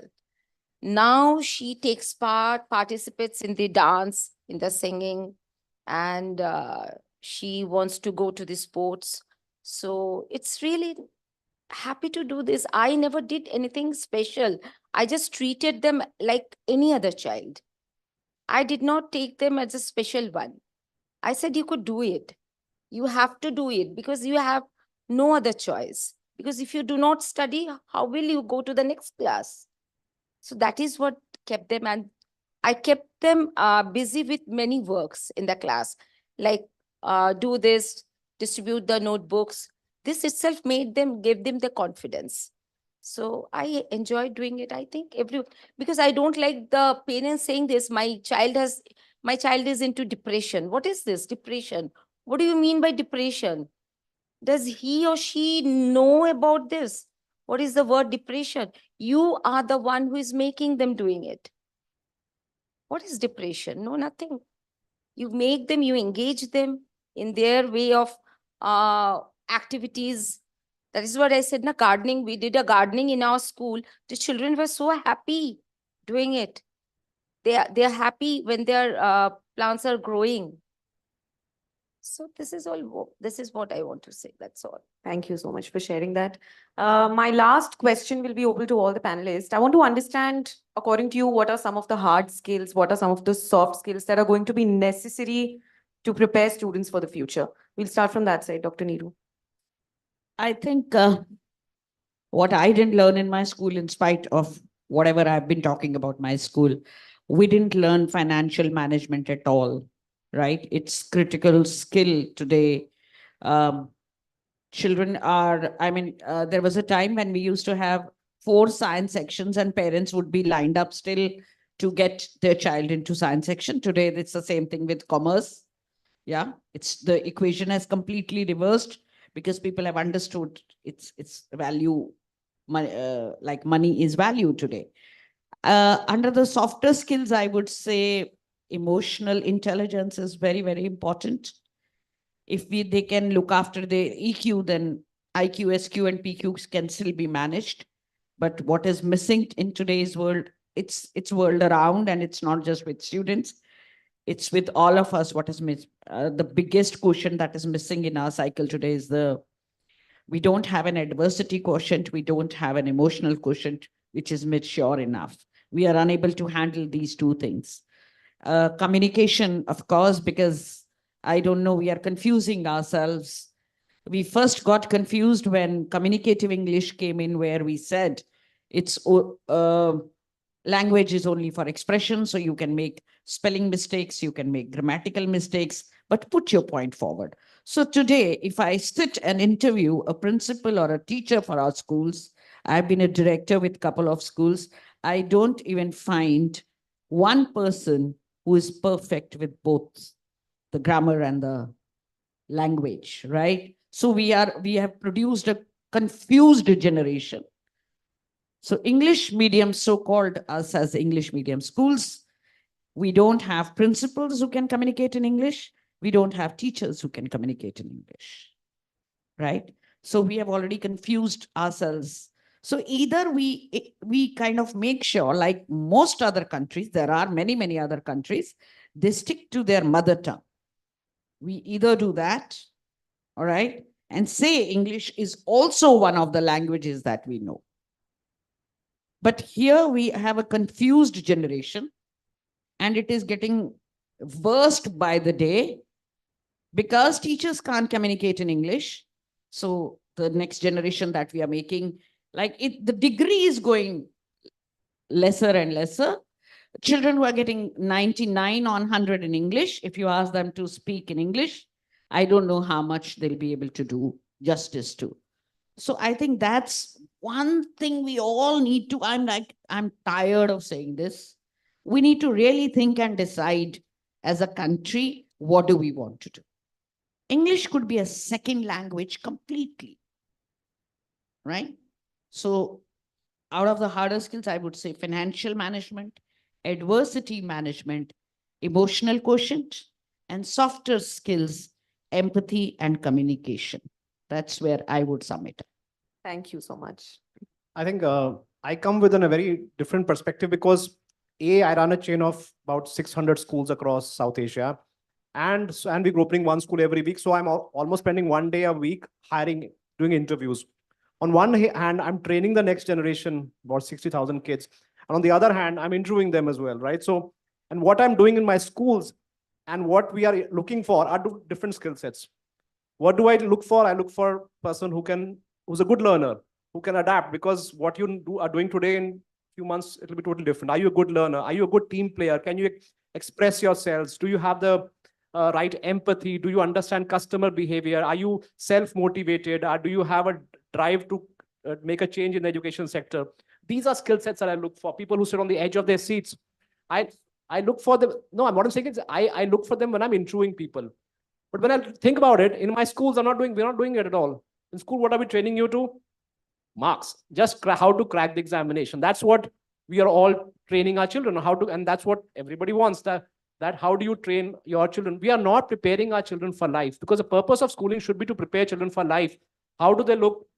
How do they live happy, fulfilling lives? That is the whole aim of everything. Even job is for happiness, right? So are we training children for life? So ma'am talked about financial skills, we talked about expression, talked about creativity, about all the 21st century skills. These are not being taught at all in schools. In fact, we tell our kids, agar wo kuएं mein kood jayega, tu bhi koodoge. Every parent says that to the children. When the child gives the excuse, Papa, wo bhi to ja raha hai movie dekhne, and then we give the same answer. And then, so we are training them to say, be focused on yourself, be focused on yourself. And then when they enter the workplace where you have to work in a collaborative environment, there'll be hardly any job where you'll be sitting alone. It'll be like maybe a gig on Fiverr or something where you'll be working alone. That thing is not there. So we are training kids for something जो कि उसका कोई फायदा नहीं होने वाला. Memorization went out of the door the day Google came in. Chat GPT is now questioning your creativity skills. हम बात कर रहे हैं ban करने का Chat GPT को. All colleges, schools are talking about banning. It's an amazing tool. It's like having a mobile phone. Why aren't you training our children how to do prompt engineering? क्या in the workplace क्या नहीं होने वाला क्या उनके पास? They will have Chat GPT. Tell them how to use it. One professor asked me a question. If I ask a question and everybody answers from Chat GPT, so how do I give marks? I said, Sardar, your question is wrong then. I'm very sorry to interject you, but is the only goal for life having a career? Does studies and education not mean becoming the best version of yourself as a human? Yeah, that's what I said. The purpose of schooling is to prepare children for a happier life, right? Not right, just careers. right. So we are too focused on exams. Exactly. We are just looking at the next step, not even beyond that. So if I tell the parents I'm training your child for a career where he'll be collaborative, learning, unlearning, nahi sir, marks chahiye, marks chahiye. So we have right now as a society, we need to work on that. Perfect. I think we are training our children to something, the skills which are not required in today's workplace. I don't need you to understand कि 1857 में क्या हुआ था, कौन किससे लड़ा था. That is irrelevant. And we are wasting our children's childhood on learning and focusing on stressing on all this. It's a really good thing. This coaching thing has got banned before 16. Class 6 se IIT coaching kar rahe hain. These children are going to be one-dimensional. They'll be the ones who will be committing suicides because they are not, as ma'am said, they are not emotionally mature enough to handle failure. I was back home watching Dragon Ball Super, so I don't know that. I mean, that's crazy. That's crazy. For a 6 year, a student who's in the sixth standard preparing for IIT, that's They'll become crazy. one-dimensional human beings. They will not be able to sustain a happy relationship with their spouse because all they've been told to do is "Ispe focus kar." All their formative years have gone down the drain. It's the most detrimental thing you can do is to put your children through IIT coaching at a very early stage. Right. Thank you so much, Amol. Our time is up, but Miss Masumi, what do you have? Mike. My way of thinking is also the same, because why should they learn about French Revolution and why should they learn about all this? They do not know about nothing about our country. When we talk about Independence Day or something, they are not aware of it, but we are making them learn about other things. So I agree with sir. And this is, I don't know whether we are wasting our time or whether we are wasting their time, what to teach them. We should change that.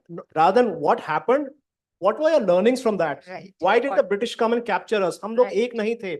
What can we apply that in today's world? That is important. You have history for Absolutely. I that. agree You with should you, have sir. history, but your focus needs to change. I think we are focusing on the wrong things. Right. Thank sir. you so much, everybody. Thank you so much to all the panelists for joining us today. Thank you so much. Well, this has been amazing. Could I please request everyone to kindly come forward and join us for a group picture?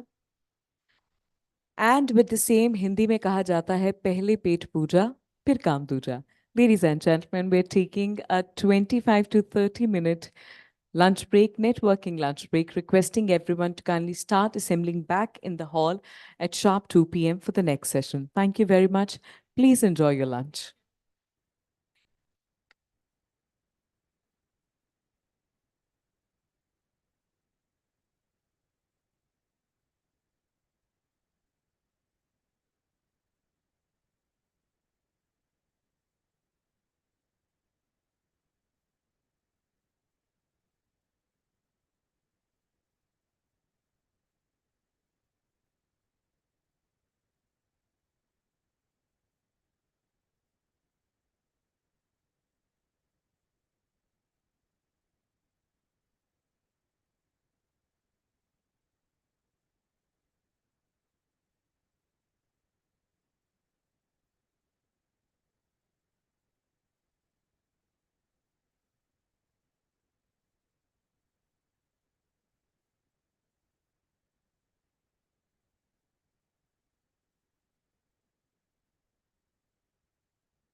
Welcome back, everybody.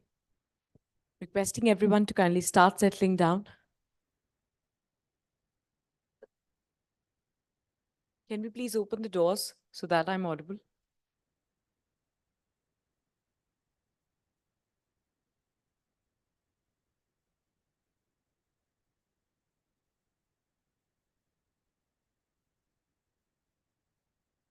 Welcome back, ladies and gentlemen. Once again, requesting everyone to kindly put their mobile phones on silent or vibrate only mode.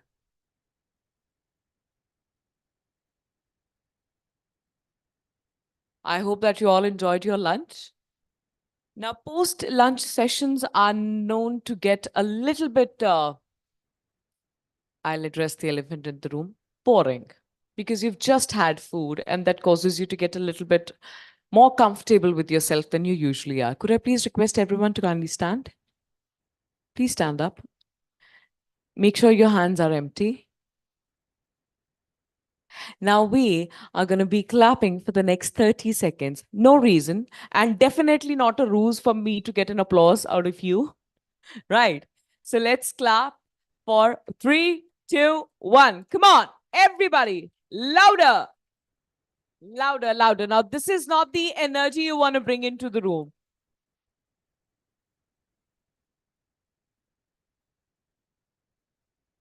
Two advantages. Advantage number one, it sounds amazing. Advantage number two, it helps you with the blood pressure, helps you focus better.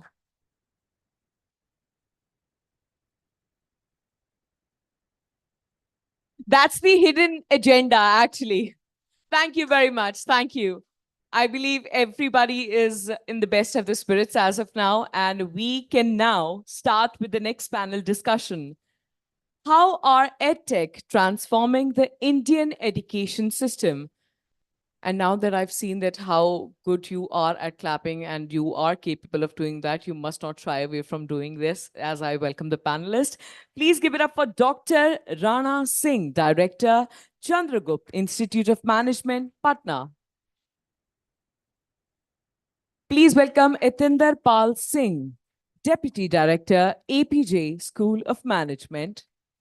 Please give it up for Professor Dr. Mohammad Samiruddin Khan, Dean, School of Computer Science Engineering and IS, Presidency University, Bangalore. Let's give it up for Atul Bharat, Group Director, Acropolis Institutions, Indore.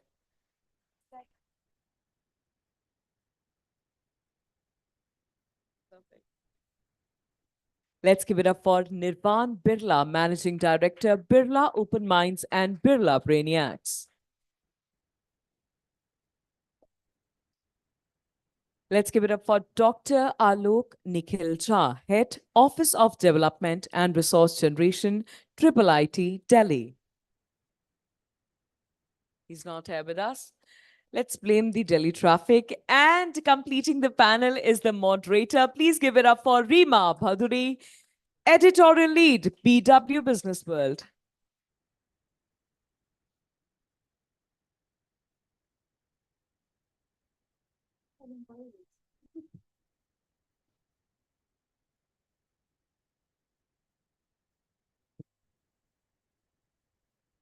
Good afternoon, everyone. So we are back with our panel discussions.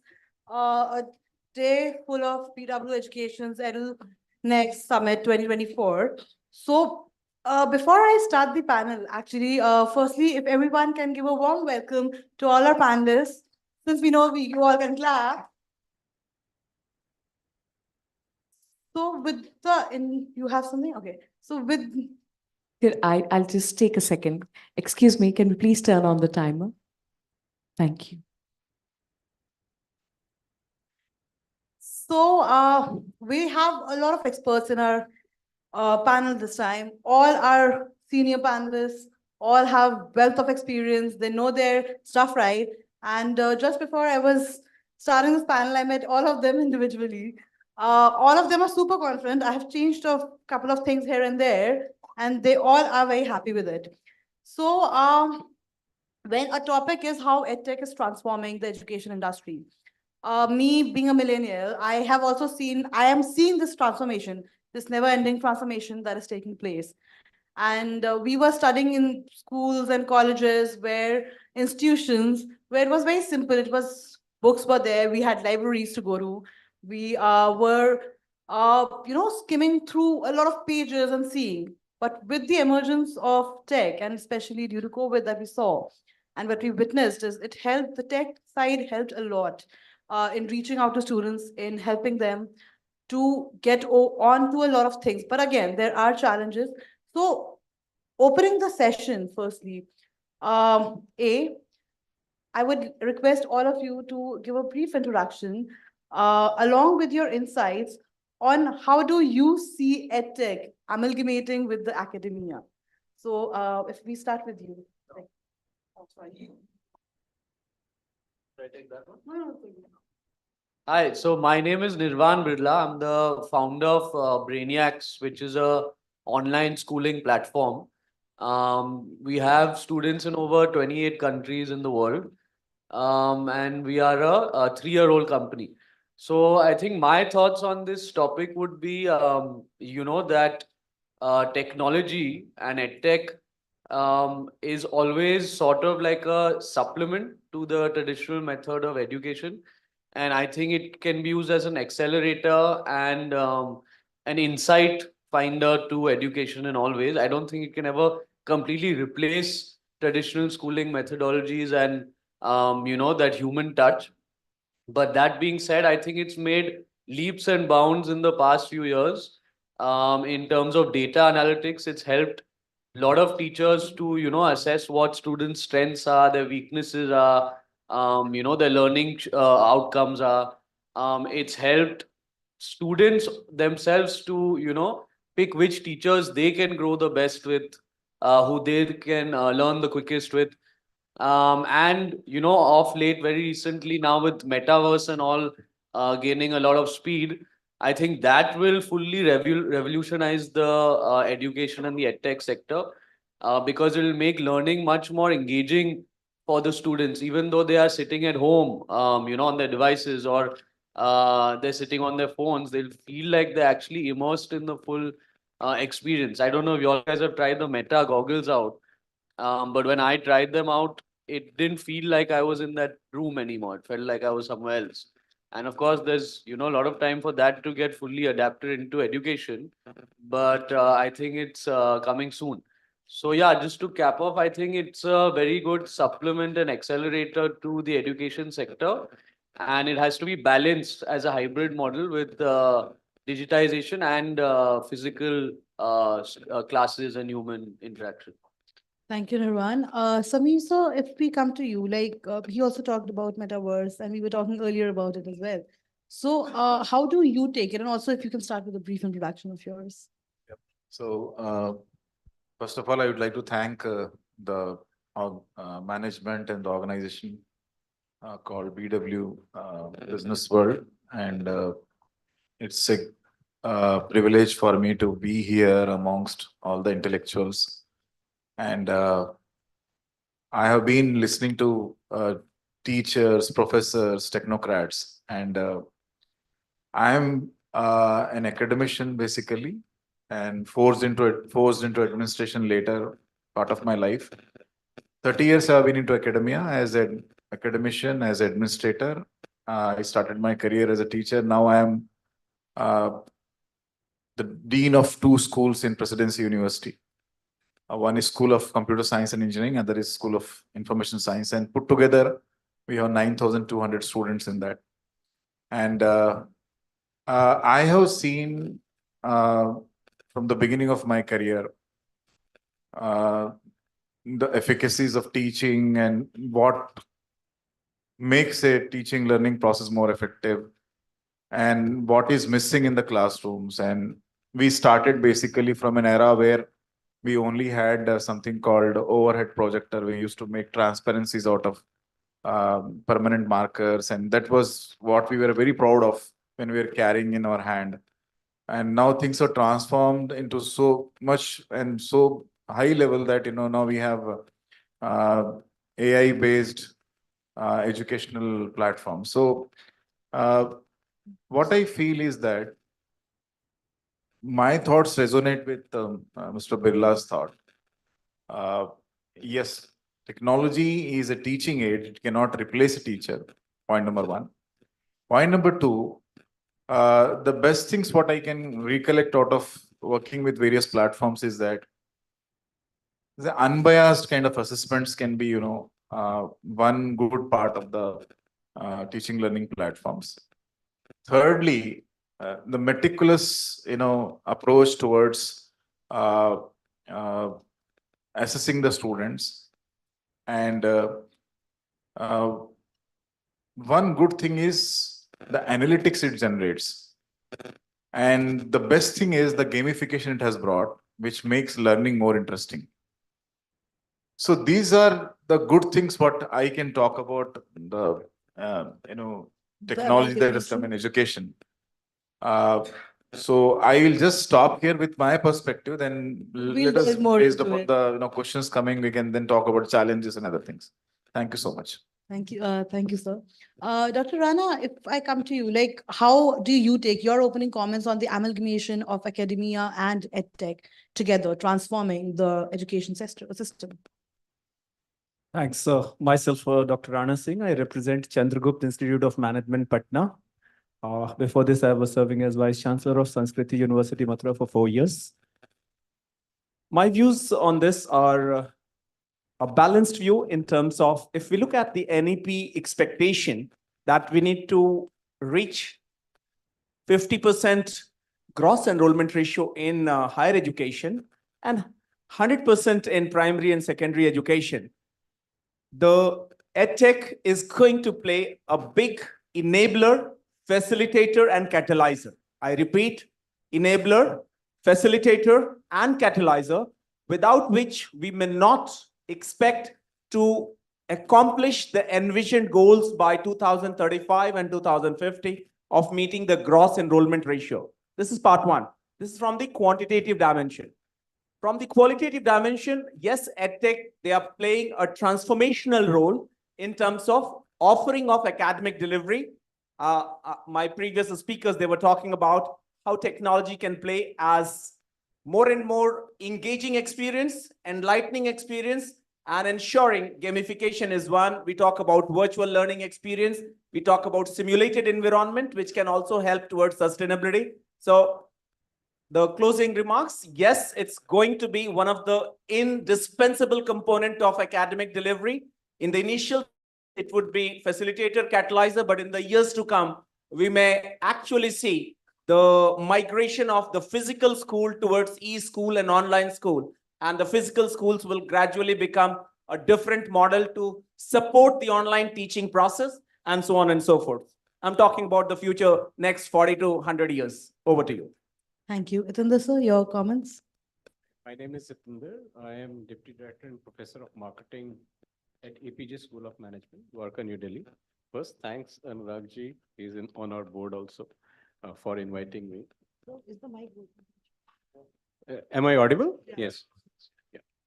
So thank you for inviting me. It's with the August panel sitting here and the August audience. So my take is everything hunky-dory? Probably not. Is technology or edtech companies magic or Aladdin's lamp? Probably not. Issue is, yes, we have seen a transformative effect of tech. And if let me give you a very skewed example of management education. So when it comes to management education, I've seen the first time I taught in a classroom was 97. We were talking about, as Mr. Samir was talking, OHP. That was the only tech we had. Then we saw first time that at that moment, the teacher used to take pride in that mujhe aata hai, and I am the sage on the stage.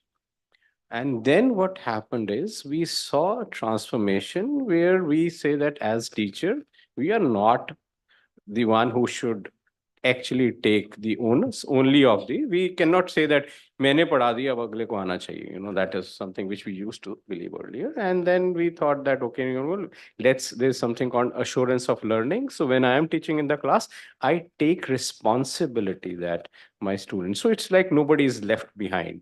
So I'm the speed of the car is decided by the slowest camel. So when we are reaching there, that is where tech is coming. I probably come that is immense role tech can play is when we are talking of personalized learning and all that. Incidentally, you know, when Samirji was talking about gamification, or we are talking of personalized student journey maps. So that is something which tech is going to play a very important role. When it comes to content, see, what I am primarily seeing is most of the edtech companies are becoming content companies anymore. So what they are trying to do, they are trying to replace a teacher. Sorry to say, you can't take away my job. I am not going to let you do that, right? There's a reason for that, is that a teacher is required in the classroom. Otherwise, if it would have been so easy, why do we send us to see how many as parents? I did try with my son. I told him not to go to the school. He said, no, I want to go to the school. मैंने कहा 8वीं में डाल देंगे यार सीधा मस्ती रहे पढ़ लेगा सब कुछ whatever. I'll come to this. Right? I will come to So this. so point is what all. So I'm trying to open a Pandora box here, is taking the other people's view, right? So issue is, yes, as Dr. Rana said, that it's amazing enabler. We are using simulation. I'm using simulation as well. That is, so when we are talking of experiential learning, if I can't take my student out in the business world, I can actually, the tech can help me in doing that. But is tech the miracle pill that is going to solve it all? Probably not. So we'll discuss We'll about that. figure This is where we'll close. And Atul sir, your comments? Right. Thank you, Mr. Anurag's team and Business World to invite me for this session. I'm Atul Bharat and I'm working in academia from the last 30 years and I'm in skilling, career development, and I'd handled very minutely to the transformation of children and students from X to X dash. The first thing is that NAP is going to rule the world on or giving India a perspective into the education should be on learning based. And when it's learning based, digital is not only the base to learn. We as an Indian society develop our children into a very different cognitive atmosphere and an environment. And emotion and feelings are very important for a child to grow, learn, and to understand. And as we go to the philosophical way of that, so we can understand that the mother is the first teacher. So you can't make mother digital. And similarly, you can't make teacher as a digital. Child learns through his cognitive experiences, exposure, and observations. And digital can't give everything to him. I do agree digitalization will be giving a new edge to alpha generation. And we all have to change with alpha generation. They are more digital. We have to adopt them because else there will be a huge generation gap into the teachers and the children's. We have to adopt them, but Indian education system will be running in hybrid mode where even 20% teachers interference will be required, even if we go 80% digital. But yes, digital will play a role for learning experience. Thank you. Thank you, all of you, for your opening comments. So, there was one point very strongly said that e-schools will change the dimensions. There will be different models that would be adapted. Therefore, we also spoke about how the experience of human, like real teachers, are necessary because a lot of times with the growing generations, as Atul sir was also talking about, that Gen Alpha, when it comes to the play, Gen Z is already very technologically advanced, more than millennials or Gen X or any other generations. And while we are seeing Gen Alpha from the very beginning of their life, they are engrossed with tech. The first thing they have in their hand is mobile phone. I mean, fortunately or unfortunately, don't want to comment on that. But yes, that is there. But with e-schools, that human touch, that what we learn, because there's a lot of rote learning also that comes along. So, how do you think that there will be a perfect blend? What according to you, is the perfect blend that needs to be required to in order to enhance the experience, as Atindra sir was also talking about it. So, Dr. Rana, if I ask you about it, because you had a very stressful thought on it. So, your comments on it? Well, I'll touch the theme and then come to your question. The theme says EdTech transforming the Indian education system. Well, yes, I'll give you, there are three prime components in academic delivery, which we talk about: teaching, learning, and assessment. Most of the Ivy League universities of the world, they have dedicated centers of excellence on teaching, learning, and assessment. In India, we do not have seen emergence of much of these centers. However, as teachers, we are doing our best in the class, but the challenge which we have in front of us to segregate the pace of learning of the students and their understanding, their learning, and their internalization. However, the technology plays a phenomenal role in differentiating what is the pace at which the class is learning, especially when they are pursuing an online class or they are going through a self-instructional material and they are taking the test on a real-time basis. So we are able to differentiate who are the slow learners, who are the medium-paced learners, and who are the fast learners. So unlike in the routine academic delivery process, most of the Indian higher educational institutions do not have the component of formative assessment.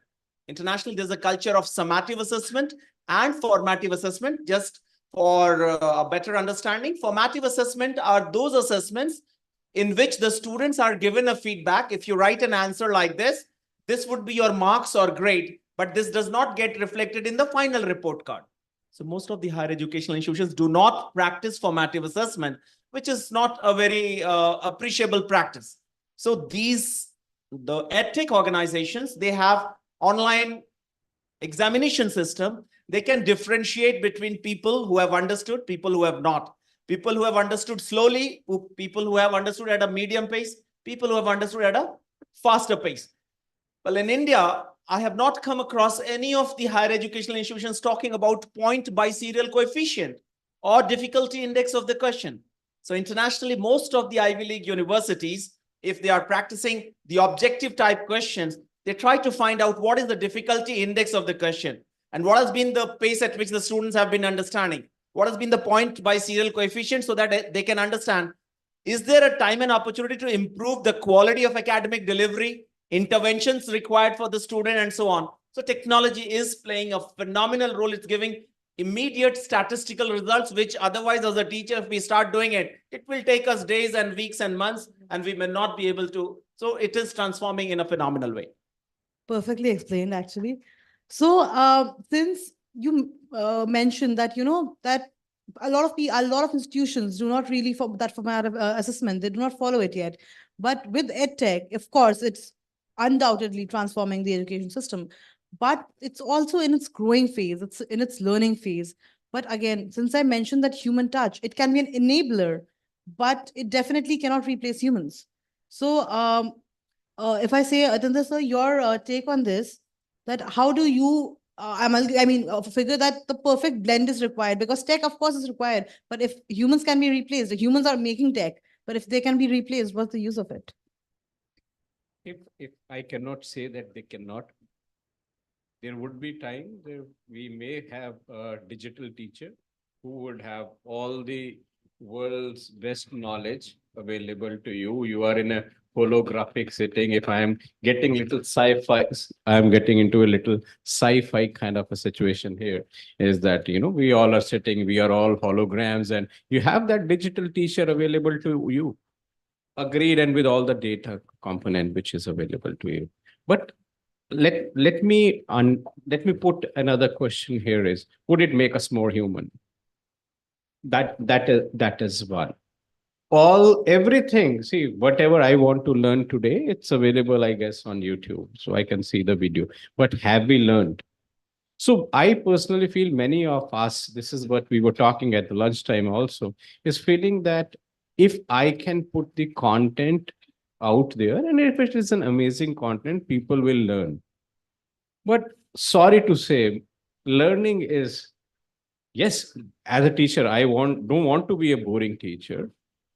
I want to be an interesting teacher and try my level best to be an interesting teacher. I show videos in the classroom that has tech has enabled me. What I can do is I can invite, let's say somebody, he's a founder of a tech company. We have a founder, Mr. Birla here. I can ask him to come and join my session for 10 minutes over a Zoom class. That was not available to me, which I'm doing right now. I use simulations that give them instant feedback. But point here is when I am looking at a larger picture here, is tech is going to do that? How would tech help me become more creative? How would it help me creating solutions for the problem which don't exist at this point of time? How would we do that?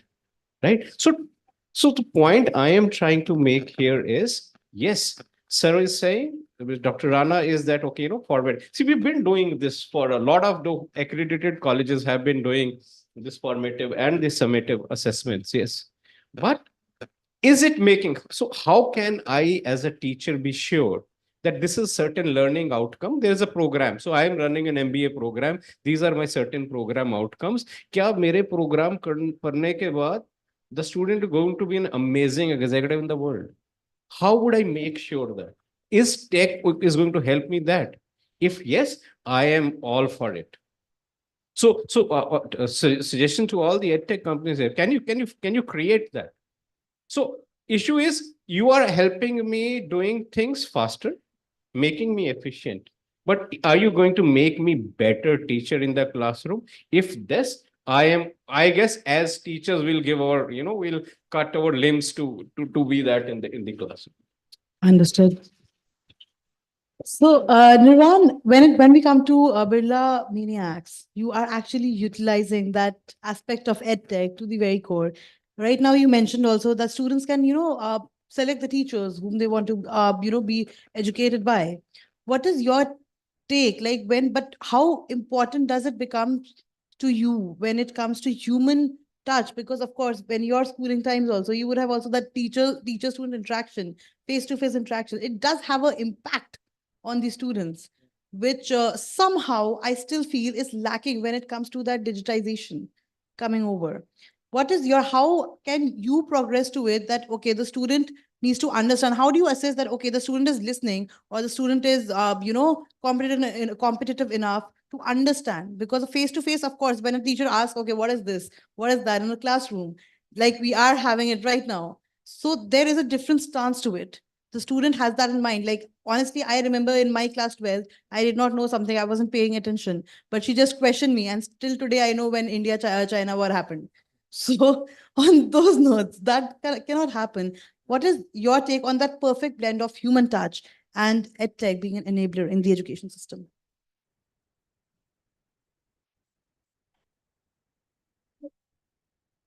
So actually, that's a great question because that's the exact question I asked myself before I started Brainiac.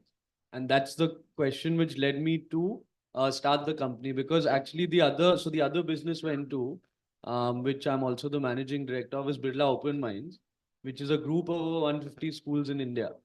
And that's how, so I started my professional journey with Birla Open Minds, heading Birla Open Minds. And I got to know, from the grassroots level, the best methods of learning, the best styles of learning, how teachers are super essential and academicians are super essential in nurturing students, not just in your core subjects and your skills, but also a lot of life skills of how they'll actually go out there in the world and survive, which cannot be achieved only by tech. So that's the question I asked myself, and I agree with all my other panelists that it has to be a hybrid model.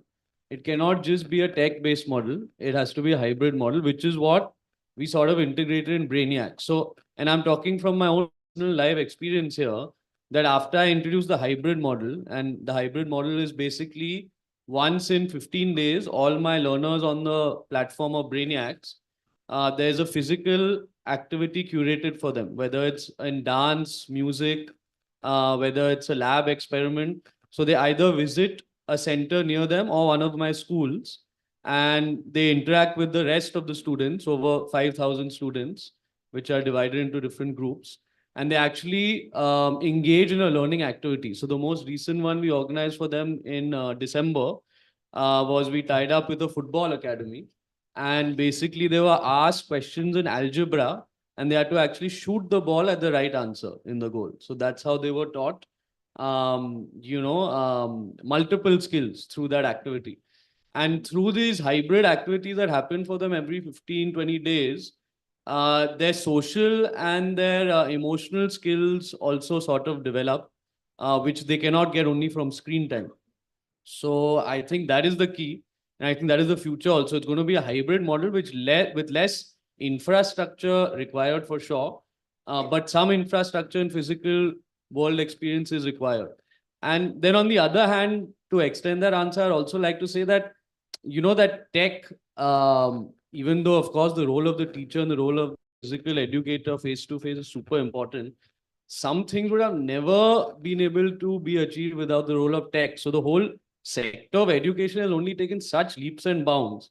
For example, I have some students in Visakhapatnam. I have some students in Abu Dhabi. I have some students in Norway as well. Now, the student in Norway is getting access to a teacher from India who's a professional in accounts and financial literacy, which he would have never been able to do because, as we all know, Indian accountants are the best, right? So he would have never been able to get that access before. A student in Visakhapatnam is getting access to an IGCSE Cambridge level teacher who can also progress him further to actually graduate from a Cambridge institution, which they would have never been able to achieve without the role of tech, without the role of live two-way interactions, without the role of analytics and, the whole tech enabler. So I think, yes, it has to be a hybrid model balancing both worlds. Lovely, lovely. So, Samisa, when we are talking about, since we're talking about EdTech and since you have expertise in the application of it, can you make us go through that application, that how does it work in that EdTech sector? How is this transforming? How is this inducing? Go very deeply into the education system.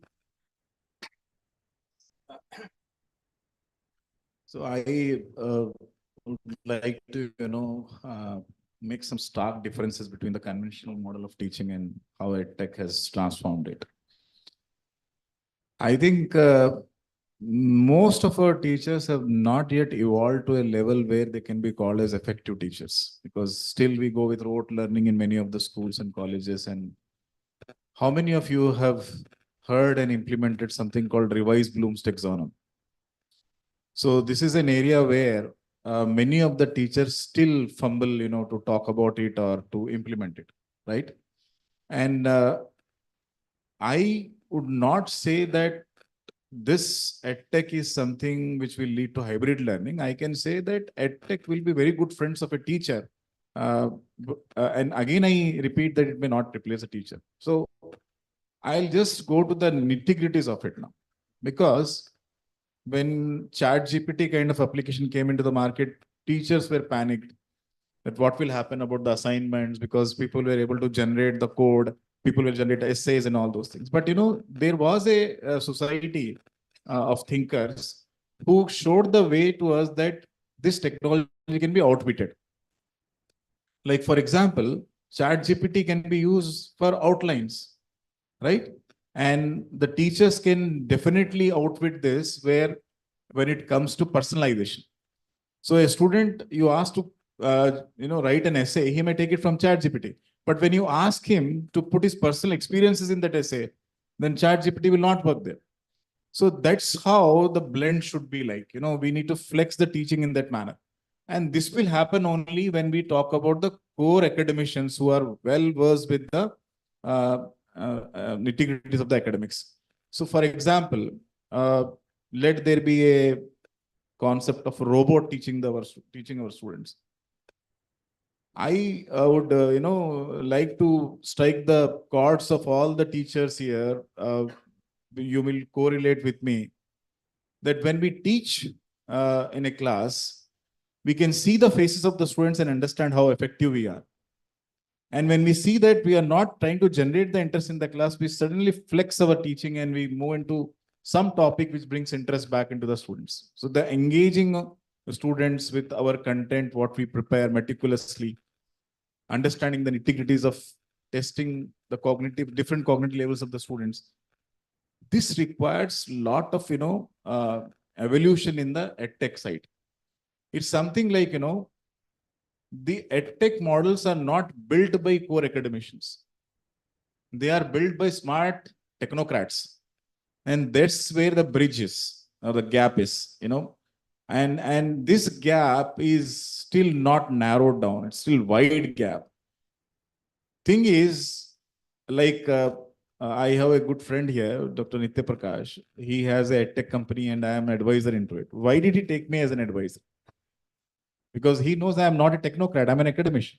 Because he knew that hand in hand, a technocrat and academician can only bring an effective teaching learning platform, wherein all these revised Bloom's taxonomies, assessing the students in all cognitive levels, the 6 cognitive levels, keeping in mind the outcome-based education model. What is the beauty of formative assessments? Rather than having a post-mortem report at the end of the exam semester by having summative assessments. These all things can be brought into technology only by an academician. And what I feel is most of the teachers are taking this edtech as a kind of escape route, developing complacency and depending more on it. Like I am behind the teachers from past 19-20 years to not be dependent on the PPTs, because they take PPTs as a kind of, a Bible, or students also thinks that contents of the PPT itself is syllabus. And that way they escape from preparation. See, when we joined teaching, our professors used to say, Samir Khan, if you want to teach for 1 hour, prepare for 4 hours. And I thought some days back that is an outdated kind of, preaching any professor, senior professor can give. But believe me, I was going through one of the interview of a IIT professor, IIT Bombay professor, Sahasrabudhe. He was telling me that being at a professor level till today, I prepare for 8 hours to take 1 hour of class. Can EdTech bring that difference? I think no. Because please understand, ChatGPT is designed by a person who never used ChatGPT. Right? So now, So you if know we the... sum this up, like in the application form, like, because since you mentioned about conventional and traditional, digital Yes. education system, if we sum this up, like how would the application, how has it made a difference? See, the If you can difference sum is, as I will say, we can have this, learning platforms or LMS as an aid to the teacher in, having multiple levels of assignments. But once we put the logic in it, we need not have that, tedious job of doing things again and again, right?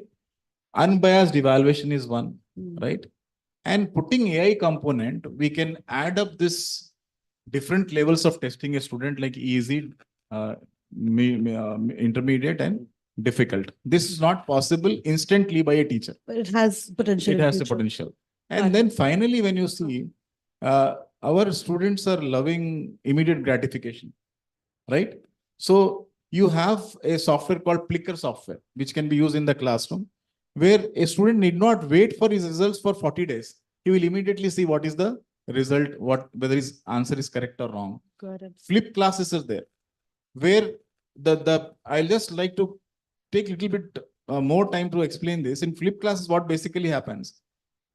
Conventional model of teaching is that you give difficult assignments for a student to do at home, and you make him learn the concept at the classroom level. Actually, the student requires more of the teacher support for those assignments, right? Since he's unable to solve the problems or assignments you are given, he will take the aid of his friend or something, or tuition teacher, go to the coaching centers, right? This will further involve him in malpractices. So flip classes like technology, what it does is, he learns the concept at home, but the difficult part of it, of practicing or solving problems, will be done at the school level or the college level. So we are a little short on time. We have- Last thing I would like to say, because I see enthusiastic teachers here. the role of a teacher will definitely be difficult in the coming years. Activity-based learning, for example, reduces the delivery of a teacher in the classroom and makes him more as a consultant or facilitator. He should not be happy that वो जो सुबह से शाम तक हम लोग बोलते रहते हैं वो कम हो गया. वो कम जरूर हो गया है आपका बोलना, लेकिन आपका जो काम बढ़ गया है वो हायर लेवल साइड है, जहां पे you have to meticulously design the activity and then you become a teacher, which is a facilitator or an enabler of knowledge. So he can then say that, yes, technology has come to my aid, and we hand in glove can make teaching more effective and more efficient. Has That's been what an I can say. enabler and has been. So yes, that's what. Thank you so much. So, also, my next question to you is that when we talk about EdTech, how do you think EdTech solutions has contributed in bridging the gap in say, this educational systems in India, especially when we talk about tier 2, tier 3 cities as well. Tier 1 city, of course, everything, all advancements is there. But how is it bridging the gap between the tier 1, tier 2, and tier 3 cities? See, as per the need of the education system and the NEP policies, the academicians have to redefine their teaching methodologies. There will be a huge paradigm shift into teaching methodologies of a teacher. One thing I would like to quote that two things are required, the why and how. The why is of teacher and how is of EdTech. Now, when we talk about EdTech, how will be 20% by teacher and 80% by EdTech. And teachers will be using the repositories of EdTech to facilitate students to learn and understand how to do things. But the important role of the teacher is to and make them understand why we have to read this.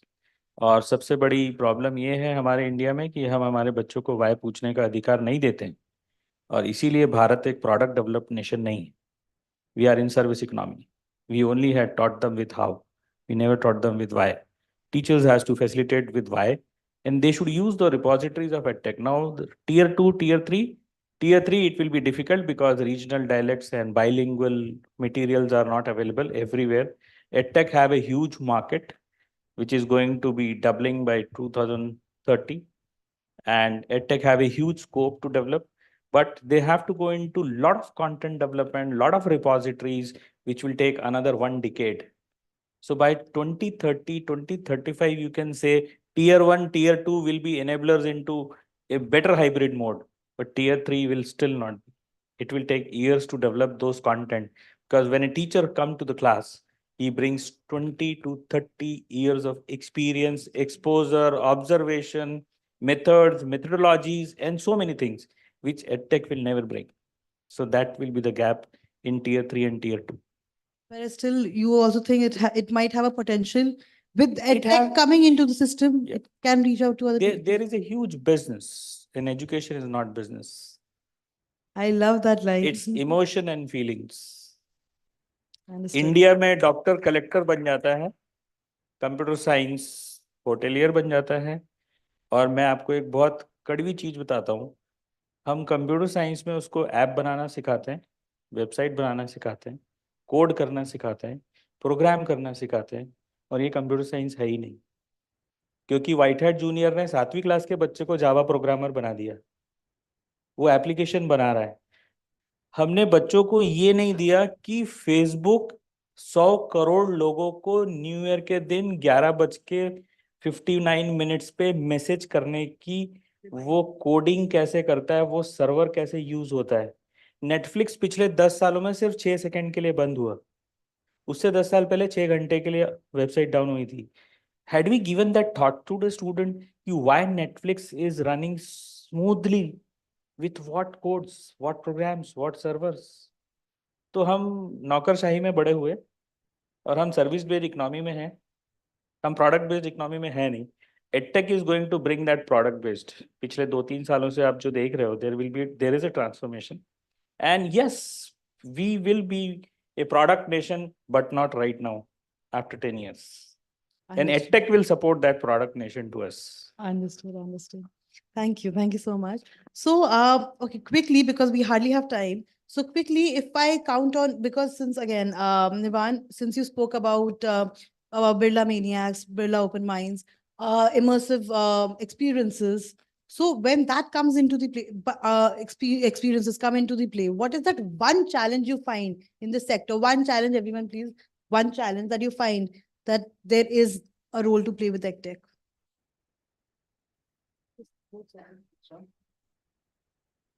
I think the one challenge, like going back to tier 2 and tier 3s, I agree with what you said about tier 3. Actually, I think it's a long time before EdTech can catch up there because it's about affordability and accessibility.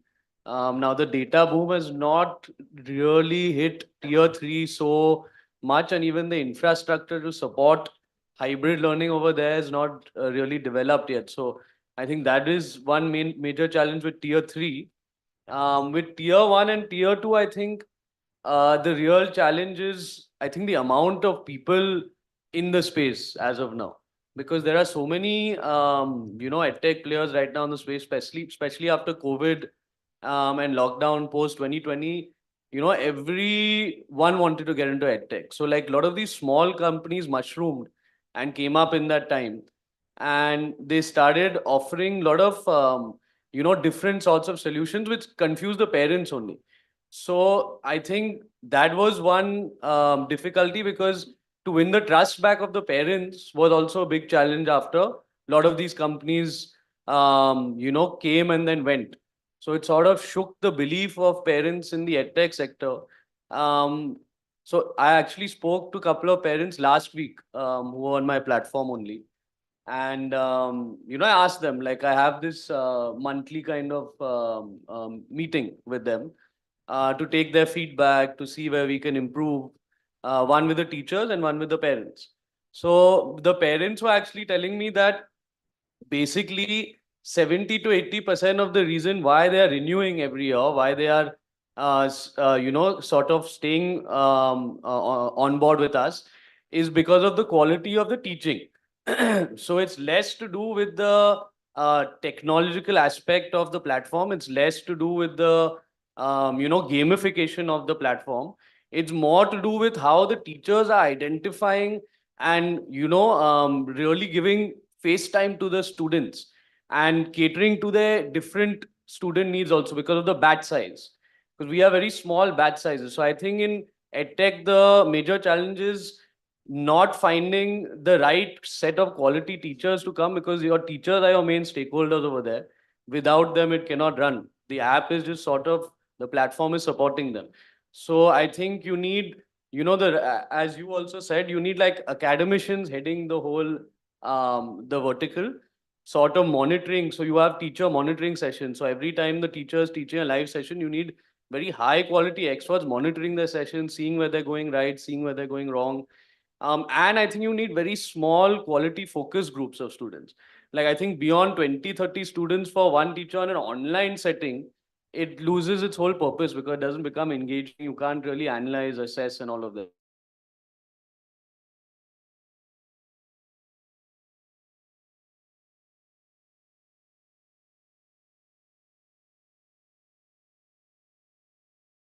With the system. One of the biggest challenge which the EdTech is facing is the regulatory compulsion. They are not given the rights to grant degrees, diplomas, which at times they are in much better position to prepare the students. So if we look at the Eklavyan mode and the Arjunian mode, so even though Eklavya could excel par excellence in his skills, but though he was not having the recognition of being a disciple of Dronacharya. So regulatory dimension is one. This is high time the government should think of giving a level playing field to the online or the edtech platforms, which should be outcome based. Let there be a common testing body like NTA, which can take the exam of 10th, 12th, graduation, and let the students coming from a state university, central university, or an edtech platform come and appear for the exam. So the level playing field, one, is missing. Second, the regulatory component of allowing X institutions or universities to start online education and why cannot. And EdTech cannot grant degrees. So there's a big skewed dimension of, so that's one of the biggest challenges. The sooner we do it, the faster we can accomplish the envisioned goals in much more efficient and effective manner. Lovely. Thank you. Hitendra sir, your thoughts? The one challenge. Okay, I personally feel the challenge of edtech is edtech themselves. मैं ये बात नहीं मानता कि digital divide है वो digital tier 3. India is the biggest number 1 users of Facebook is India. WhatsApp 467 million users. Instagram सबसे ज्यादा कंट्री कौन यूज कर रहा है? हम कर रहे हैं. कहां से कर रहे हैं? हर एक को पता है. So if you are saying that you are not able to reach to the hinterland is not accessing or hinterland of India is not has the access to digital, it's bullshit. It's correct. Where are all these users are coming from? वो बिहार में छोटे से गांव में बैठ के relay बना रहा है. तो वो आपका पढ़ क्यों नहीं सकता भाई?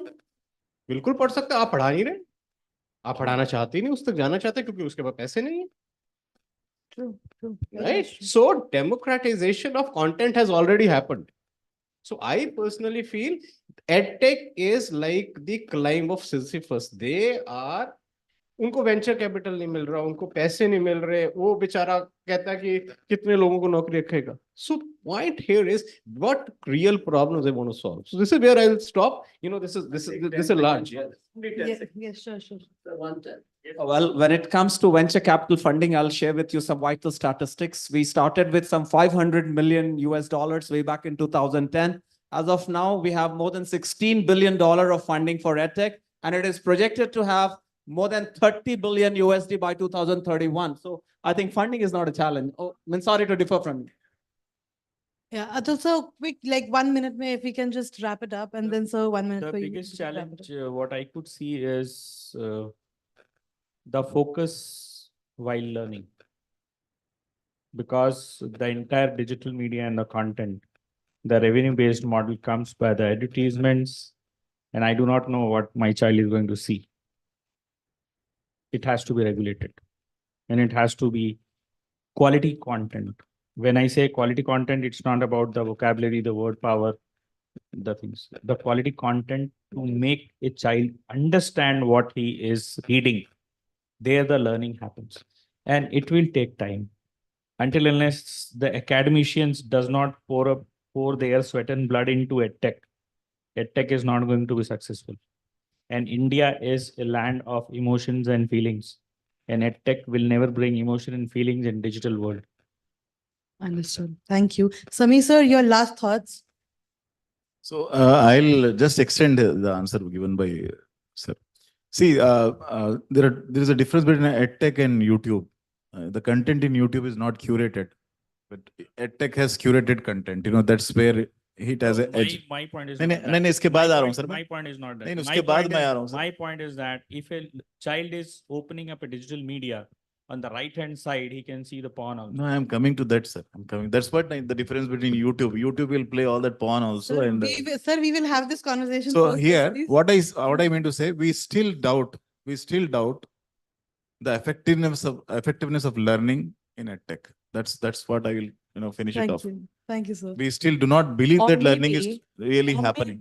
Maybe schools offer better sex education so children do not have to go to porn sites to learn what that is. That's brilliant, Sarjeet.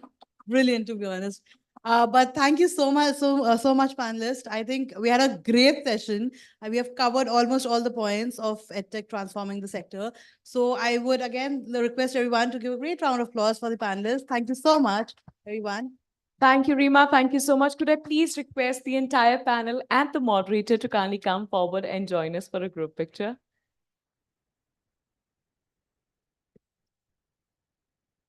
How about a bigger, better, louder round of applause for the panel?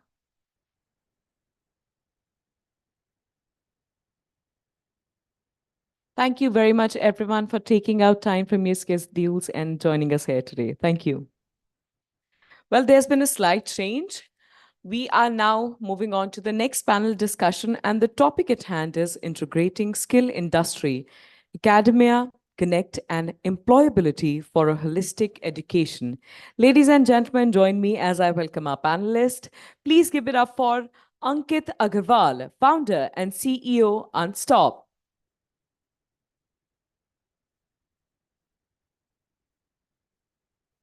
Let's give it up for Ketan Deshpande, founder and CEO, Friends Union for Energizing Lives, Fuel.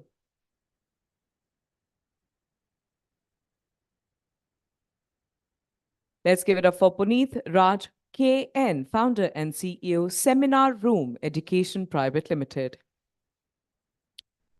Joining us is Puneet Dhiman, founder and CEO, Chabi.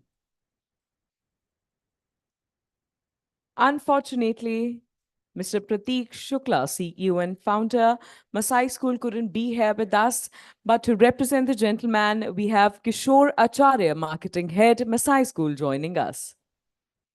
Let's welcome Mr. Acharya with a big round of applause.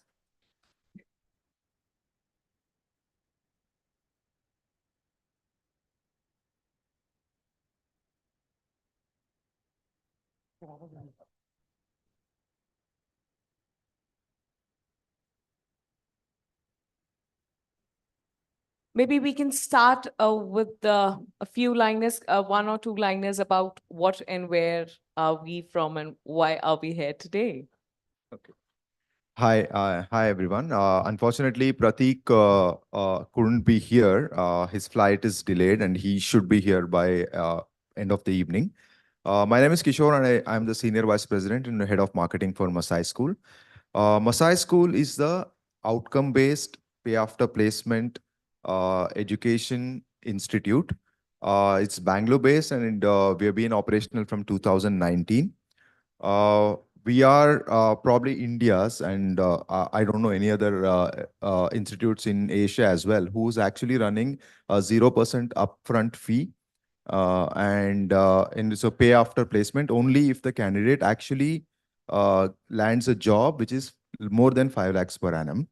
So far, we have placed around 4,500 people, and in 2025, we are trying to reach that to 10,000. Maybe during the conversation, we'll get to know more about it.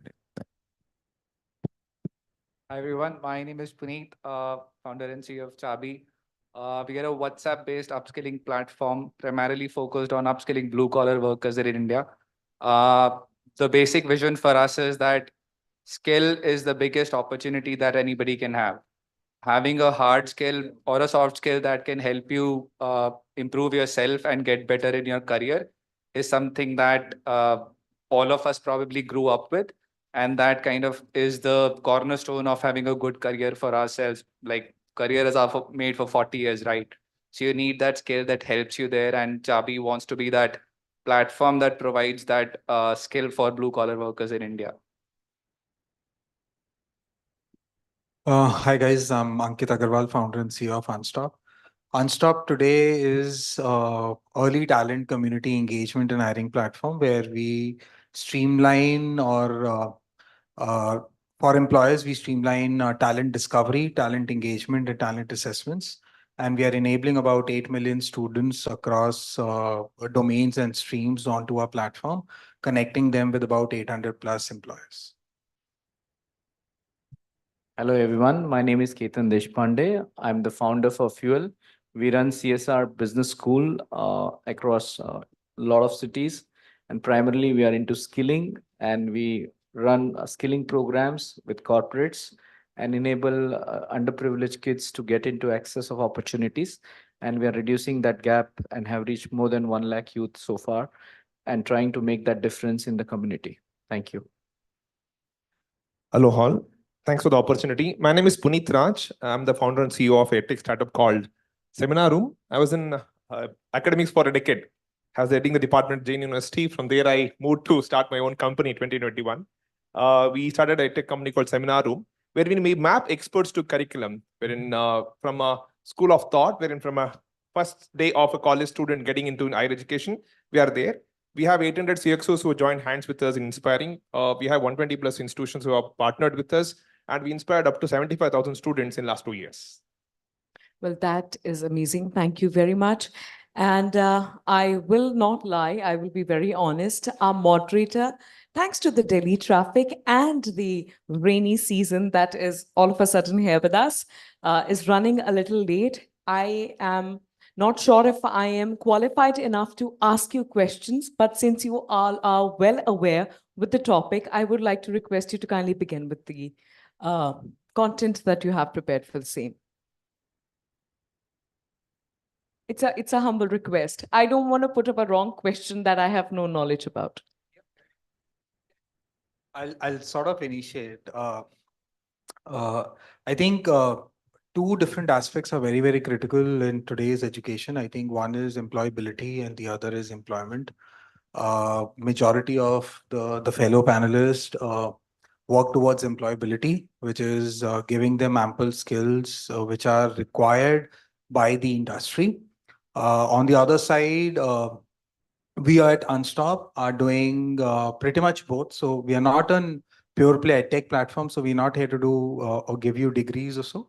We are here, we are sort of a finishing school where I think the idea is that we have reverse engineered. So Because all what you're mentioning up until now, all the panels that we've hosted, most of them have stressed upon not just preparing people for the students just for the exams, just for the final moment that once their career starts. So that I think is what is in the mind of most of the people in the audience. So maybe you could address that. So I think the journey towards your career starts from day one of your maybe degree or diploma programs, so to say. I think the root problem in our education system is that, and that is true, possibly would have been true for all of us as well. We would have prepared to crack jobs maybe overnight or just before our placement season. And what we intend to do is that how can we start the journey on day one of our UG or PG programs? And I mean, unfortunately, having worked with majority of the dream employers, what employers are looking at is not what we have in our books, whether it is UG or PG programs, whether it is engineering, MBA, arts or so, right? They are looking at much beyond academics. They're looking at, even if it in academics, they're looking at practical knowledge. They're looking at soft skills, and those skills can be as, I mean, trivial as, let's say, can you communicate or articulate yourself well? Can you think on the feet and maybe find different ways to navigate a problem? And I think that is something that is not really taught in our education system. And that's where we need partners like what you see on stage who take up these elements from the practicality point of view and from the completeness point of view, which is very, very critical. Let me take it from here, Ankit, what Ankit said. Our employability rate, if you see yesterday's Economic Times, there was a small article written. The employability rate of final year students and pre-final year students has moved from 33.9% to 51.3% the last decade. It's a phenomenal improvement in, compared to last one decade. Wherein if you want to push it from 50 to 70, that is where you can't depend only on Pradhan Mantri Vikas Kaushal Yojana or only Skill India. You need to actually get into universities. Like you need people or enablers like us to definitely help them, because it's not just skill matters the next 10 years. It's all about what additional to that. What is the digital transformation knowledge he has got? It's the data knowledge, it's the digital knowledge. What is the creative thinking? A combination of this can be taught from experts who have experience every day in the industry. Wherein they joining hands, thanks to UGC and AICTE, actually they have started professor of practice now with no academic, 15 years of experience if you have, you can be a professor of practice in same line.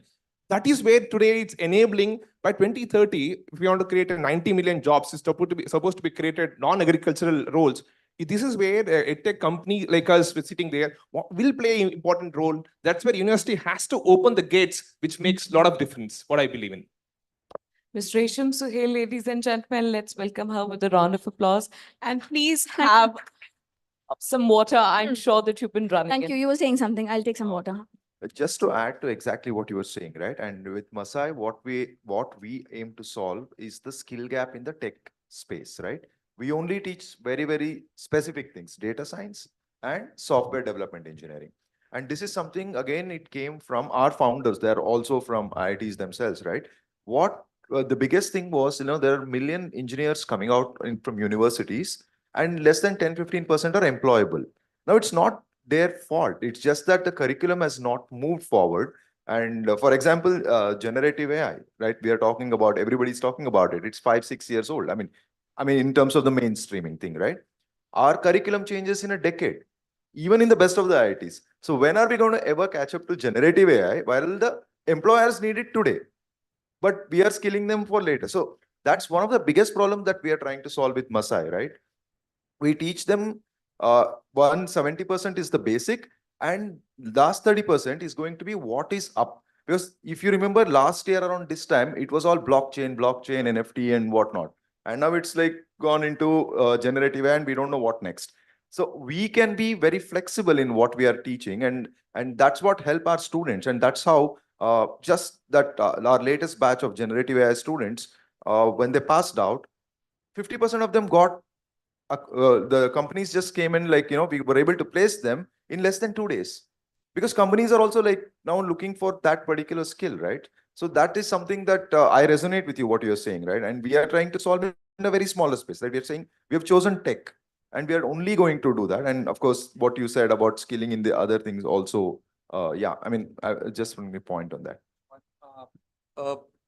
Probably a little bit of a different opinion from what we're talking about. I think, at least with the audience that we also work with, and probably our own stories as well, that we learned most of our skills that got us the jobs or our careers on the job, right? Apprenticeship programs or internships where we learned the hard skills. And like you said, the technology is changing so fast that we probably can't really teach everything in the school, right? But what we can teach students in the school is the soft skill, right? Is the fact of perseverance in the constant upskilling, the need to question everything, need to learn more, right? And that's where I think all of us combined with academia plays a very big important role in its employment and employability of everybody, right? So like I would love for you to take forward from Now here. that the discussion has taken a very interesting turn, and I can't resist speaking now. So this panel was extremely surprisingly, as in preponed. I wasn't informed. So just to correct everybody here, I wasn't late. This was scheduled to happen at 3:25. We still have time. So that was a You correction. see Huh? more startups in India because of the kiosks. No issues. Now, coming to your point on startups, 2020 or 2021 was the time when we saw this boom of ed tech, so to say. So the likes of Byju's, Unacademy, Upgrad came in. Now, that was the time when all across this edtech startups have solved for major problems. And then we have seen the great revolution all across. Now we have seen some chaos, some crisis, and edtech is witnessing a dip somewhere. Yeah, this is not the case for everybody all across, but still, we all know that there have been a chaos. Now my question to all of you, that given that you engage with academia, you engage with industry, you engage with younger generation of the nation, how many of you are really interested and are involved in preparing entrepreneurs like yourself? We are not really grooming a set of people, a generation who is actually the employee-only generation. There have been a surge in this particular trend where a lot of senior executives from startups are exiting, and they are onto their new ventures. Somebody from Swiggy left and they started the new venture. Somebody from Puma left and then started Agilitas ventures. So there are different cases where senior executives of startups are leaving their stint and then moving on to their ventures. How many of you are now interested in grooming the next set of generation in becoming the entrepreneurs, or let's say employers in India? We are in a very, very big way. And like the names you mentioned, we are on the complete opposite end of that spectrum. When we are talking about micro entrepreneurship or being an employer themselves, we are talking about delivery boys, drivers. And there is a very reasonable reason for it also. We went to, like I can give one instance, we went to Kishangarh, which is the marble manufacturing hub for India. right? We ask them that, okay, how do we help your people move upwards and earn better salaries or make a career for themselves? And they was like, they have to do XYZ, step A, step B, step C. I was like, great. Who's going to pay for it? Are you willing to pay for that upskilling? He's like, no. Why would we pay for an upskilled labor? They can do it themselves. And once they know, we hire them. They're like, okay, I talked to the labor. Would you pay for upskilling? They're like, not really. I mean, we'll just lie our way to it and probably get that job and get it done.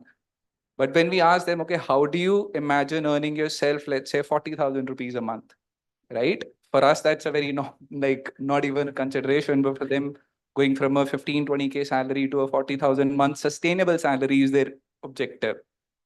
90% of them were like, okay, I want to go back to my home and open up this shop. I want to go back and open up that thing. I want to do this. I want to do that.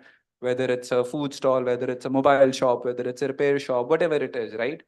And that for us is like what we want to focus on as a company, right? That giving you those tools, like I said, the hard skills you can probably easily learn.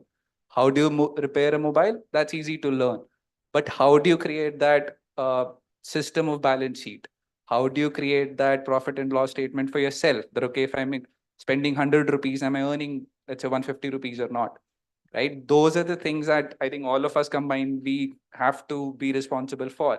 Financial management, financial planning, business plan. I mean, these are fancy words when we say it, obviously, but that's the crux of it, right? Make a plan where you can earn sustainable livelihood for yourself. So, Ankit, would you like to add to this? See, my viewpoint is a bit different in terms of, yes, we need entrepreneurs, but more than that, I think we need people with entrepreneurial mindset. If you basically see all big companies, right, the Microsoft, Googles of the world, right now are not being run by the founders, but are run by the employees who have the entrepreneurial mindset and now are the CEOs of all these big companies, right? We may need thousands or 2,000s or maybe 100,000 entrepreneurs to create employments, but we may need 10 to 20x of those entrepreneurs, people who have entrepreneurial mindset. Absolutely. To ensure that they basically are working with entrepreneurs to create bigger businesses and indirectly creating more employments. So I just wanted to add, I think where we are coming from is also the entrepreneurial mindset needs to start at schools and colleges. So we've been teaching students with academics, which will not lead to make them entrepreneurs. So we also have to focus on a content which delivers and makes them entrepreneurs and makes that machine of entrepreneurship happen. I would like to give you an example. We are training two-wheeler mechanics across India on upskilling them for the EV work of skilling. And what we have found is most of them feel it's very redundant to get upgraded to the EV because it will take time and it will come after a significant point of time. But those mechanics who are entrepreneurial mindset would start that early, get themselves trained, acquainted, and then start the upgradation of entrepreneurship. So what we also need to focus is to have not only entrepreneurs but intrapreneurs also, which will give that qualification for them, responsibility. And we've seen most of these companies have their P&L responsibility given to managers who manage the P&L of that division. So they are also entrepreneurs in the sense, not that they have to be founders itself. So we have to think this entrepreneurship and intrapreneurship both together and coin it accordingly for our country. So what suited for other countries may not be possible for our nation. We'll have to coin our own Indian innovation and jugaad to create entrepreneurship. What Ankit said about entrepreneurial mindset, right? Entrepreneur, it's not just a skill, right? It's not just a skill you get it. For example, I'm a first generation entrepreneur in my family. I was in academics, right? First one bell, there was a P1 coming to me saying, yes, sir, what do you want, coffee, right? But here you need to go and stand at the gate to get an appointment from principal or a VC, right? You need the change of mindset, right? It took 3 years for me to change that mindset, right? Somebody calling you by name. You used to call by sir for 10 years, right? So you need to change that mindset itself, right? Just giving an example. So on the other side of is that why I became entrepreneur, especially I'm from Bangalore, right? Bangalore is a place of startup, right? Every road in HSR level, you get unicorns, right? In Bangalore, every coffee day discussion happens on, there is some startup discussion happening, investors meeting, huge happening place there. So the ecosystem is built in India today.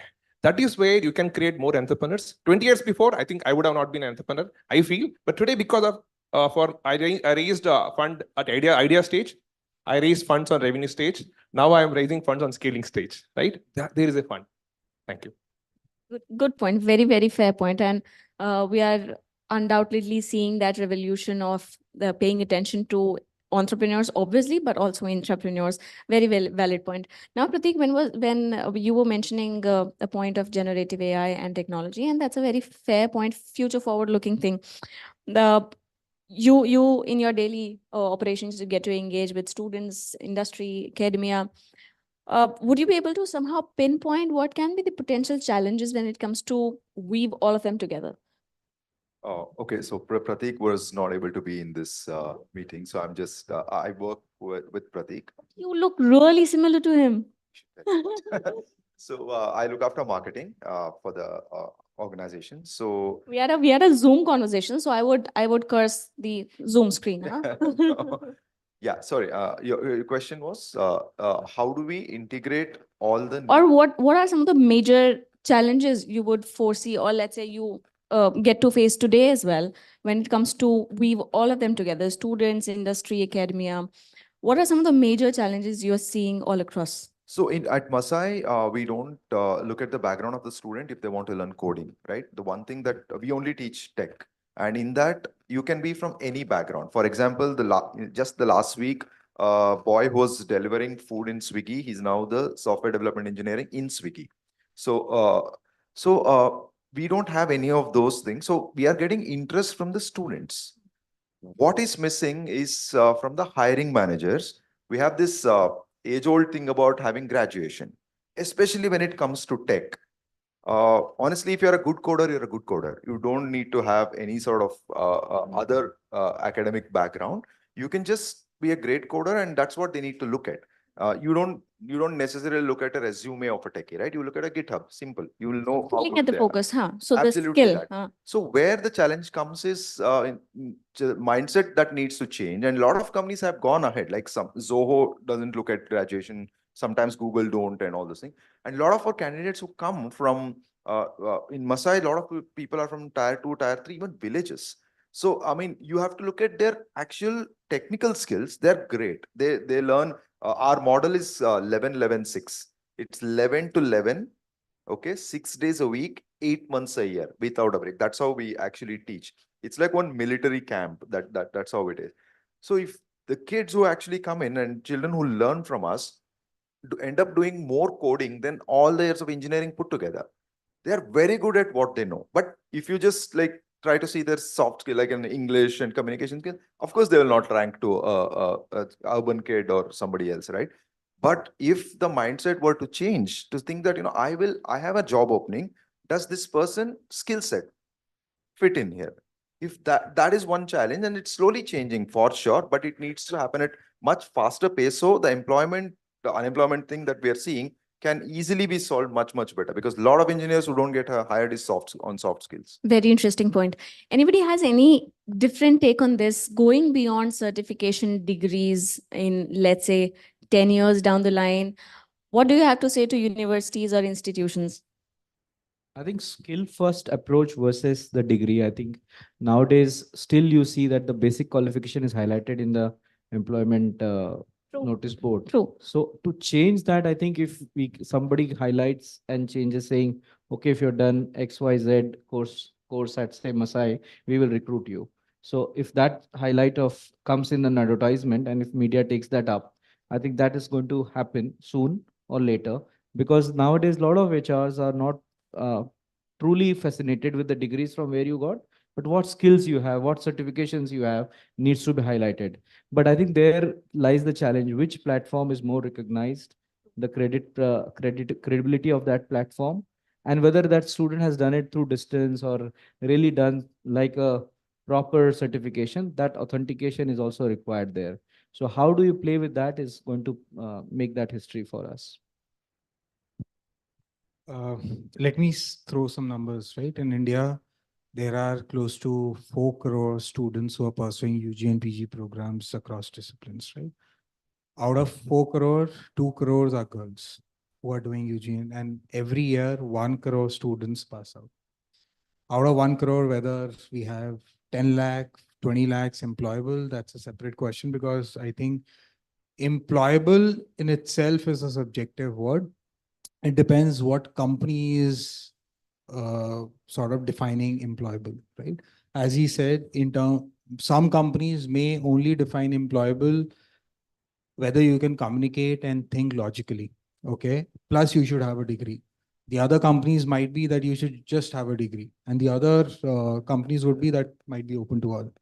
Now, when I'm talking about these numbers, right, 4 crore, 2 crore, 1 crore, there are about 5,000 companies that go to campus in India and hire from IITs, IIMs, and others, right? Still a good amount of number. I think the major gap is that these 5,000 or 10,000 companies are not able to reach to the right talent, which is this 4 crore or maybe a crore that is passing out. One, they don't have the bandwidth, they don't have the resources, they don't have the capabilities to reach out to the right talent, correct? On the other side, I think, imagine a female coder sitting in a tier 4 city and doing education in a tier 3 institute. They won't have opportunities to even apply for the biggies of the world like a Walmart, Flipkart, or an Amazon. Right? I was about to come to this point. How do we connect those dots? And on top of it, I think the other aspect is, and we have seen industry shifting towards democratization of engagement in hiring. When I say that, don't hire from the best institutes, hire the best minds. I think that's where we need to be. Wonderful. And most importantly, every company needs to know whether they'll be able to do justice with the aspirations of that particular talent. So why should I hire an premier institute student when I know that I may not be able to do justice with their expectations in terms of their salary and aspirations in terms of their growth trajectory, right? Can I hire a person from a tier 4 or a tier 3 institute whom I might be able to absorb at maybe X divided by 2 salary, and that person will stick to me for 3 to 4 years, right? So I think the biggest bottleneck is that out of these 5,000 or maybe 10,000 companies and this 4 crore, how do we connect the right lines so that they are able to connect with the right talent and how they can democratize their hiring? At the root of it, I think skill is anyways needed. No matter if you are hiring a coder, they have to code, right? But whether you want to hire an IITian who can code or a non-IITian who can code or a person who doesn't even have a degree who can code, that basically depends on the company's one, bandwidth to train them, second, capability to absorb them, and third, can they do justice with the aspirations of that? And also the ability to spot that potential all across the nation. Yeah. Yeah. Very, very interesting point put, Ankit. Yeah, please. Just to on a quick note, if you note, India has moved on a world skill index, employability skill index from 39th of 2013 to 11th rank, 22. Thanks to government initiatives, you could 20 years before you would have never heard Uttar Pradesh being the top of VBox skill report, right? Uttar Pradesh has the highest employability rate, students, young minds. So nice. It's so the great transformation which happened, right? With such thanks to all the UGCs and ACTC norms, they are flexible. They're changing norms towards universities. They're making, these EdTech partners to join them and help them. Getting these companies to help industry to come and partner with them. Of course, there is a two-way. Academics is chasing industry from last maybe 100 years, but it's an industry they have to go back and talk to these academics. Having said this, let me, before I go to that, thanks to all the teachers. I come from teaching domain from last 10 years. It was not easy to transform this. They have really transformed themselves to understand digital skill. They themselves to understand, adapt to these norms, which they have transformed this in. Having said this, university need to open up more. University need to bring in more of a practical. From CII of 70, 82, they'll have to change it. Otherwise, of course, thanks to positive competition within universities today, there is a huge fight happening to get a graded. But yes, on the side, university has to focus more on how do I make, when I go out, my student goes out of it, what he gets. True. like one thing very interestingly happened today, right? I was listening to everybody, and everybody in academia is looking to how to make things better, how to evaluate right, how to integrate ChatGPT, AI technology, formative assessments, and different assessments, right? So it simply, when you hear it, you feel that okay, people are looking on ways to educate people better. But interestingly, what I didn't hear a lot was okay, how do we get them employed, right? Or how do we bring employability towards them? And I think that's where industry has to come towards academia and help with a lot of curriculum, a lot of thought processes, maybe. And the academia then has to come towards the industry and understand what's the skill that we should be teaching kids, or how do we improve on our capabilities in terms of making them employment ready, right? So in eventually it's going to be a bridge that both of us have to walk on. The industry and walk towards the academia, and academia walks towards the industry. And that's where you probably get that space where we are teaching the right skills at an education level also, and people are maybe 70% ready for employment when they pass out of an institute, versus today where we would probably not even rate 20, 30%, right? So that probably is a way to go, because I mean, I was amazed how much we are talking about technology. It's just that we are ignoring employability as a skill when we talk about it, right? So maybe that's what we need to incorporate in our discussions also. So shout out to HR. University takes it very seriously. If they allocate 6 to 8% of their budget towards this, there'll be magic in India in next 10 years. They have to seriously think about it. Very fair and valid point. We are having the discussion just a day before budget.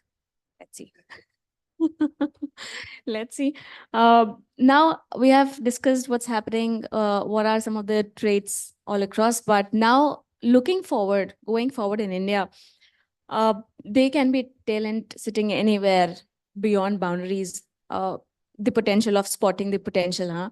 Now, Kishore, tell me, how do you look forward? How do you plan to tap that potential? How would you know that somebody in a small village in Jharkhand, maybe a student who is willing to learn coding crazily, how would you catch them, tap them, and get him or her into the right place? How do you plan to do that? That's a great question, actually. That is part of our scaling process as well. Like, so far, we have trained around 4.5, and next year we'll be doing 10. Our ultimate aim is to go and train at least 1 lakh per year, sort of a thing, right? So how do we do this? Masai is a very, very intense program wherein you can't do anything for 8 months if you join Masai, right? So what we did was we acquired another company called PrepLeaf. Now, PrepLeaf is like is the content is like Masai, but more spread over. It's over weekend, and it's targeted at a lot of college students who are like in their final year, second year, and or just passed out, who are not able to. Their skills are not enough to get them a job. So through PrepLeaf, we opened up another vertical where a lot of students who can't crack an MSAT, like Masai SAT, that you need to crack to get into Masai. We also gave them an opportunity to come back and work with us over weekends, and the different programs, and learn the same data science and software development engineering courses. And what has happened is, in the last 6-8 months, universities have come to us because once we started placing people who were not placed in the college, they came to us and said, "What did you do that suddenly these guys got placed?" And we said, "See, education was already given by you. We just skilled them." So a lot of this is the case with a lot of IITs as well, barring the 4 top IITs. Of course, they'll place Kanpur, Chennai, Bombay, they'll place. But there are other new IITs that has come in. They'll have the same problem, right? So a lot of IITs and a lot of universities have come to us to start this training right from their second year. So we will do only the practical stuff. Theory and education, the curriculum will be imparted by the college. We will only teach them hardcore coding, hardcore software development, right? And that we will do right from second year, so that by the time they reach the 4th year and 3rd year, they're ready for the job, right? So this automatically brings in the skill that we're looking at. And anyway, Masai has no sales team. We are referral. People who do a course with us, they refer. And it's not for, you have to come and crack an exam. So that's where we started another vertical called PrepLeaf, where it's for everybody to come and like sort of take it to the last mile. Understood. Fair point. Now, there is one common thing in all of you. that you are so self-driven, so passionate. And this has been my part of my job, because I get to speak to a lot of entrepreneurs. I take care of another vertical of ours, that's BW Disrupt. I get to speak to a lot of entrepreneurs and founders all across the sectors, and also investors. So this always makes me so happy to see that how passionate all the entrepreneurs are. You were saying something, Ketan. Yeah, I was just saying that, what corporates also need to understand is how the Western world German cooperative universities are doing. So to correlate that point, the L&D team of the corporate exactly comes out with a syllabus, shares what are the next 3 years hiring that I'm going to do. These are the skills, these are the curriculum. Please train them in this particular thing and get it done. Now, this kind of arrangement is not happening, unfortunately, with us. So many universities in our country, we focus on academics, but skilling universities are also equally important. And one experiment I'm doing in Pune, where we have built up the university exactly where the L&D is giving me the content, the exact curriculum is given there, and I'm training them for 4 years only on that syllabus so that they get absorbed, and day one they're getting the letter of intent to get the job done. So that is what something innovative we have to do, where industry and academia gaps are fulfilled. Otherwise we're going to keep on circulating this, that the syllabus is not at par and the employability is not there. That's what I wanted to say. Please, please. I'm loving this discussion. What we do related to this, what we do a seminar room is that we map expert to curriculum. We bring in 1 hour guest lecture from the experts to come and talk to students for every subject, right? That's where we want to inspire students on the importance of academics. After academics, we try to understand the skill gap. Okay, what is the skill gap? From the same experts, we go and assess students on the skill gap, what required for the industry. From that, we will, as Sir said, we will try to design a content in such a way we can train them. That is where we're trying to enhance employability skills today. That is where today I see some changes in last 2-3 years. Adding to this, corporates are moving forward, coming forward in such a way we need to help academics as well. Thank you. Last point on the scaling, I just forgot to mention. We are partnering with NSDC in a very big way, and they are actually helping us take this to the last mile. Partnering with the government is the best way to actually reach the scale. And if working with them closely, it's given us the reach. In fact, a lot of people who come from Tier 2, Tier 3 also ask, like, what is your certification valid? Who are you? Like, sort of a thing, right? So our certification is now along with NSDC. So it carries some amount of accreditation that they look for, right? So NSDC is honestly really helping us to get into the universities and to the grassroots level in this. Yeah. I think we've solved for this scale to some extent in terms of both from the students as well as from the employer's perspective. And I'll sort of give you maybe 2 or 3 examples, and then I'll come to when we solve for those examples, then we realized at the root what the problem is. So just to give you an understanding, so Walmart, global e-commerce reached out to us. They wanted to hire 100 female coders, just 100 female coders, right? At that point in time, they were only going to IITs and NITs, but they could hire only 50 female coders, right? Mind you, this is at a package of 25 lakhs per annum, fresher jobs, right? In IITs and NITs, still they were not able to get 100 female coders, right? So then they reached out that, can we reach out to every female coder in India? We launched a campaign called Coders, which is currently live as well. And in the first season itself, we got 51,000 female coders to apply for that campaign within a matter of 12 days, pan India, right? That's scale, right? And out of that, 1,000 went on to the last round, 500 were interviewed, and close to 175 were immediately hired. And that was the first time where Walmart India sent an email globally to Walmart US as well, that if you want to hire female coders, we have them now, don't come to us 2 months later. Sorry, right? Now, similar problems we have tried solving for a Flipkart where they got 4.7 lakh coders.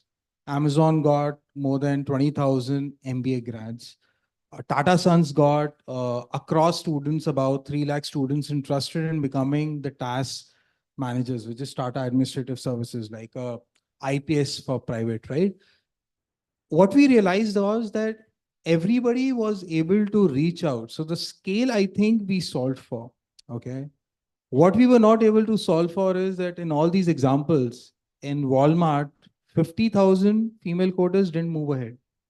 But why? In the first round itself, right? Out of 4.7 lakh applications in Flipkart over a period of 4 weeks, only 40,000 could move ahead in the next round. And similarly for all the others, right? We work across domains. I mean, these are e-commerce. We work with Reliance, Tata's, Mahindra's, HUL and all. I think the basic problem in all the preliminary rounds is that they are checking your aptitude and logical reasoning skills. Very frankly, can you have 2 + 2 is equal to 4? It's that simple, right?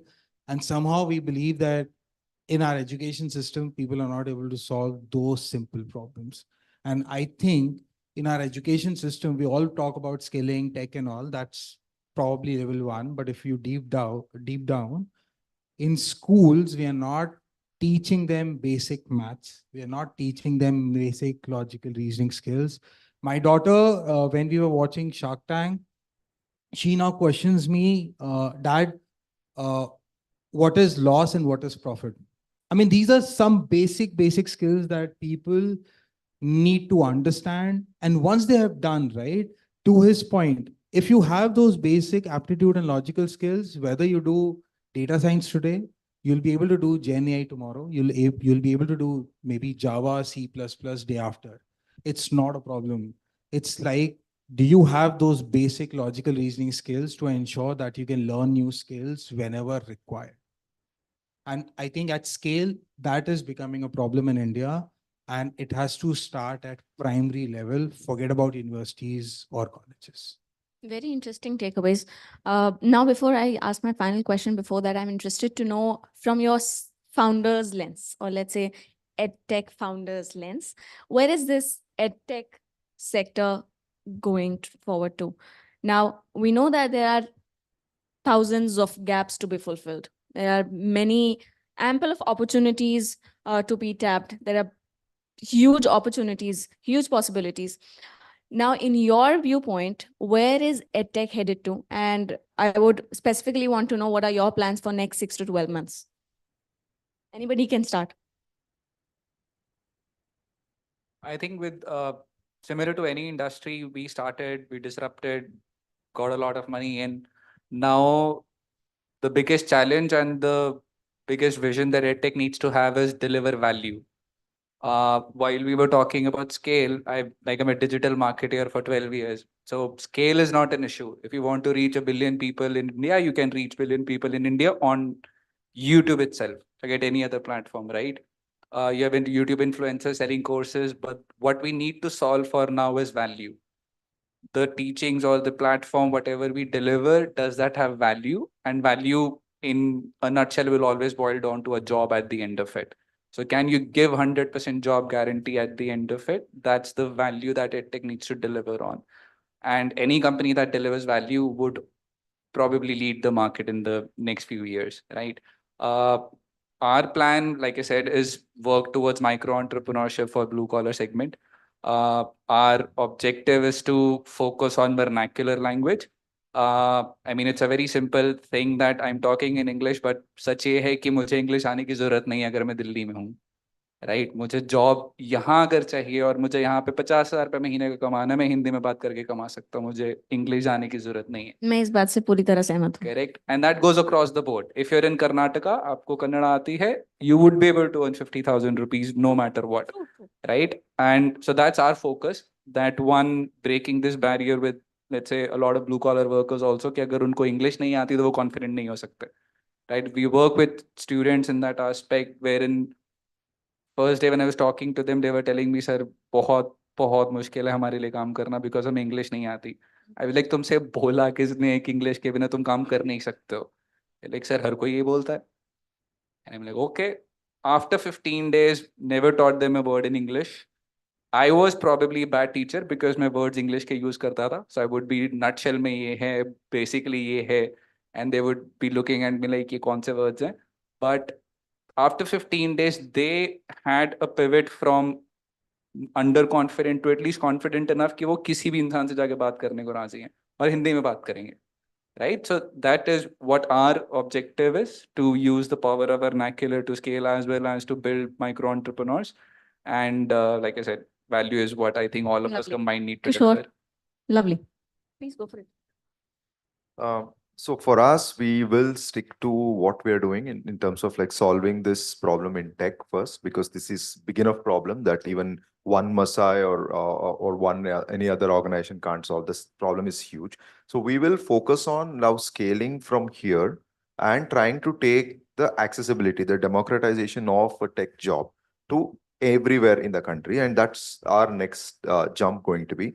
So we will now scale to 10,000. The aim is to reach out to 10,000 and train and place 10,000. And that is a challenge because it's a lot of external factor as well, right? Market factors, everything. But still, we are going to go aggressive on this, and we are going to go and train at least train and place like 10,000 people by 2025, short term. And long term, of course, like I said, we're going to go for 1 lakh. Ankit? I mean, we are a edu HR tech. If you say generally, I do not want me to be tagged as edtech for obvious reasons. But I think where we are heading is that, see, I don't want to replace universities or colleges. That's not me. And I don't think any edtech player can do that at scale. Okay. What we need is maybe a finishing school. Okay. So let me explain you with the example of cricket, right? So in cricket, if you are a team player, either a bowler or a batsman or maybe a all-rounder, I'm not saying that I will teach you how to bat.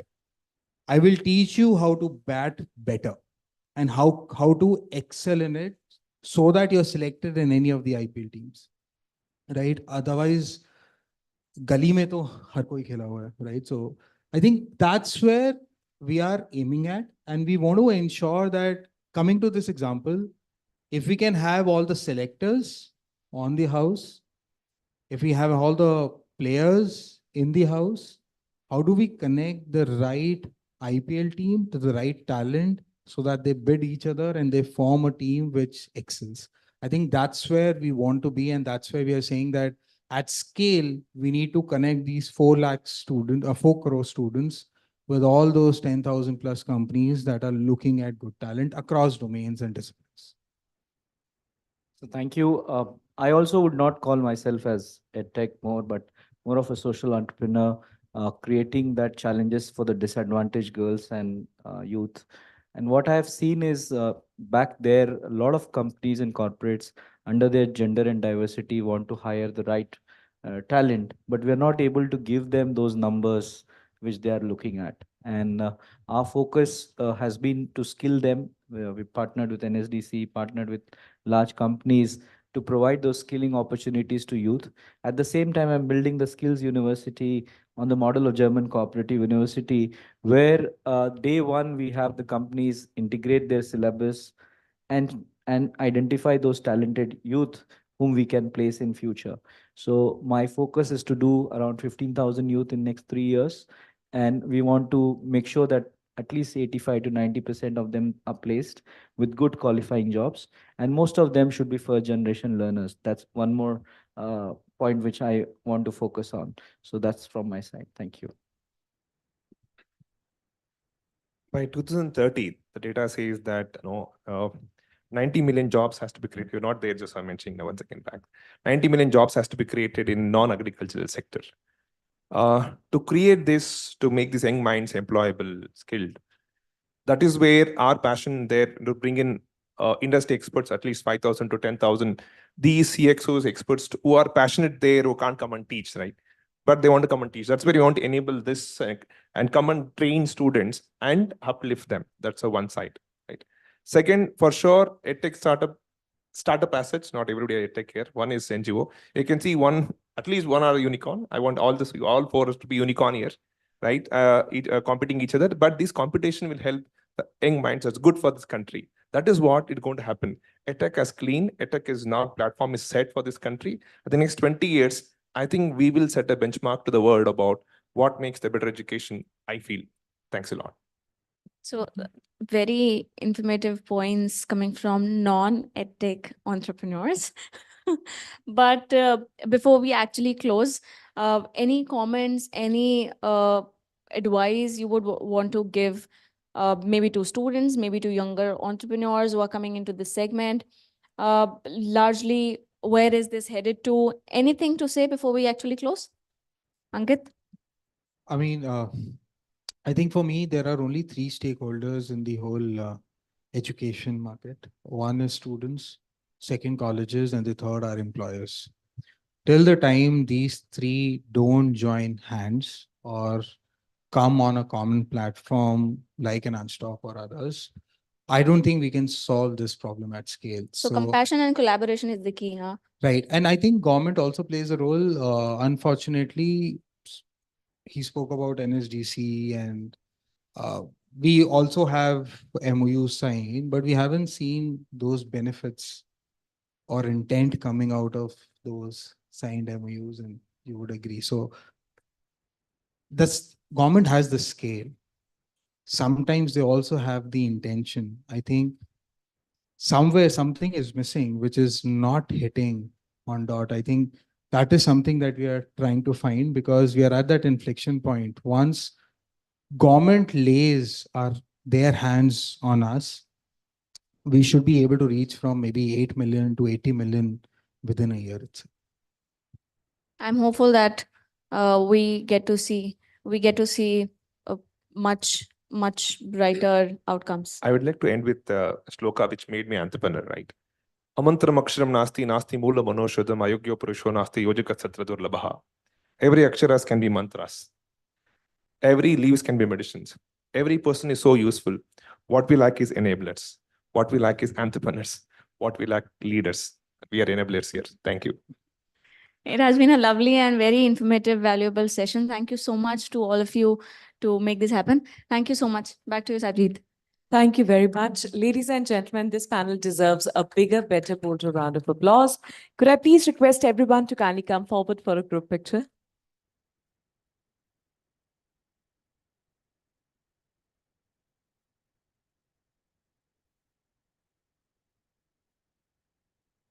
And as I see almost everyone in the audience very keen to be looking at their mobile phones, I'm hoping that maybe you're posting about the event across your social media platforms.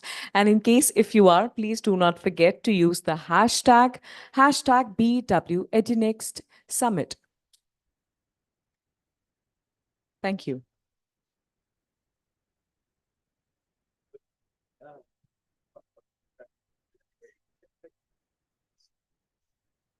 With this, we are now moving on to the next session to talk about learning spaces and how to develop them in schools. Please welcome Yogendra Patidar.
Well, a quick shout out to everyone out there. We shall be starting with 40 under 40 awards exactly at 5:30 p.m. And if any of your friends or your colleagues are receiving an award tonight, I must encourage you to text them, call them, WhatsApp them right away so that they are on time at least to receive their awards.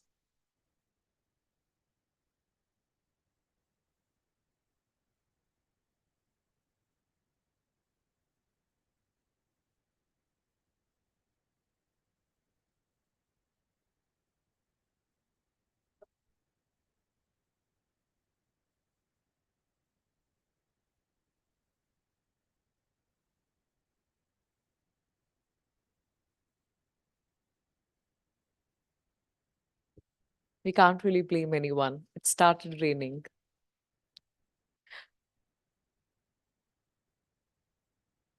Unfortunately, Google Maps doesn't take Indian Standard Time into consideration when they show us the route to the venue. I can entertain you with a song. Unfortunately, I do not sing for anybody else other than my husband. I don't fancy myself a very good singer, though. It does. Thank you so much. Thank you. Thank you. Thank you.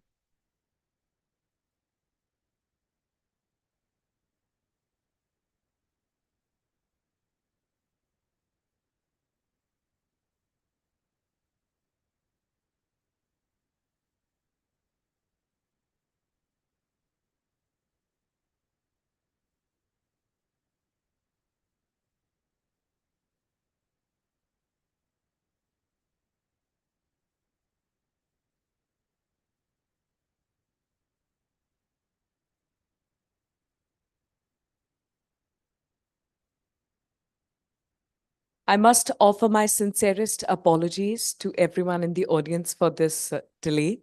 Allow me a moment as I check upon things.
Well, we were talking about singing a song. Ali Asmat sang a very beautiful song, Garaj Baras Savan Girayo. And because of that, we were experiencing a slight delay. But now that our presenter is here, ladies and gentlemen, to talk about learning spaces and how to develop them in schools, please welcome Yogendra Patidar, Director, Sivom, on the stage.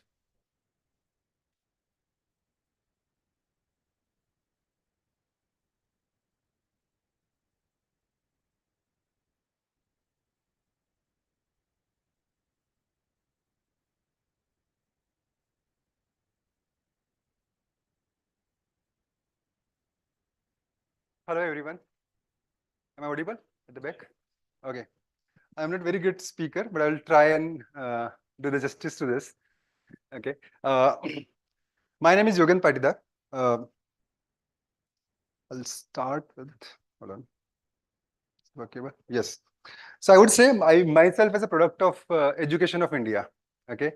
I couldn't get education if Navodaya Vidyalayas would not be there, because I belong to very, roots of rural India, where because of Navodaya Vidyalaya, I could only get education.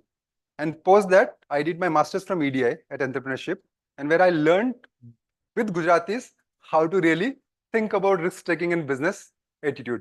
That's where my journey started off. Okay. RICO is an organization from Australia.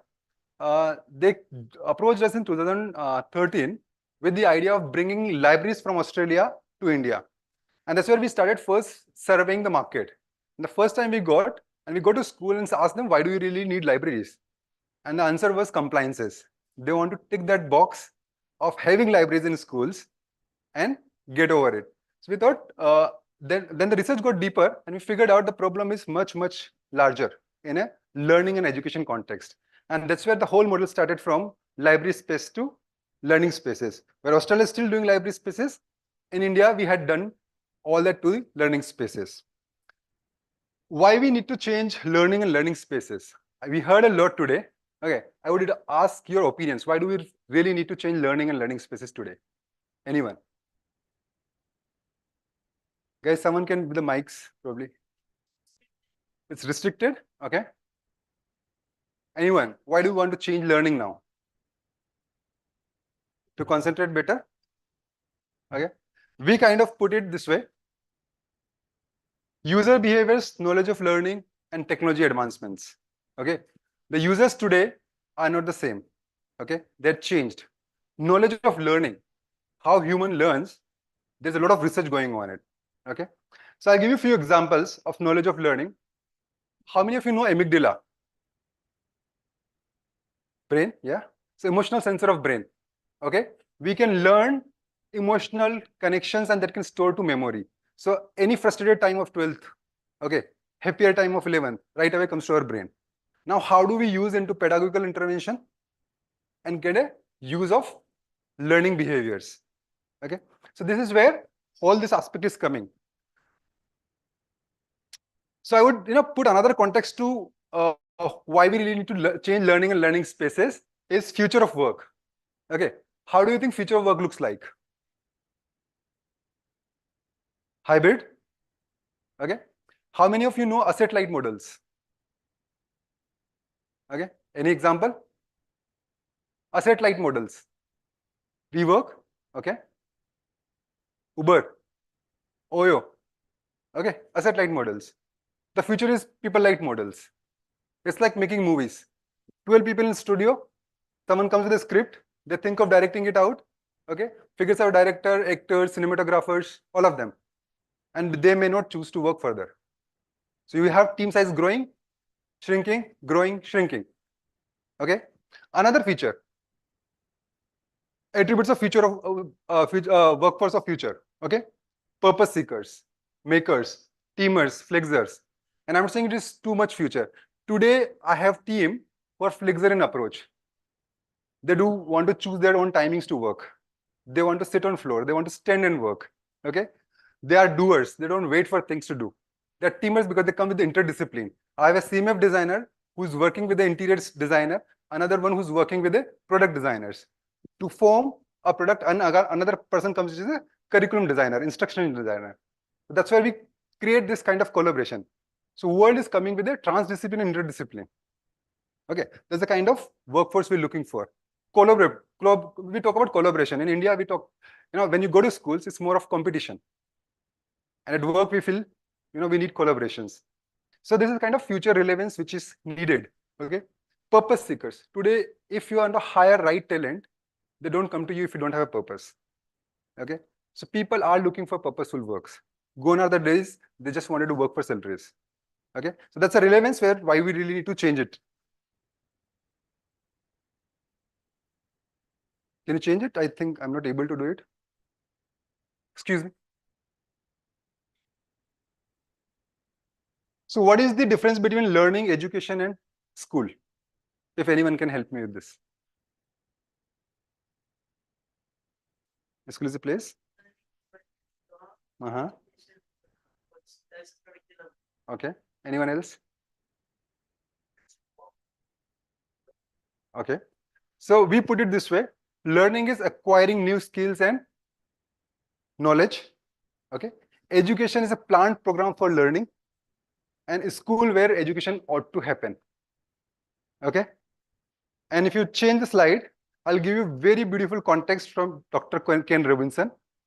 Guys, can you please see? Humans love learning, but they may not enjoy education, and some of us has serious problem with schools. We humans, as a breed, always are curious, want to learn. But planned program of schooling may not able to give it in the way we look for. Okay? And education where we have serious problems. So, go back. Yeah. How can we develop learning and learning spaces if this is the context? Okay? I'll get you a way of thinking around it. So, forward. There are three Venn diagrams, three confluences where we say people, process, and place has to align to have learning happen. If this is not aligning, learning may not be able to get through. Okay. So the best thing which you can do, the process of doing this is we shape the future by the questions we ask. Okay. And what question we really need to ask to have learning enablement and learning space delivery.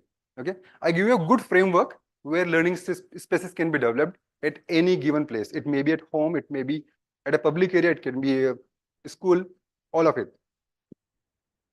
What do we want our learners to become? Okay. What experience make this becoming happen? Okay. What spaces enable those experiences, and how do we know that this is going to happen? How are we sure about it? Okay. So let's say if we talk about, go back. If we ask what we want our learners to become, what we really want our learners to be, anything, any context you want your learners to be.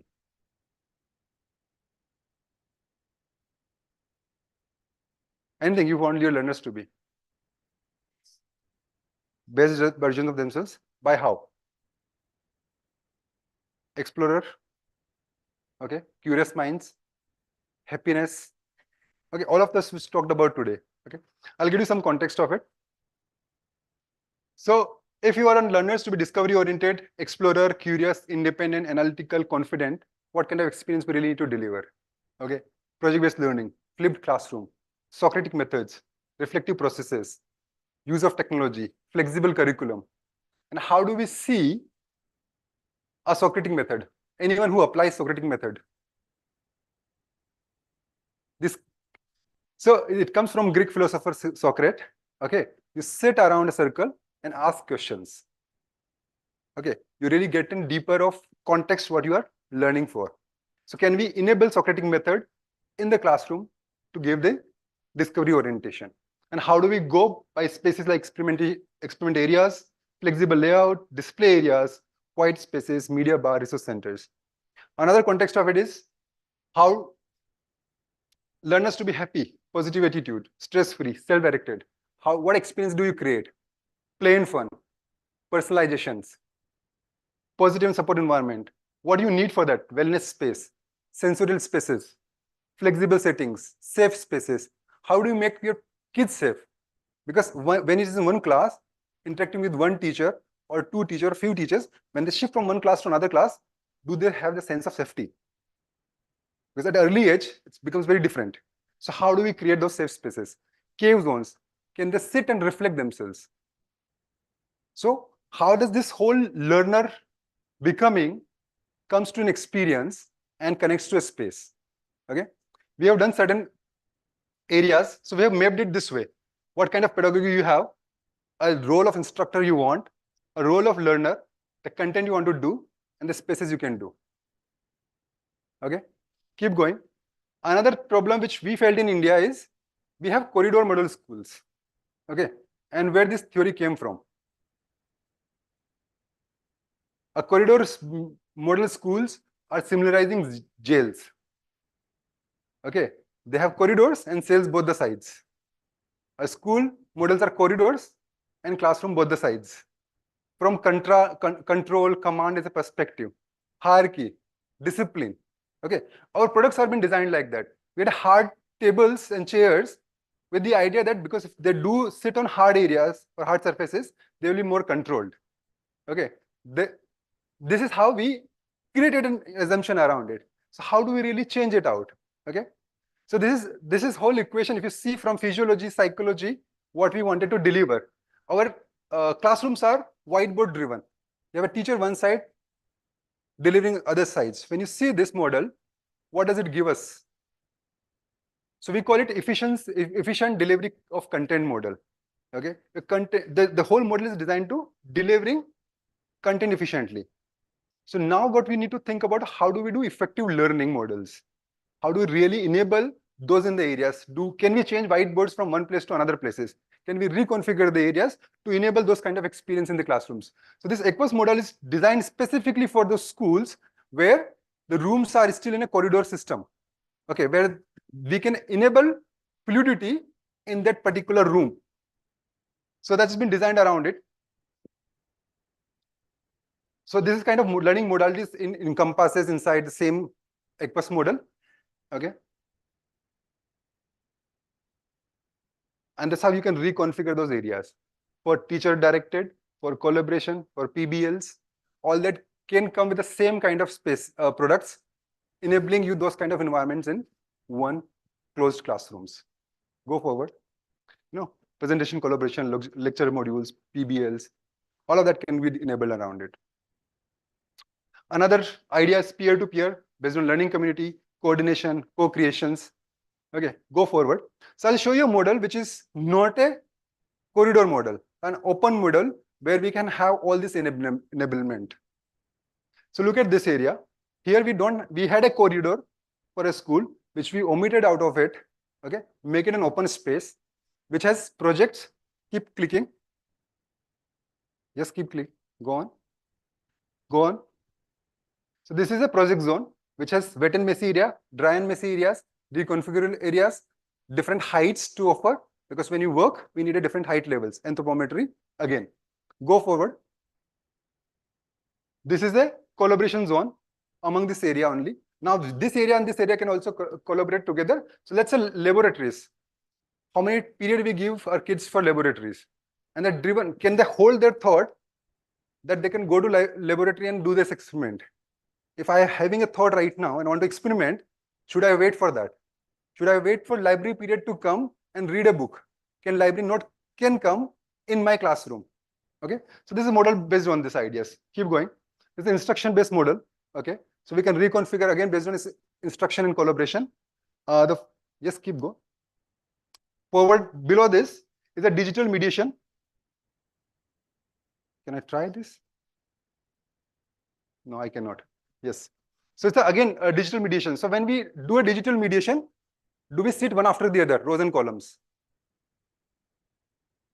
If we sit there, we cannot see the guy behind us. So we need a shape where it can be converged to the digital screen. So model with a tiered sitting. Go on. Go forward. Another collaboration and discussion areas where library can be brought in here. Okay. Go forward. A teacher, keep going, Aman. Yes. This is teacher collaboration here. Okay. Where teachers becomes a part of the learning community. Kids need not to fear to go to teachers. At my times, I couldn't dare to go to staff lounges. Okay. But this has to give their accessibility to have that bond of kids in today's time, where kids, teachers can play role of facilitator, mentors, and all of that. Go on.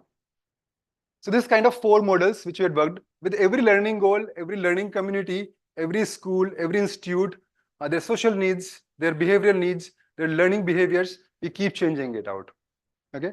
So I'll give you an example of this. Like I was mentioning you, if you see most of the seatings become softer, airport, buses, everywhere. But how about the kids share? Okay. Click just one click. This is a model designed around the curious thinking. So we have work detailed on sensor of learning. How do we sense learning? How do you sense learning in today's time? So our eyebrows, our face smile, our nodding, curiosity. So kids who are curious sits on the edge of this. And if you have four-legged chair, look at the blood pressure on the thigh can be. And how does this blood pressure can impact your cognitive fatigues, okay, disruption in engagement. If I'm mentally there or physically there, not mentally there, what's the whole point of having this space? So how do I give them choice, agency, catalyst? So this is what all trying to bring around. So this chair is specially designed. So we won't be designing this chair, we thought, why any other plastic chair? What all problems do we have in today's system? We'll resolve this out. So this is perforation. You can breathe in. It's cantilever, flex on both the sides. Okay, go forward. A complete system. Keep going. You know, wet and messy. You don't need to have plumbings right away. You can create any area, wet and messy area, dry and messy area. Experiment right away. Okay, bringing storages, bringing books. Okay, so all these modules are available. A maker's area. So different surfaces. If you want to do woodworking, stitchings, chemicals, all that can be enabled in the same kind of systems. Impact resistance, all of that is there. So now these are few products. That's how, you know, the kind of experiences we're creating around. Okay. The way, you know, we are enabling it in today's time. Look at this. Okay. All this is, you know, real experience which we had created around. The classes happening like this. A lot of people in India ask me, we have 30 kids in a classroom, how would you fit? We never think of landscape. So I say, cut the barriers of how do you think you are teaching, and we'll enable it to you. We can make them sit on floor, we can make them stand, but the idea has to get engaged around it. This is one of the very open model which we have done. Okay. So bringing library in the learning community. The other area is project commons. They can choose what they want to do, go to. All reconfigurable. The back of this is a teacher's collaboration.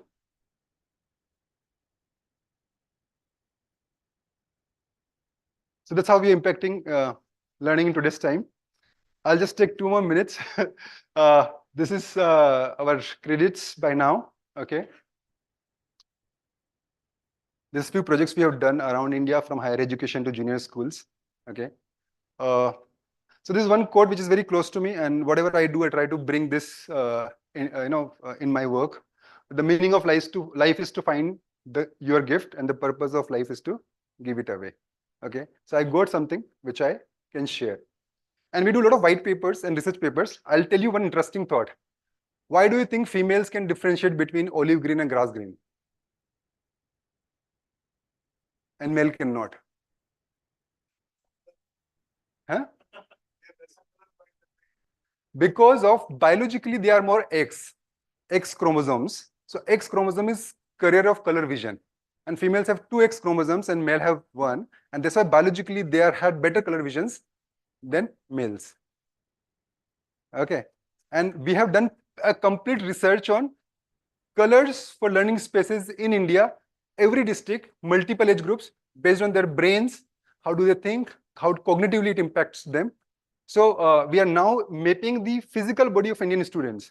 The data which we use right now is from US and Europe. And I tell you genealogy difference. Indians doesn't get fed from wrist, but Americans get. Okay, Indians get fed from here. So their genealogy and their body type doesn't work to us. So we are collecting the data of Indian anthropometry from student levels. We have adult data, we don't have kids data. So team is now doing it. Yes. And so this is what we are kind of doing, making impact, enabling learning behaviors through space and products. And we believe space are third teachers to enable the learning which we wanted to do. So that's it. Thank you.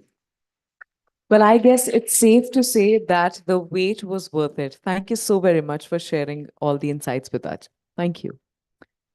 With this, we are headed towards the final panel discussion of the day, ladies and gentlemen, to talk about artificial intelligence in education. Joining us, let's welcome founder and CEO of CoLearn. Please give it up for Srishti Jain.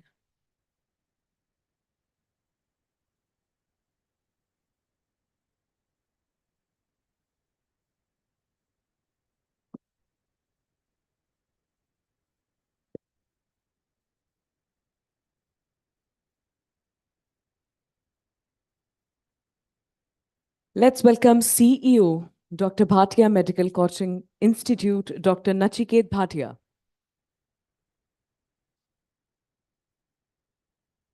CEO of Smart Owl Education Private Limited. Let's give it up for Shailendra Thakar.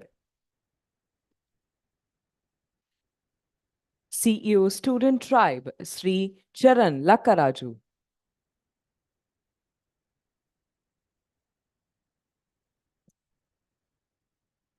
Co-founder, Global Head and Vice President of Tech Academy Campus. Let's give it up for Dr. Nitya Prakash. Founder and CEO, Double Space Learning, Gauri Kohli.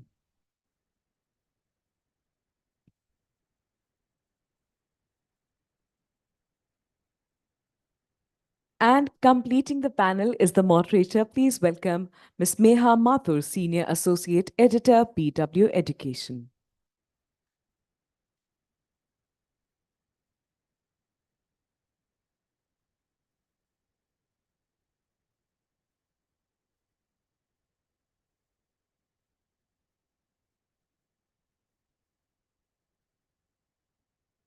So, good evening once again. So this is the final panel, and time is again short. And during the whole day, we have been discussing about AI's, role. It has permeated all the discussions. So I'm wondering what new will be added to this particular panel. So let's start by one, discussing what you are doing in your particular organization and how AI is impacting the operations. So starting with the extreme left. Is this on? Okay, it is. Hi, thank you. Basically, at Double Space, we believe that within the K-12 sector, especially, there's what we call a creativity crisis. So we're trying to combat that with the customized program certifications, and how we leverage AI right now is through an adaptive software, right? Which caters to different and distinct student needs and student strengths and weaknesses. So we're using that. We're using tools that help our mentors author courses really, really quickly. So something that would take them 8 weeks takes them 2, right? So we're trying to enable both learners and mentors within the organization. Over to you. Hi, I'm Dr. Nachiket. So basically, I'm the CEO of DBMCI. We are into a very niche segment in our country. We teach doctors who are preparing for their specialization exam. We are a 27-year-old company. Currently, we are into both edtech as well as offline space, one of the very few in our particular segment. And we have around 2.5 lakh users on our app on a daily basis, with almost 65,000 students who have enrolled with us in this course, in our courses. And we have setups around 100 cities across the country. And I think that's it. Thank you. If you may also add about the AI aspect, how has AI made a difference in the last few years to your operations?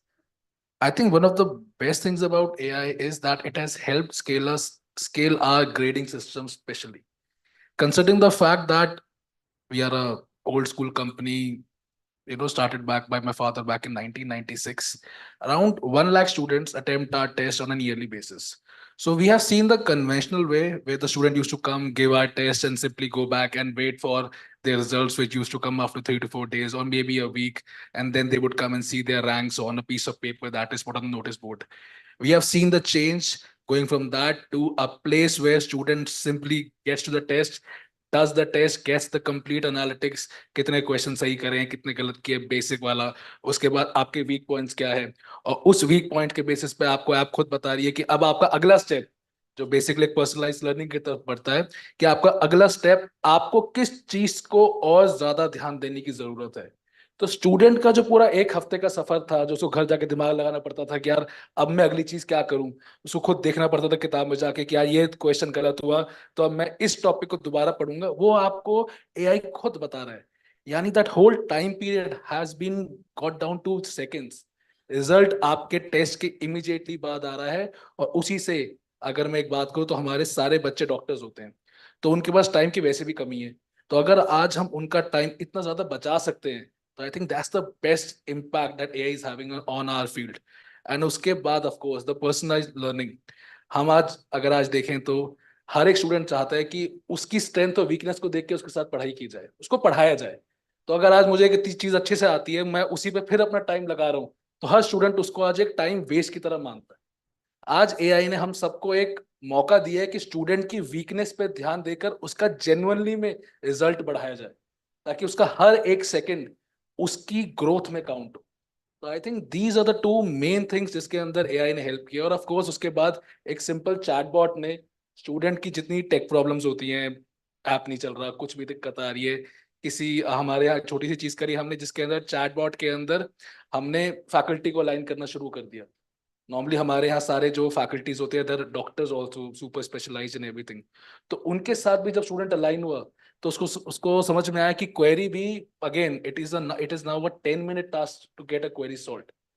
So I think ये बहुत छोटी छोटी चीजें हैं जिन्होंने student की तरफ हमको और पुश किया कि स्टूडेंट की जेन्युइन में हम ग्रोथ कैसे करा सकते हैं। Srishti. Hi everyone, I'm Srishti. I'm the founder and CEO of CoLearn Education. What is CoLearn? CoLearn is basically a sports edtech platform. We help people become sports analysts, sports commentators, journalists, scientists, social media managers, sports event managers, and place them in companies such as Rajasthan Royal, Delhi Capital, KKR, ESPNs. We are backed by Google, and I am Bangalore. How do we use AI? I mean, from last 6 to 8 months, in our organization level, we have been using this to automate our processes. We have designed a foolproof screening system using AI. All the trainers are designing their curriculum using AI.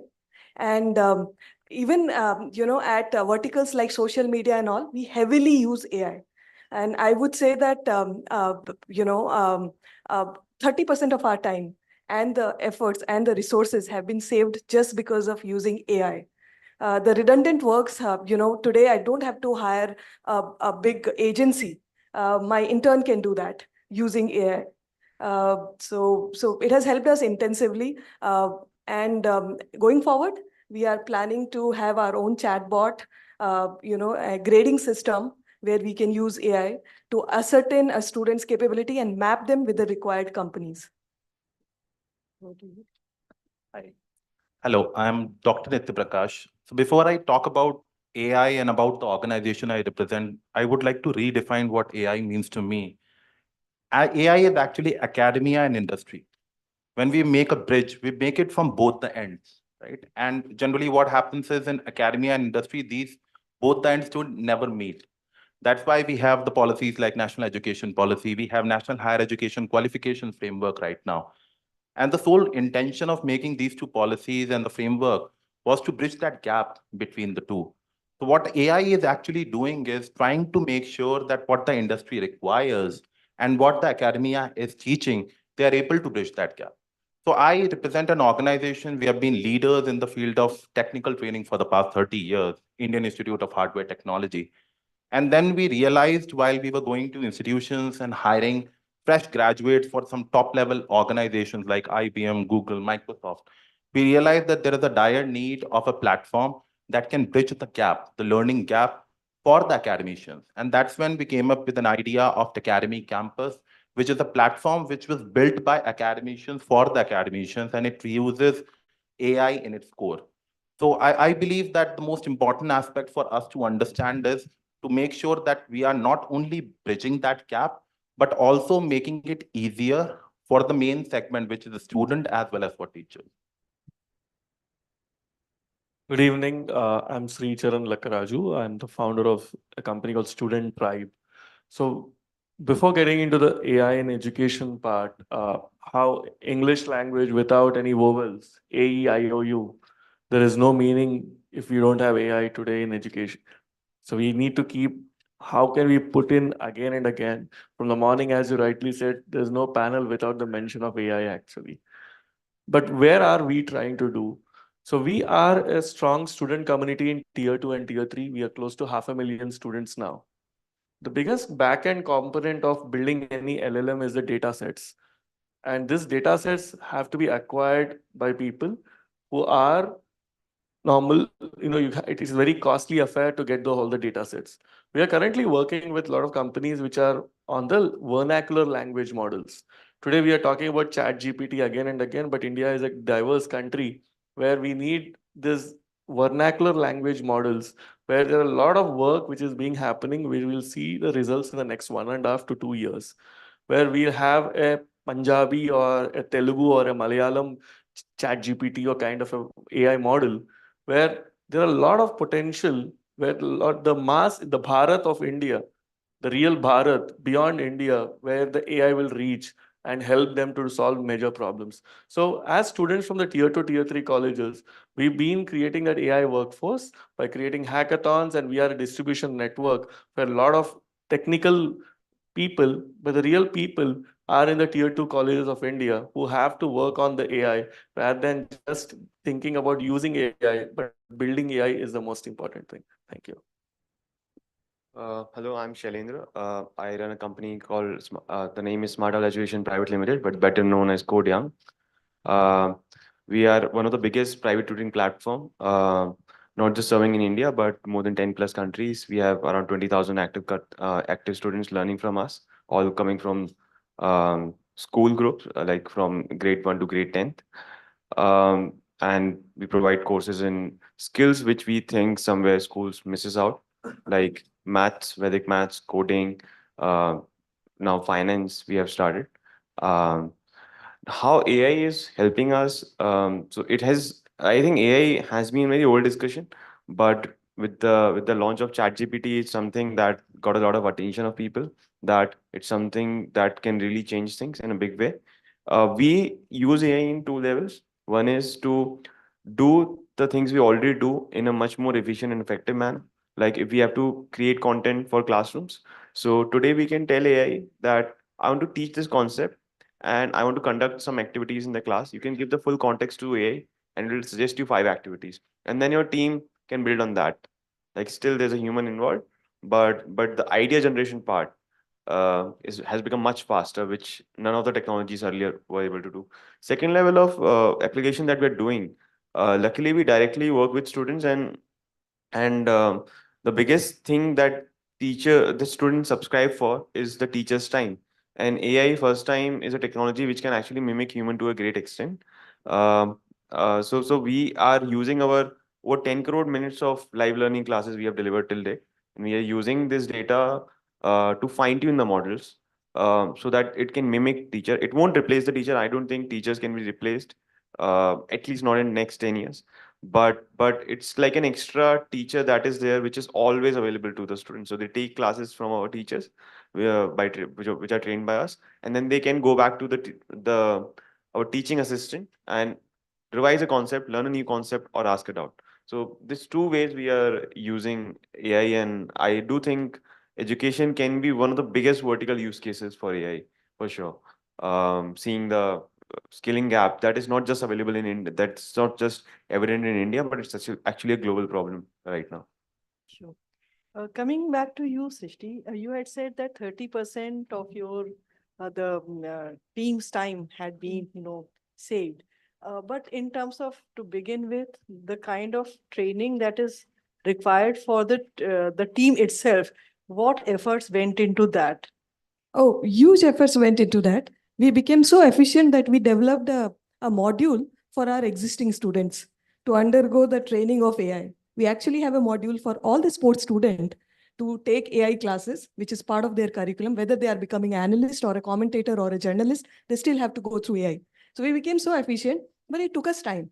It really took us time. It's not as easy as it said, and it's not that tough as well. But it takes time to basically learn that. It takes time to basically learn the algorithm.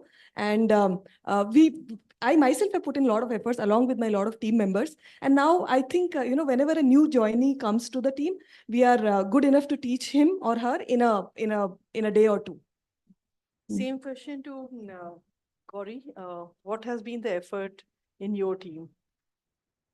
For us, basically, the first thing that we usually look at when we're onboarding mentors, right, is some capability within instructional design. Because even to apply knowledge within AI, you need to have that foundational knowledge, right? So obviously, the team effort has been cut down massively because pehle what we used to have to do is sit down together, see ki curriculum kya banega. Agar if we get a student and we're making a fresh curriculum for them, it gets very, very tense also, and it gets a lot harder to do, right?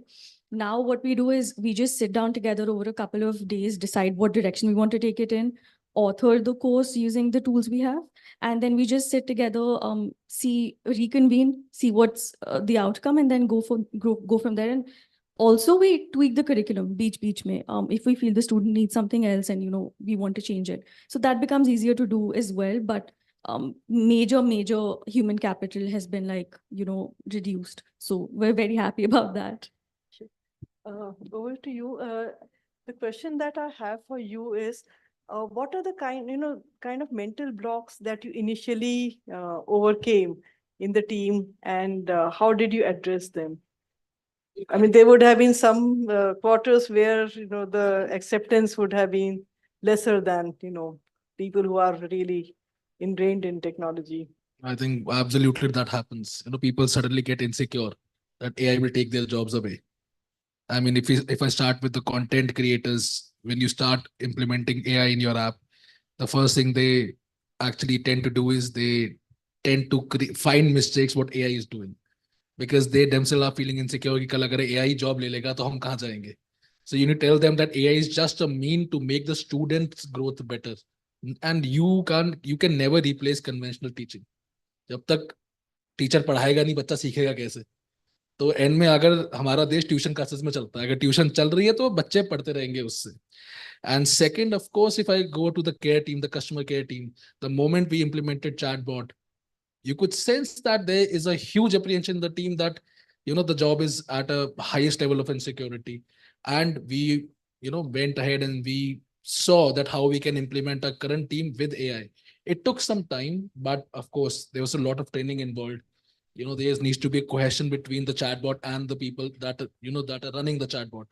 So third time lagta hai, but we actually managed to do that.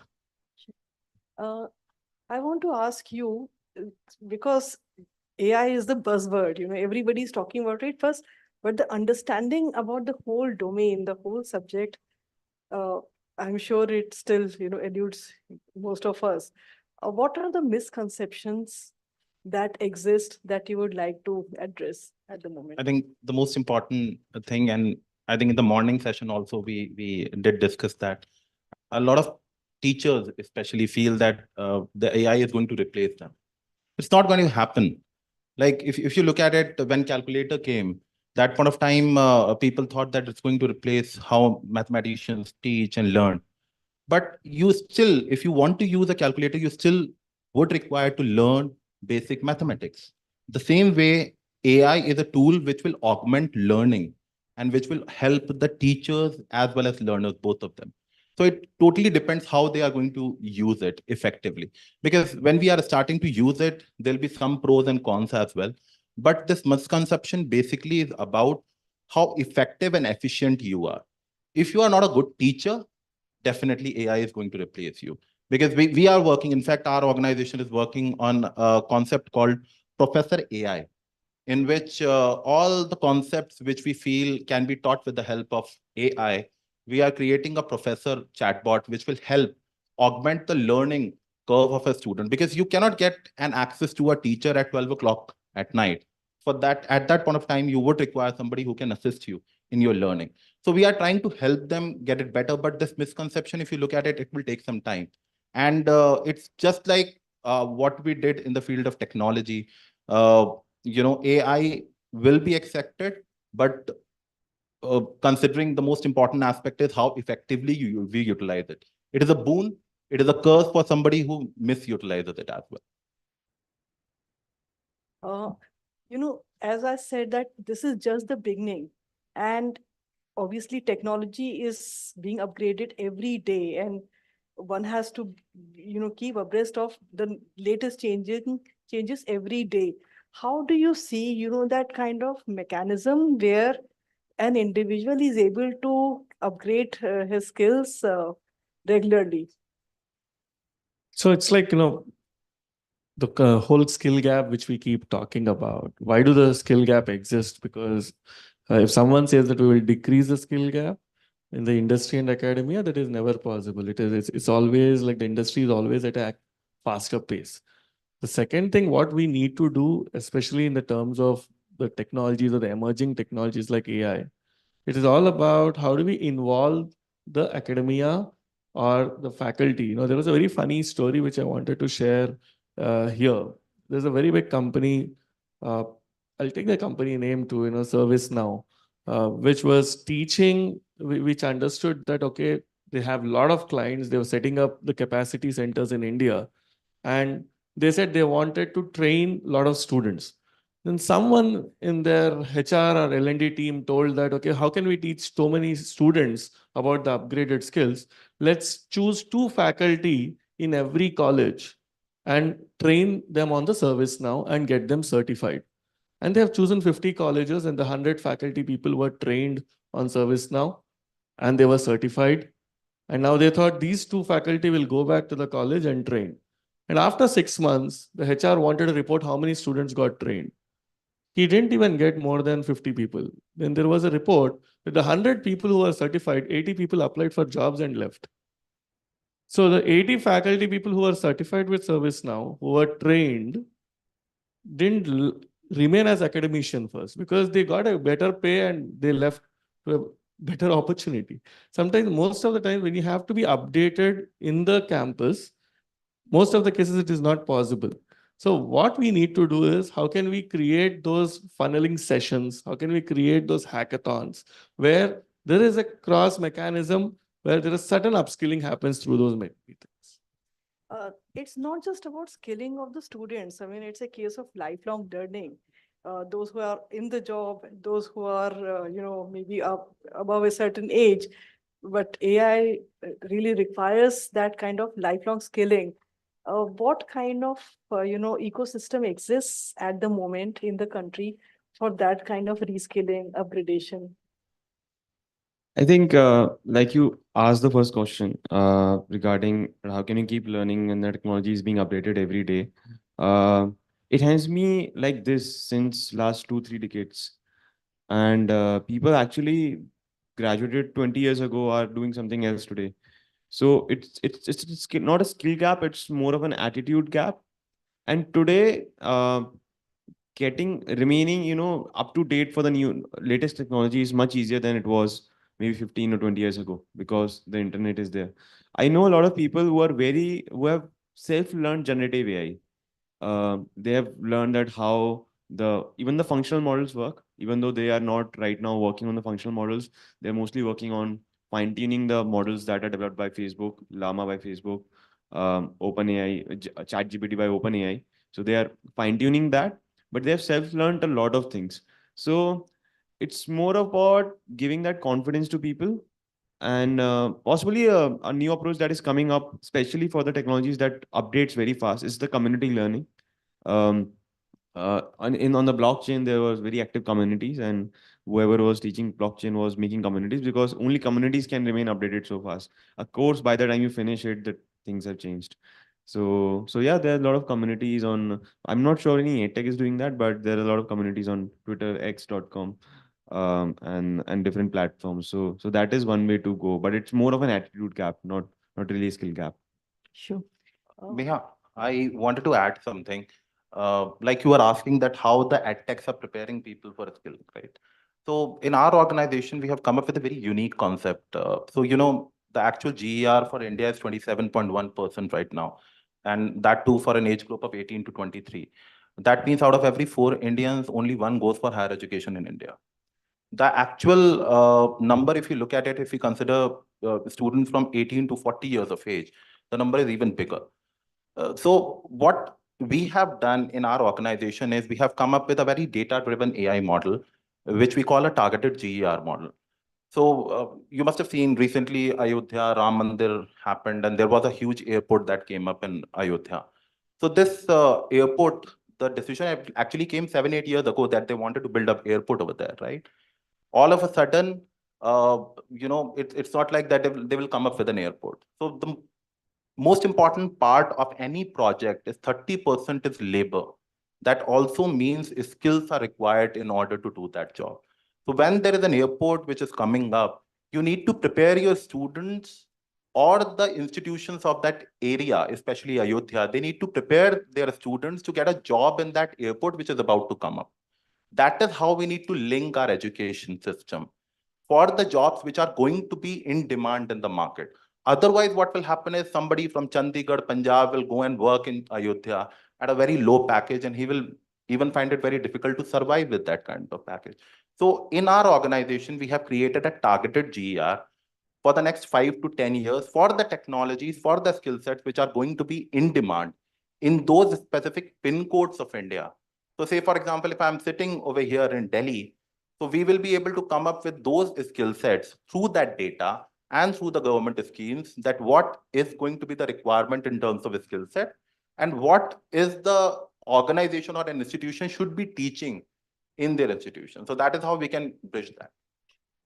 I really want some time for question answer also. So quickly, if we can have one round of what is that one challenge that you see in terms of, implementation of AI, starting from there. So for us, the first challenge we had was convincing parents. Full disclosure, I'm around 27 now. I started 3 years ago. So as a 24-year-old entrepreneur, if I went to parents and said, "आपके बच्चे को AI से हम writing सिखाएंगे," तो कोई नहीं मानता.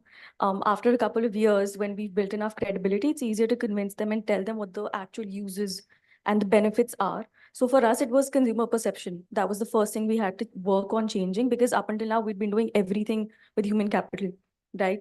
Actual humans were putting in energy to speak to them, do curriculum, building every single thing. So wo shift thoda, that reliance and weaning them off of that reliance, that was our first challenge. And we're still working through it, but yeah.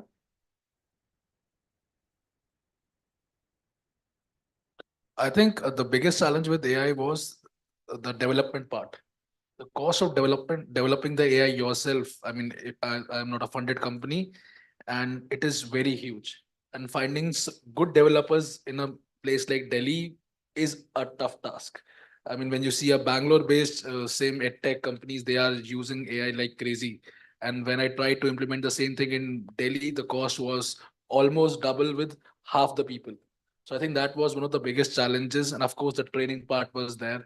But the best part again was that the consumers were more than happy to implement AI in their daily curriculum and preparation part. So I think that was one part which, bigger edtech companies had made it easy for us. But the development cost, it was huge. And it is still huge, exactly. For us, it was more about the fear of technology, of new technology. We always deny. Even today, I think just like that, he gave the example of calculators. Then we had computers coming in. Then we had mobile phones, right? From 1600 plus, years, these things are being there. And today we will, when computers came, people thought that they will not be as prevalent as today, right? And today we will not hire anybody who doesn't have computer or who doesn't know computer. Excuse me, can we have, there's some noise at the back, please. Yeah. So for fear of technology was first thing. For us, the best part was when we trained our existing students, which was free of cost, and we made those communities. And the communities became very vibrant. As you said, that the technology changes on a daily basis. The tools, I mean, we just don't use ChatGPT. We go beyond that. We use Gamma. We use 12 feet IO. We use a lot of other AI tools which are right now available, and they become redundant or they become paid. So our community became so vibrant that they will come back and say that, "Ma'am, this tool is not working right now, but I figured out a new tool." For example, Midjourney. Everybody here knows, I mean, after ChatGPT, the second biggest cousin who is very famous of AI is Midjourney. But then there is playground.ai where we don't have to spend a single rupee. So that came through technology. Then there was Idea Force, which came. So there are a lot of their cousins which came, but that came through technology. That came through community. So for us, the community actually helped internally as well and externally as well for the students. I just request everyone to be silent. Thank you. Yeah, for me, the most important aspect of AI is we are building a lot of things and they are so advanced. We still don't know how to accurately measure. Because if you are building something and the output of that AI tool is not 100% or even 95% not accurate, it might end up becoming a disaster for a lot of users. So whenever we make sure that we bring something out in the market, we test it. We do all the types of testing which is possible and also make sure that the data which is getting entered into the system is the right accurate data. We need those data sets, maybe wrong as well, but it's very important to make sure that whatever students are getting, and especially the teachers are using in their classes while teaching, that is a quality data that we are providing. So AI, for me, the most important challenge that we are still facing is definitely accuracy. So it's like, when Google was the first search engine, or it was not the first search engine. There were a lot of other search engines were there. So, but Google was the most efficient one, or which became the most popular one. So today we are talking about ChatGPT and OpenAI. I think tomorrow we might be talking about something else. So we are in the early phases, so there are a lot of challenges. But what I see is like, how can we have more industry-specific layers which are built over it? Because today it is more generic. So we have to create the real advantage of AI will be taken when there are into the separate pockets of it. Let's say for education, there should be something. Right? Maybe sometimes I feel like the whole specific things, generalization doesn't work. It's all about the specialists today. In the specialist economy, or when you're talking about any specialization in that, there are a lot of data sets which are required where there's an effort of years, because already a lot of years of effort has gone into the OpenAI.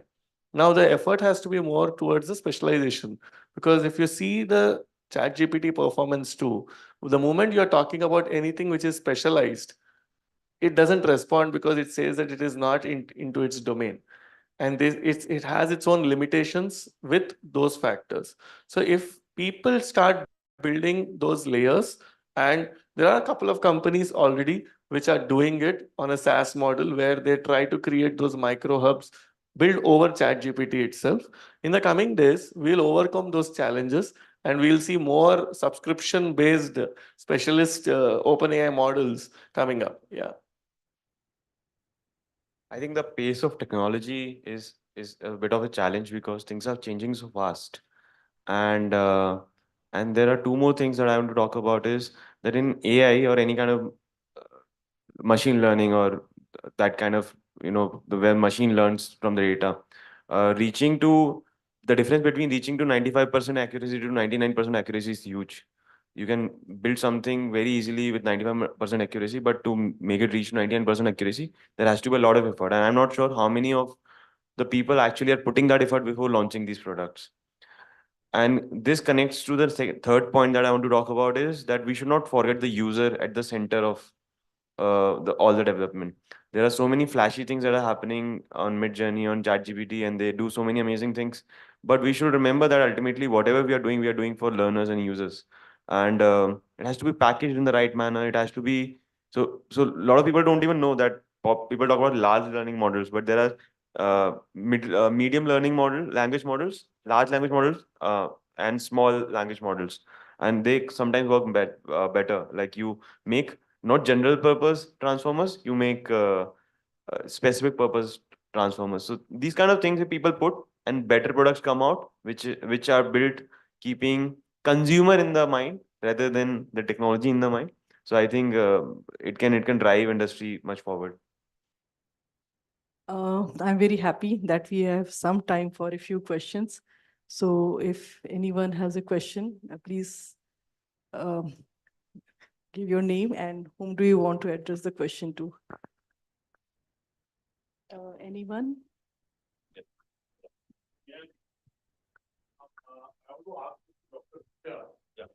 Thank you much. I want to ask you to Dr. Nitya and anyone on the panel. When we look at India's top universities, let's say top 100, 150, right?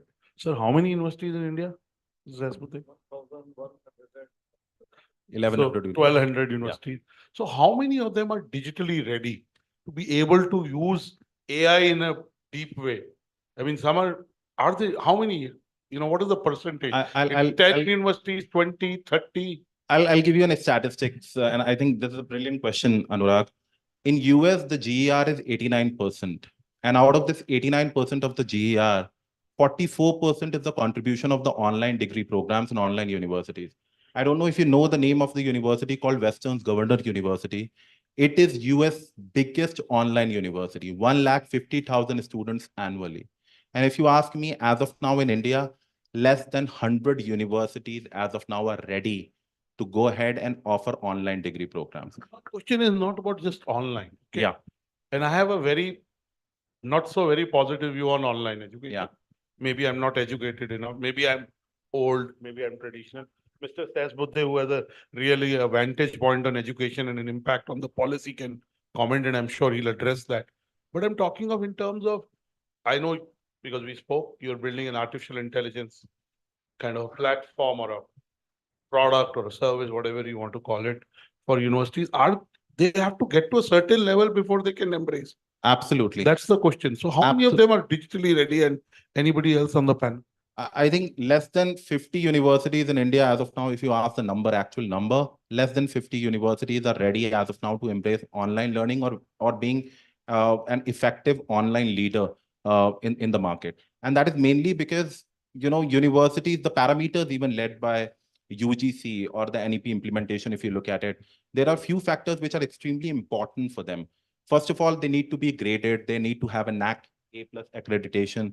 Then they need to have a platform, which is UGC 4-quadrant approved platform.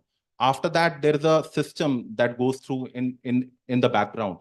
So all of it put together, it's a very difficult ball game altogether.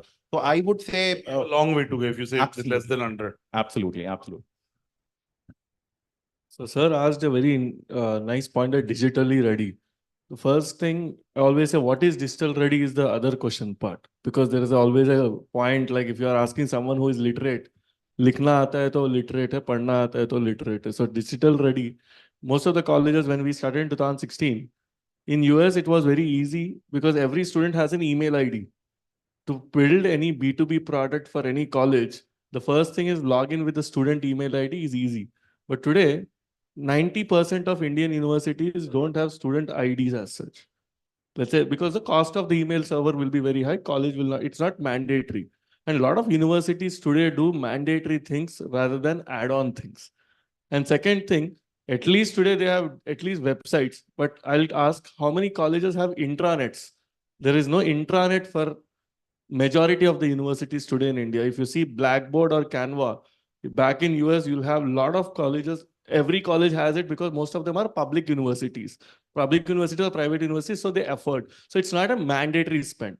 Second point, last 2-3 years, you see AI course being launched everywhere.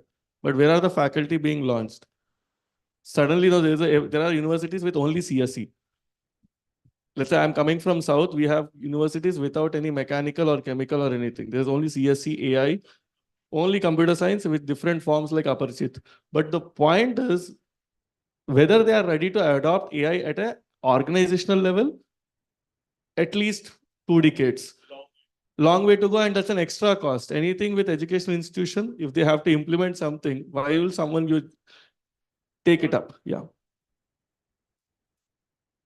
If there is no other question, then I think we can wind up.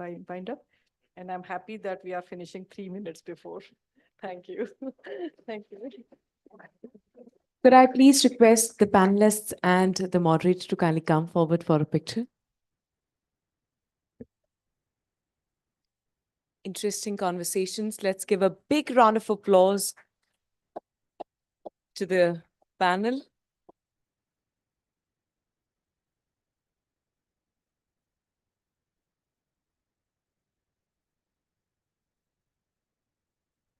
Thank you. Thank you, everyone.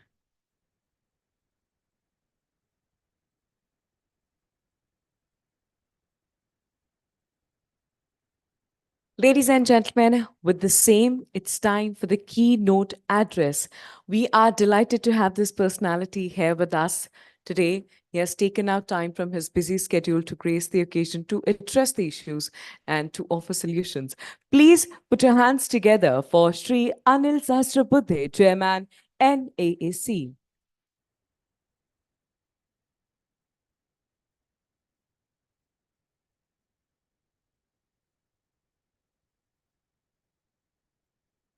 Good evening, everyone. Namaskar.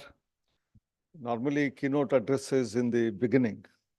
Now, here at the fag end of the program of the day, there is a keynote because I didn't have time in the morning, so probably they swapped morning session to late evening session.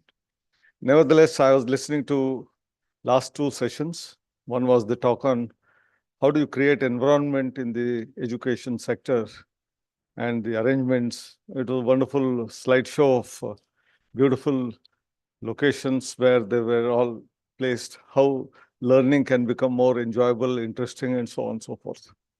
And the last one with 6 people on the stage on the AI, the kind of questions asked and the kind of replies they were giving were amazing. So India is at a takeoff stage in AI.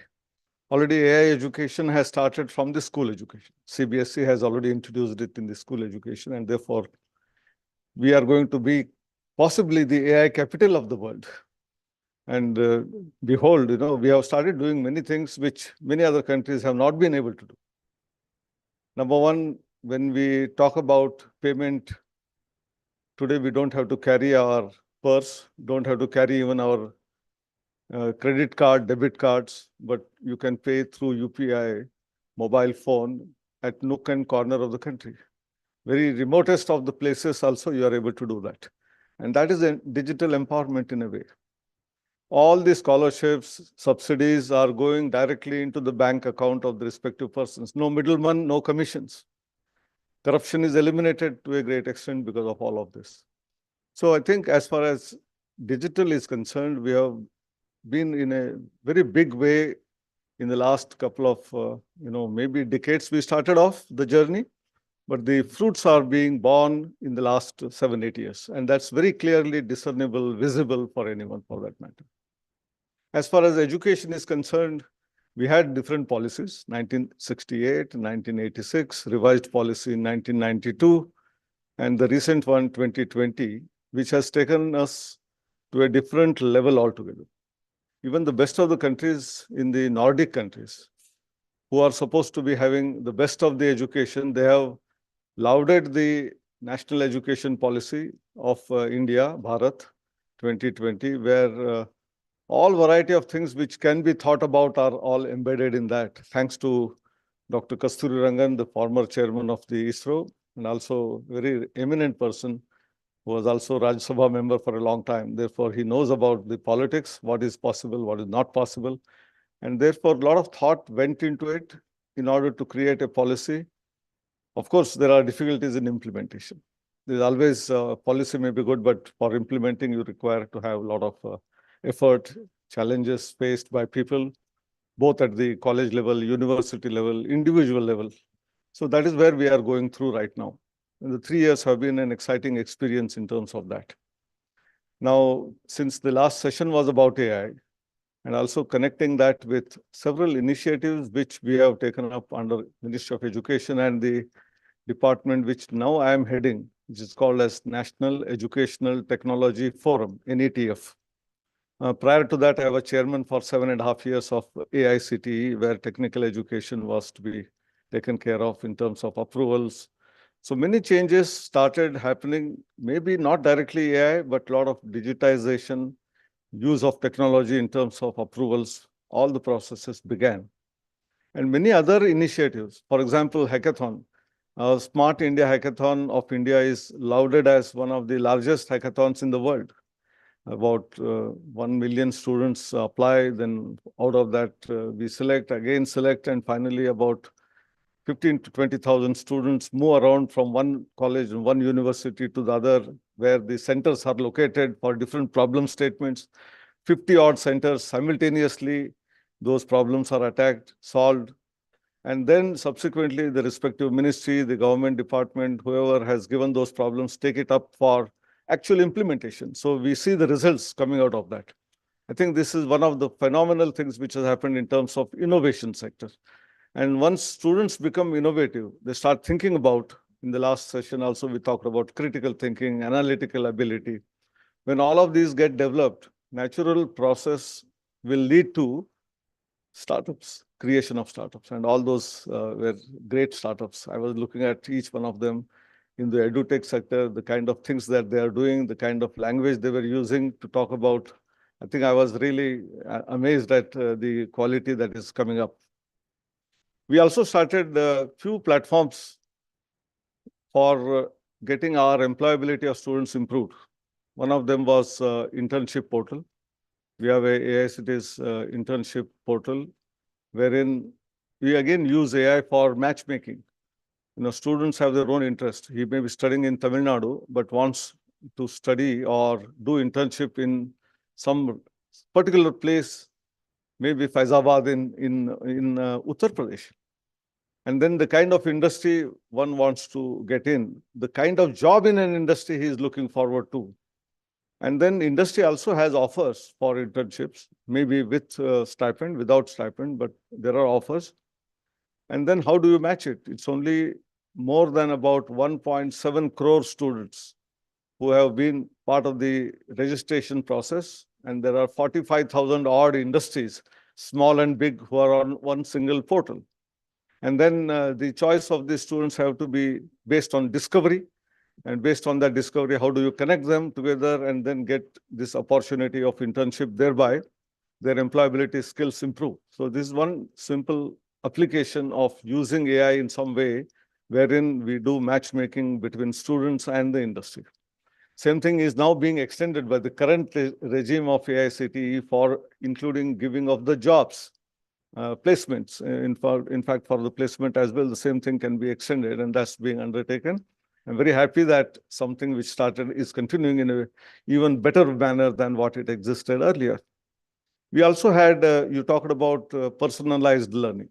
We started with a tool called NEAT, National Educational Alliance for Technologies, where companies who have edutech products, wherein you look at the learning ability, learning style, learning the level of the student, and to take through a journey so that at the end of the particular product, when the product is completed or used by the student, the end will be nearly same for all the students who are coming up. I think these are AI-based understanding of what a student knows, where he has to be taken, what additional learning material has to be provided, test him again or her, again take through the journey till the same thing is achieved for almost all the students. I think these kind of products for a small fee, which is allowed because in the government sector, if you have to allow some company product to be validated and given to the public, there are a million questions asked.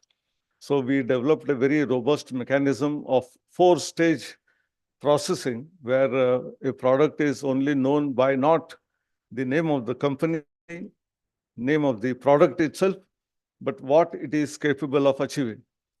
After that, whether the regulations are followed or not are seen. And finally, the real product is tested and we allow the charging of the fee by the particular company. They go through the channel of this particular portal. But one condition of 1 in every 4 have to be given free of cost. That means those students who cannot afford in remote rural areas, tribal areas, or economically deprived sections of the society, they cannot even afford those 500 rupees or 5,000 rupees or 2,000 rupees the product charges. So we give them free of cost through the same company. When 4 people buy, 1 person gets free of cost.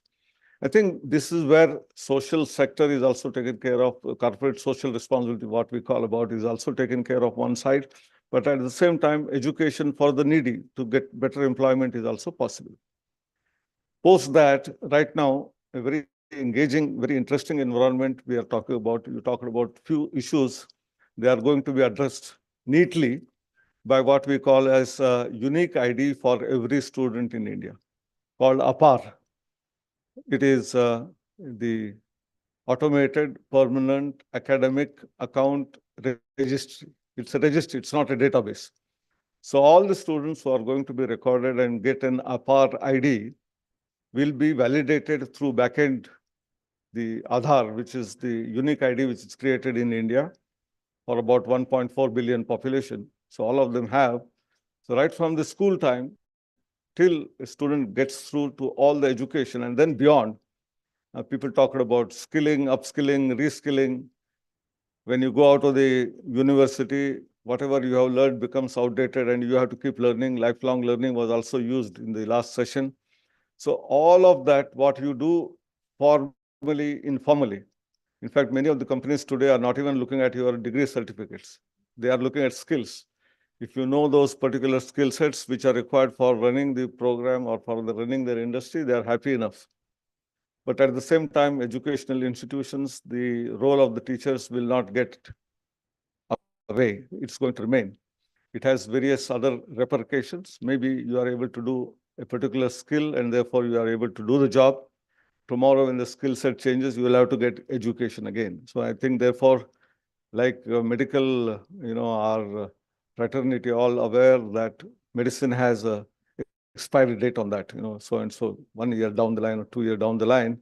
Our education degrees also have expiry date. If you are not able to keep yourself abreast with what is happening, probably you will become outdated. You will not be having any job in your pocket. That's what is likely to happen. And therefore, how do we create this kind of an environment where uniqueness is available so that whatever a student has learned is digitally verified, available in academic bank of credits. So this APAR ID is going to be directly linked with the academic bank of credits. And any student who earns credits either from the same university or college where student is studying or learning, or from any other source from where he is learning or she is learning, including from the startup companies, some of them giving excellent, some of these like new programs where learning is possible, all of that get creditized. And this creditization is also for non-formal education, formal education, as well as including sometimes we have cultural activities in the college or university. There is music competition, drama competition. There are also sports competition. Can we also associate some amount of credits for all these learnings? Because this will develop a holistic personality of the student. So all of that is going to be recorded in the CV or biodata of the student in the form of academic bank of credits. And any company which wants to verify the credentials of a student need not ask for the hard copy of the certificate, simply ask the APAR ID of the student, you will get it at your place. So you know what all capabilities, potential capacities the student has, and then if you want to recruit or not, you can take a decision. It can also apply for many other issues like giving scholarships. I was just talking to Ketan Deshpande, and he said that his entire students of MBA are getting complete sponsorship for their education. 8 to 10 lakh of fees for all about 140, 200 students coming free of cost is not a joke. He has done a fabulous job. And today, Anurag, you are having 40 under 40. I hope many such jewels are going to be identified and we will have celebration of this kind of things. Yeah, I remember. So that's why I said this is a celebration time for all of you. So the opportunities galore in India in terms of all variety of possibilities. It's only our educational institutions who are required to be prepared. Change which has started happening compared to what I was when I was studying in my own college in engineering. Today, it's completely different. Students are least interested in attending classes if it is not interesting. And that's why whether it is flipped classroom or what we call students go and learn from ChatGPT or Google or wherever it is from internet, when they come to the class, the actual problem solving, new things which are likely to happen. If you are able to have conversation with students, dialogue with students in a different manner than what it is. And that's why those classrooms, circular one, he said that such kind of things happened in the past in India as well. He gave an example from the West. I'm talking about the Nachiketa, who used to question everything that Guru was telling. So the questionability of in the classroom asking the teacher had unfortunately eroded for a long time. It is again picking up. And in the new classroom, a student is having full liberty in asking questions. If teacher doesn't know, let him come prepared next day and then give the answer. And that's where we are leading to. So I think I will not go on and on. There is a time limitation. I have another program to go where the Ministry of Education has a lot of programs going on in terms of helping the startup ecosystem. There is a program going to be held in Hotel Lalit soon after, so I have to leave from here and go there. But nevertheless, one challenge which all of you, especially young startups, have to take up is start contacting the educational institutions, give them the insight about what is needed for being ready for the future. Future is not known. We had Alvin Toffler's book, Future Shock. So today, it was not one decade down the line, but every year there is going to be a shock of a different kind. So are we prepared for that? How are we going to become lifelong learners? I think these are issues which our institutions also should understand, know, and take help from startups like you. And then there is no sky is the limit. Sky is also not the limit. Today we are going to moon, we are going to Mars, we are going to sun also, very close to that. And therefore, there are limitless opportunities. With these few words, I conclude. Thank you very much, Anurag Batra, for welcoming here. Thank you. Jai Hind. No, we can have a couple of questions. Yeah.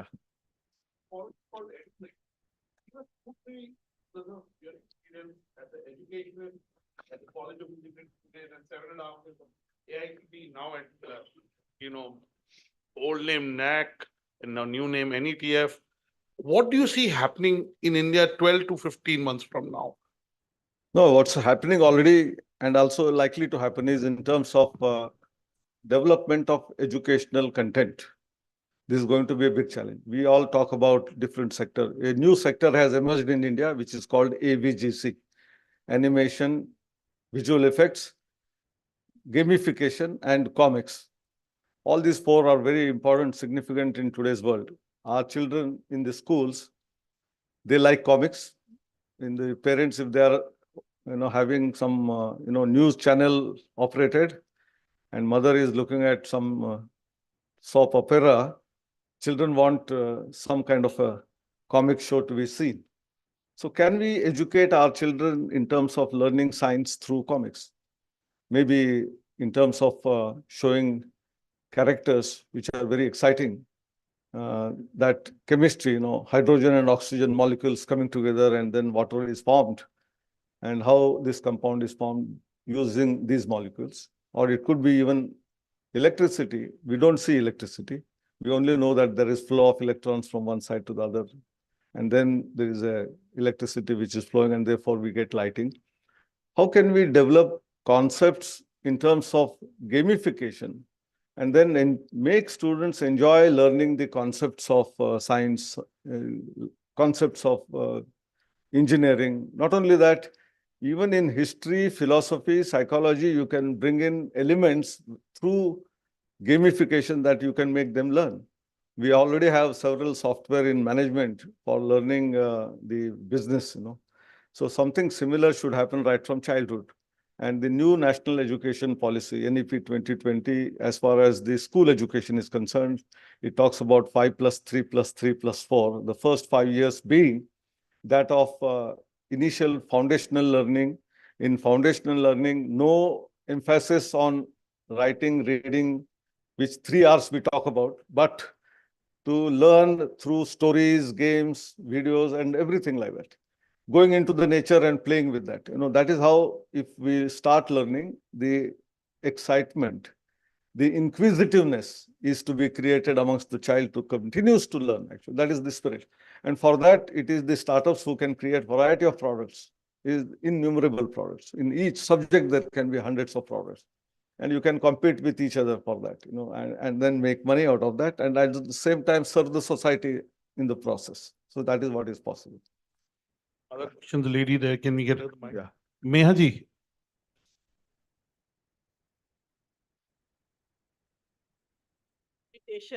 That the universities will not be graded, only accredited. How will it help? It has 2 elements into it.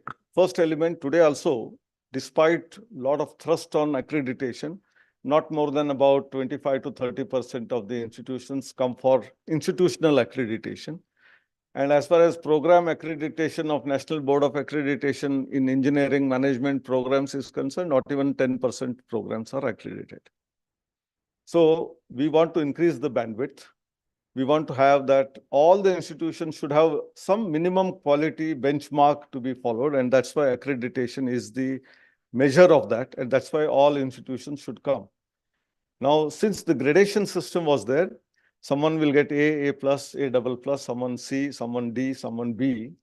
There is a fear that I may be looked down upon when I get a C grade. You know, it happens in the school also, you know, someone getting 80% marks, someone getting 40%, maybe 40% student is more brighter. He will create a bigger startup than a person with 80% marks. But nevertheless, there is a stigma attached to that. And therefore, we want all the institutions to come forward for accreditation. This is first part. And then there were a lot of negative things which were happening in order to get that higher grade, come what it may, by engaging consultants, by providing sometimes data which is not truthful. All of that gets away when you have to only be accredited or not accredited. So this is one simple answer for that. The other part is not left out. Quality and excellence does not come so easily. A lot of hard work is required for that. And therefore, there is something similar to in electronic and computer industry, we have CMM level, the highest being 5, CMM level 5, something similar in education. An institution which aspires to become better and better should challenge themselves rather than from outside. And then improve your levels, come to level 2, level 3, level 4 within India, the institutes of excellence in India, and globally competitive to become level 5. So not so many institutions will then, even if some people may say that it is equivalent to A double plus. No, it is not equivalent to A double plus. A double plus is based on the same parameters. You get some marks and you get some grade. But in to get a level 5 will not be so easy in the future. Only institute like probably Indian Institute of Science or some Indian Institute of Management, IIT may possibly aspire to be there, but rest of them will remain in level 2 or 3 or so and so forth. So that is the change which has been taken forward. One last thing which I mentioned, did not mention rather, so wanted to mention was about a lot of translation business was also talked about. We at AICT started developing translation tool because engineering education was also to be provided in our mother tongue. Now, this policy talks about it. So we said that in all Indian languages, you can have engineering, medical, law education. But where are the books? Fall back upon to, for writing exam, you require some notes and books also at the end of the, the end of semester while reading. We all know that most of the students here who have been engineering graduates, they all have night outs only in the last 1 week. Before that, they don't study at all, So that time you require those books. And those books, if they're not available in our own mother tongue, how can they write the exams? And that's why we started translating the excellent books that are available in Indian languages. And 6 languages, 10 states have already adopted teaching learning in Indian languages. There are 40 odd colleges. Now, to make them better and better, we need good translated mechanism material. Manual translation will take very long time. So we started developing. The tool name is called Anuvadini. I don't know how many of you have seen used. It is one of the fantastic tools developed in-house. Initially, we used certainly Microsoft Google Translator tools, but today we have an intermediary, which is Sanskrit as the base, and all Indian languages can converse with each other in Sanskrit. Most of the words are same, most of the grammar is same, and therefore structure, semantics will become much better and better as the tool starts learning. So this learning is a process which is going on right now. For a period of time, within 1 year, we will challenge any other translator tool of the world. Thank you very much. Yeah. Last question, please.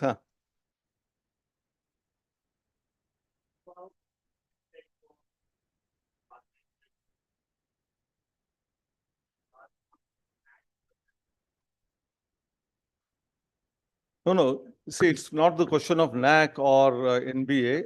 The government itself wants that.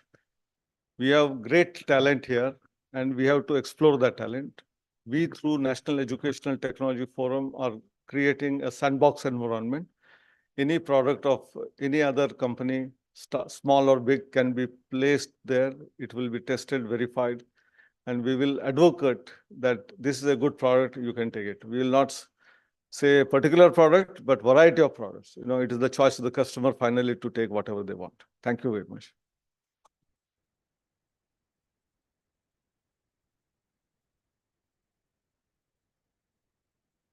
I'm on time. Absolutely. I just wanted to say, sir, thank you so much. I talked about this in all the not there. So I talked about how he made a transformation with CICC and telling me how he worked at PW. We should do a big issue with it. And he also was there of our first sport of PW Union 40 to 40. And the way he conducted the movie, brought other unions spend time. Spend time. No, I'm not going to spend time with you. That will happen.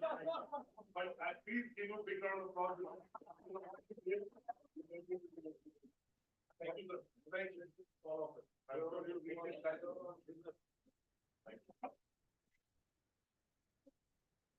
Thank you very much. Thank you. Ladies and gentlemen, I must request everyone to kindly stay seated, as in the next couple of seconds, we are starting with the awards. Requesting everyone to kindly settle down. 30 seconds.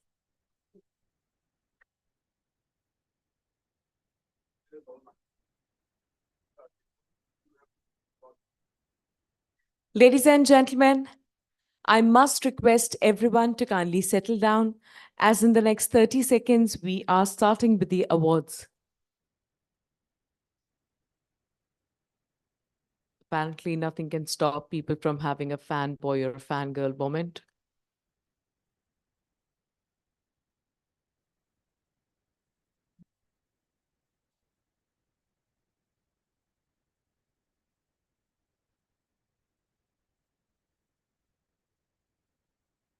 Could we perhaps open the door so that I'm audible outside?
Given to my understanding that since Mr. Sahasrapati has already left, could I please request all our guests standing outside to kindly join us back in the hall so that we can start the night's celebrations?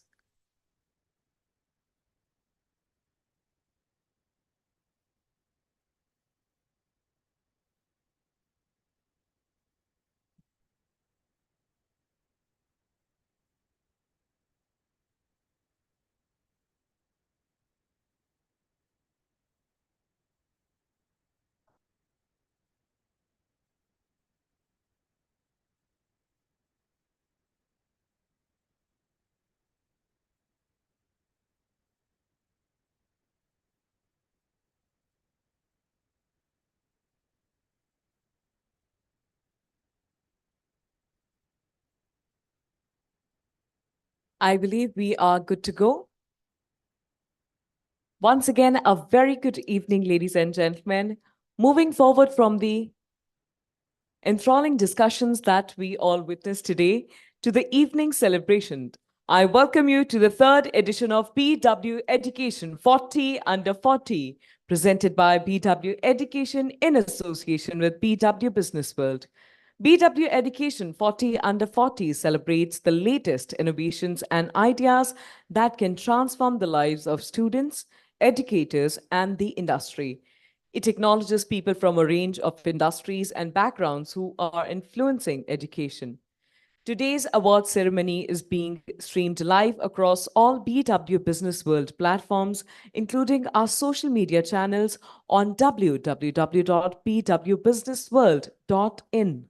Join the celebrations of the evening by using the hashtag BWEducation40 under 40. Before we move ahead, I would like to once again take a moment and express our deepest gratitude to our partners for helping us turn our vision into reality. Presenting partner, Galgotias University. K-12 partner, Calorex Group. Event partners, Exchange for Media, The Thick Shake Factory, Joy Travels, Fandom, Beanly, IWM Buzz, Realty Plus, Impact, and Pitch. We would also like to thank the jury who helped us arrive to this power list after an intensive jury deliberation. Before we move forward, let's quickly take a look at the AV.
It was a proud privilege for me to be a member of the jury for BW Education 40 Under 40. We had large number of entries, very good entries, and it was a pleasure interacting with all the contestants and with a lot of difficulty because every contestant was so good. With a lot of difficulty, we could select only 40 under 40 to be awarded the Business World 40 Under 40 award. I congratulate all the winners who have scored up to that level and who have really become entrepreneurs who can be doing very, very good work for the nation and for the society as a whole.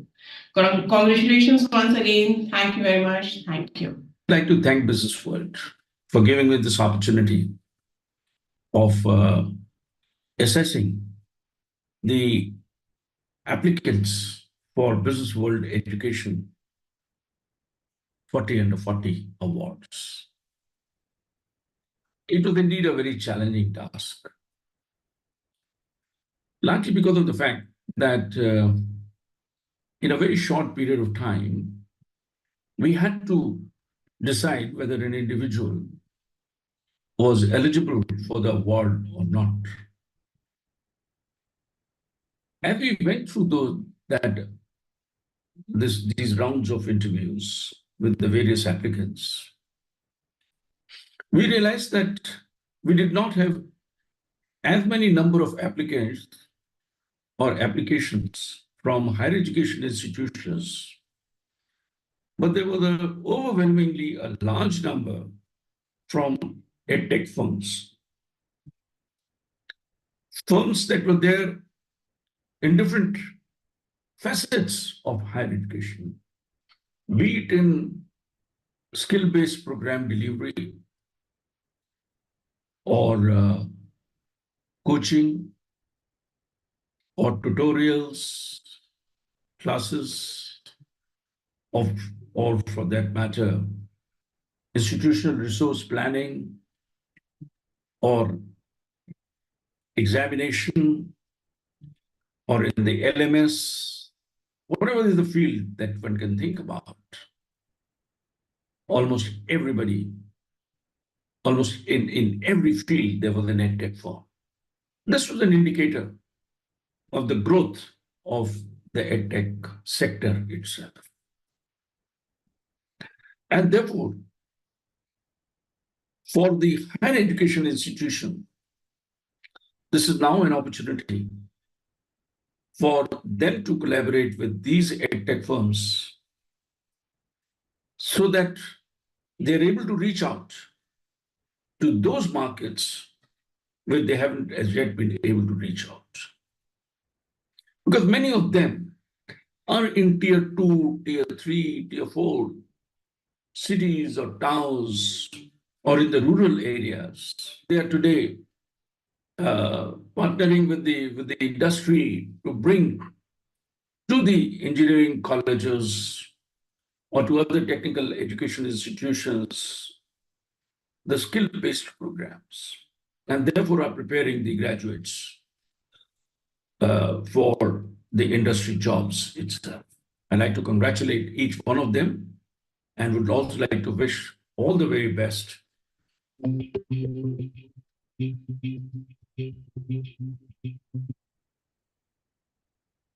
Thank you very much.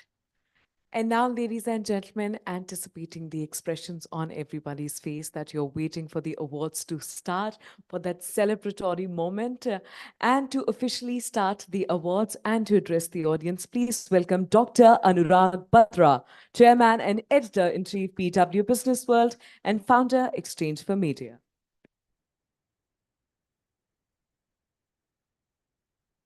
There's a lot of contrast. You had a man who was so wise and who had so much hair, and now you have a man who has no hair.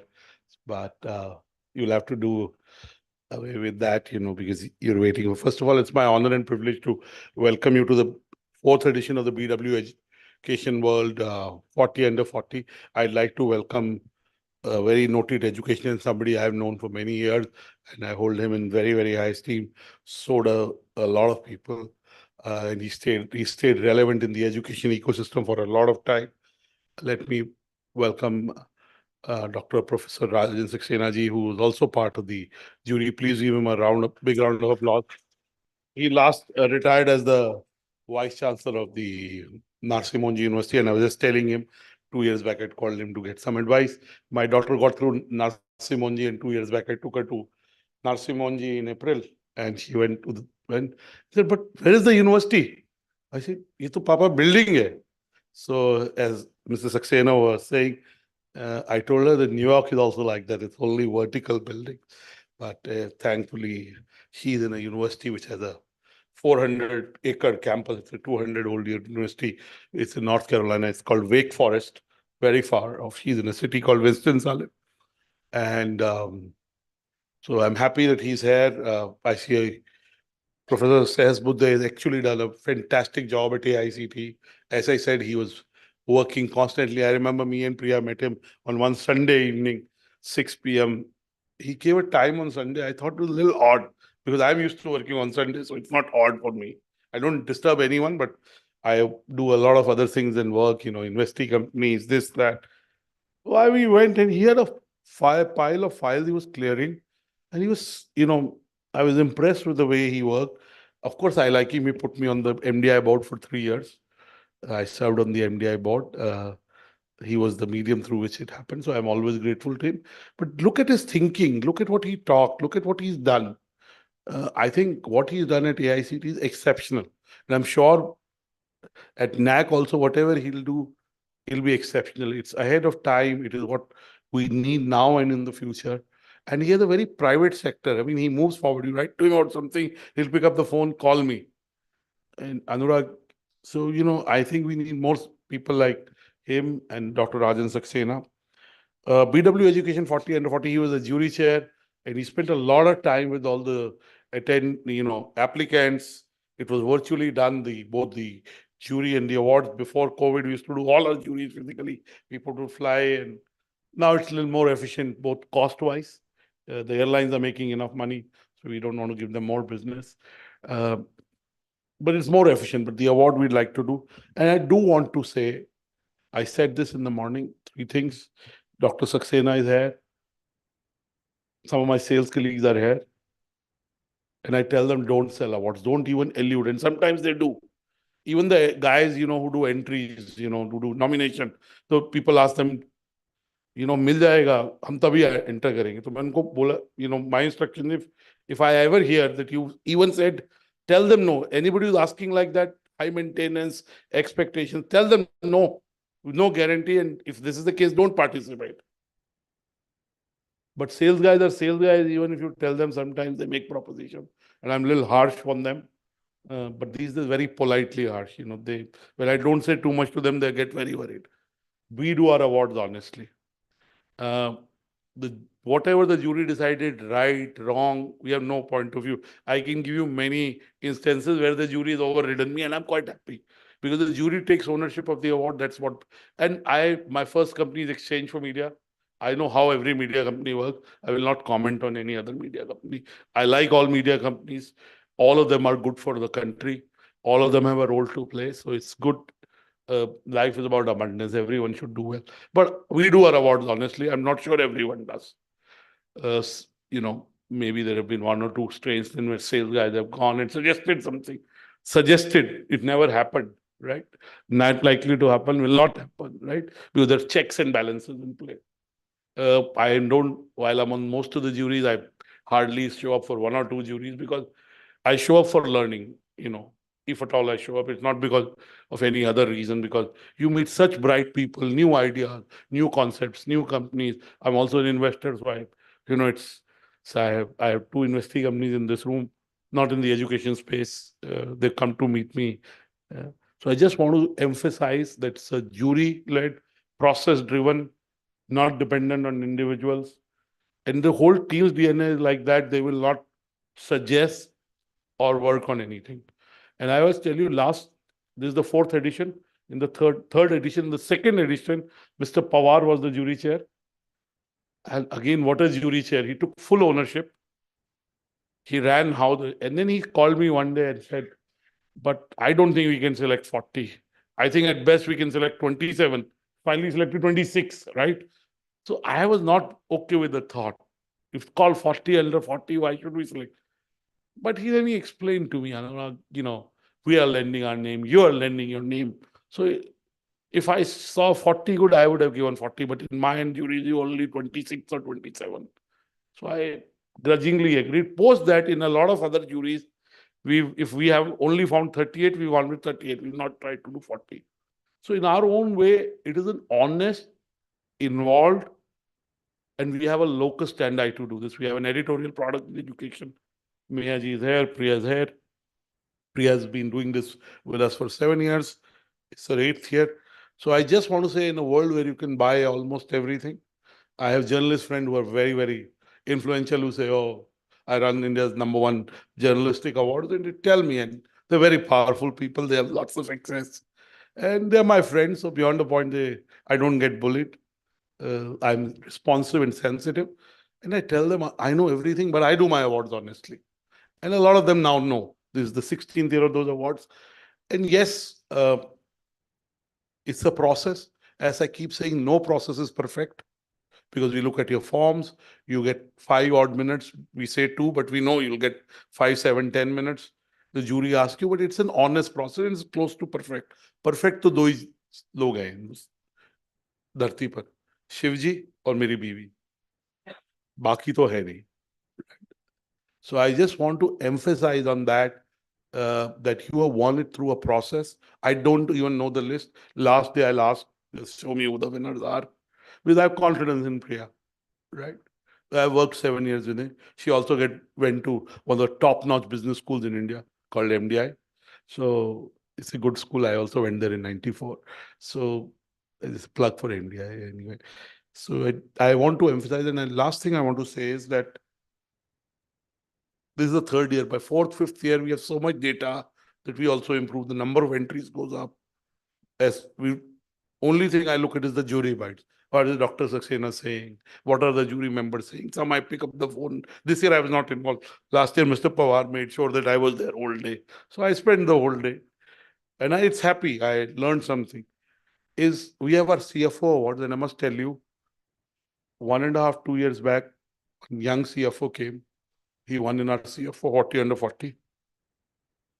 And he then started, he said, because of the award I got earlier, he got one CFO Excellence. I got promotion. I said, you're giving us too much credit. It is part of your destiny, which is what I believe. Right? And then he started crying. And then 1 or 2 other people came up and said, we won your first award. I must tell you, Aman Gupta's first award was BW Disrupt 40 under 40. And even the other lady who's on the Vinita Singh's first award was, and they say in the descriptions, winner of BW Disrupt 40 under 40. And Aman was jury chair this year of 40 under 40, the main, not sectoral. And again, he's very meticulous. He knows he's achieved something. So he has a certain confidence. He's very respectful and very responsive and very aligned with how we work. And for the first 10 minutes, he was saying, isko kyo shortlist kiya, usko kyo shortlist kiya. I'm used to, when the jury meet starts, some jury members have comments. And when he left the jury meet at 3:30, he said, maja aa gaya. 10-12 companies to bahut solid thi. According to us, at least there were 80 companies like that, but he liked 10, 12. And he went back really happy. And he put his name, and he's been on both sides. So I just want to emphasize that sometimes I go for social dues and people say, oh, you are the guy who does awards. Yes, I do awards in 120 sectors. I'm not on the back. In a world where a lot of pressure on us, you're doing great work. And every sector has so much work happening. And everything's through a process. And we have an editorial stand-by. And we'll improve whatever we need to improve. So I just want to congratulate you that you're doing great work. I want to reiterate what I said in the morning, Dr. Saxena. Sleep more than 8 hours. If you sleep well, you'll build bigger startups, you'll have better valuation, you'll live longer, you'll be healthier, you'll be fully. I don't keep my phone. Himani just came and gave me my phone. Otherwise, I don't keep my phone when I'm talking to someone or I'm in something important. Second is be kind to each other. I talked about this Israeli guy in the morning called Nadav Ben Yehuda, who in 2012 almost became the youngest Israeli to climb the Mount Everest, but he had the opportunity to climb and he was about to climb, but one friend died and the other was on the verge of dying. So he chose to bring his friend back, saved his life, lost 2 fingers. They got amputated. He got frostbites. So in a world, awards are about getting ahead, and that's okay. If you do it through the right means, as Stephen Covey would say, do the right thing for the right reason, in the right manner, that's fine. Ambition is not wrong. Impact is the right thing to do. But do help others. And I'm sure with what you are doing, you're helping others. And especially in education, when you help others, you're helping a family, you're helping the community. And last, I talked about sustainability. Yesterday, we had the recycling summit where we talked about recycling, reuse, and reduce. So clearly, in whatever you have leaders, you have a sphere of influence in whatever you do, build sustainability consciousness. Sustainability is a need. Climate change is real. Look at what's happened to the winters. Winters came late, summers coming early. Look at the wildfires, fires in Europe, America, Africa, summers in Africa coming 2.5 to 4 months ahead of time. Temperatures becoming 54, which were never. Oceans shrinking. I can go on. I'm reading a lot. So really, whatever you do, sleep enough. It'll make you kinder. Be kind to people. Have sustainability conscious. And a lot of you, I think 25 or 26 winners are here. 1 or 2 are stuck on the way. You're achievers. I don't think I can tell you anything. The fact that you build companies, fact you. But I will reiterate some of the things you know. I keep saying, stay away from the 3 Cs. The 3 Cs, not the 3 C cinemas or the 3 C developers, but the 3 Cs are complaining. If you are after COVID doing so well, you're alive, your families are doing well, you have only gratitude. Second is criticizing. We in the media have a license, but we also take it very responsibly. So without knowing enough about anybody, without having to understand the context in what somebody did, what, don't criticize people. I see people call me all the time for ref check. If I don't know a person, I say, I don't know. In fact, I posted I am Punjabi, doesn't matter. So I posted something from, a Jathedar sang something in Punjabi, which basically said, look at the positives of people, in nutshell. Because everyone is negative. And, again, I work with 400 people. I build on people's strengths. My team is there. Third is comparing. We all compare.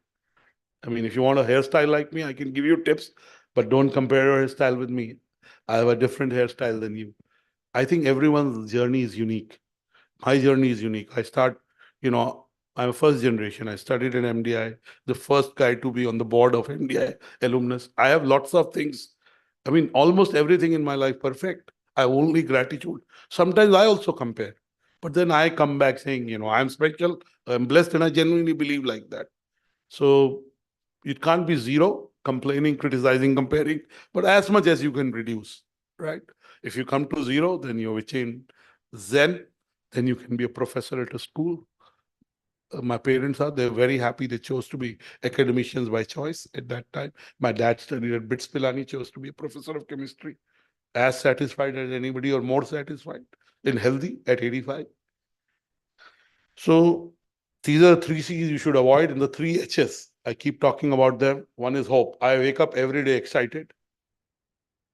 The fact that I woken up, it's not. When I was younger, 12 years old, my older sister was 16, my mom, who's almost 84 now, would say to both of us, especially to my sister, to tell me to pray to God that our eyes are okay, ears are okay, limbs are okay. And he used to talk to my sister saying, is mom crazy? Of course, our eyes, ears are okay. But I don't take anything for granted. I don't take your time for granted. I don't take Mr. Sehasbuddha's presence for granted. I get into the smallest things. If I brought it to me, she brought something to my notice yesterday. I was here at an event, but once I got into it, I went to office. I did whatever I could have done. I don't take anything for granted. I work at it. I'm grateful to God. So I get up every day hopeful that tomorrow will be better than today. Today is better than. I genuinely hope I will be a better version of what I was yesterday. There's a lot to improve. Second is hard work. Maybe I'm a little old fashioned. You can call it focus. Whatever you focus on grows. People ask me, how do I remember things? I focus on remembering. I've been a quizzer all my life, so I remember because I focus on it. And third is humility. As you grow, and some of you will build, there is a reset in edutech happening. The next wave of edutech will hopefully produce companies that are sustainable and are impactful and create real value. I have a view on online education, which is not very positive. The kind of online education I've personally seen, I'm not an I was on the board of MDI till 30th June last year.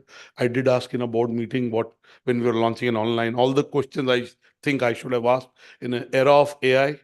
Mr. says, but they also talked about the questions you ask in the classroom. AI is about the right prompts. If you ask the right questions, you may get the right answers.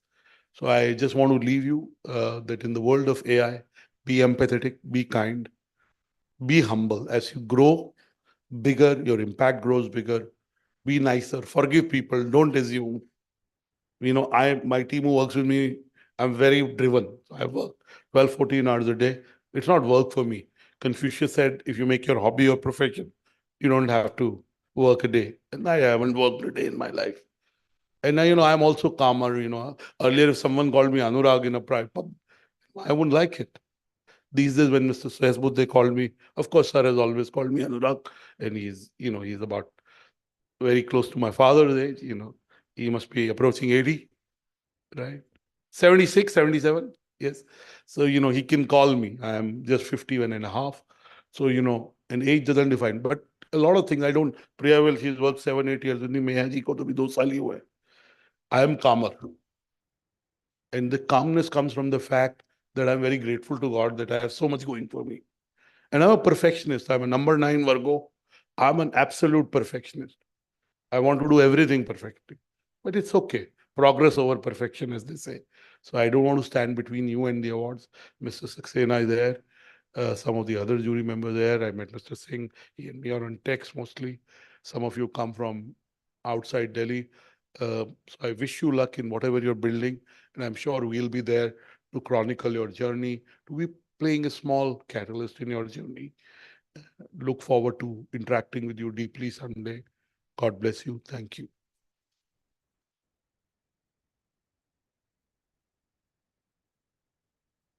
Thank you, Dr. Batra. Well, as I've already informed you that today's event is being live streamed across all BW Business World platforms, including our social media channels and on www.bweducationworld.in. And in case, of course, everyone's planning to post pictures related to the award ceremony across their social media platforms, please do not forget to use the hashtag BWEducation40under40. Before we start with the awards, I would like to request all the winners to kindly exit the stage from the left side for the individual portraits, and requesting all the winners to kindly stay back with us till the end of the ceremony for the group photo. And now time to reveal the winners for BW Education 40 under 40. And to present the awards, please welcome Dr. Anurag Batra, Chairman and Editor-in-Chief, BW Business World and founder, Exchange for Media Group. Also, we're delighted to have here with us and to present the awards, Dr. Rajan Saxena, ex-Vice Chancellor, NMIMS.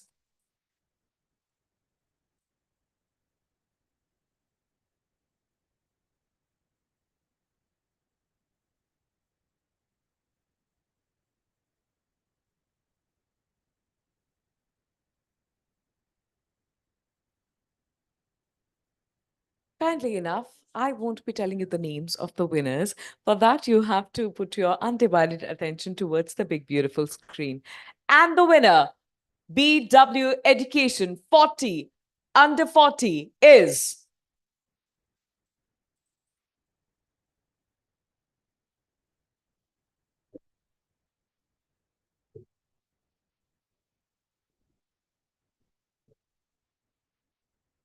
Big congratulations to Yogendra Pandar.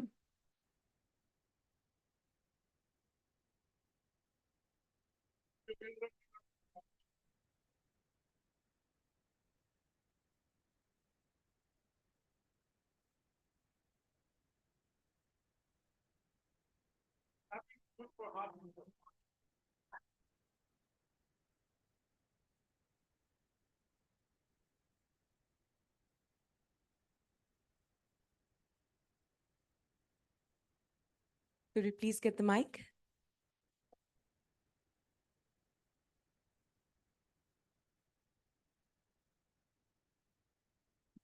Check. Thanks, Dr. Saxena. Thanks, Dr. Batra. Thanks, BW. मेरा मानना है कि we are the breed जो कपड़े पहन सकती है और तो हमारी मतलब बड़ी जिम्मेदारी बनती है कि हम हमारी ब्रीड के लिए और दूसरी ब्रीड के लिए क्या कर सकते हैं, बिकॉज ये शायद दूसरी ब्रीड्स नहीं कर सकती. I would think my education that I am able to stand here, नहीं तो शायद खेती कर रहा होता. From there whatever I could do to my family, parents, my guru Minu Bhai, my mentor also, my team who's been with me always, or also to my UWC Raiko and Sivom team who let me do my mistakes. Okay, so it's about making mistakes, and this is for making mistakes. I would like to congratulate everyone. More power to every one of you, and let's make the change which we want to do in education. Let's make it better. Thank you. And the next name on the elite list of PW Education 40 under 40 is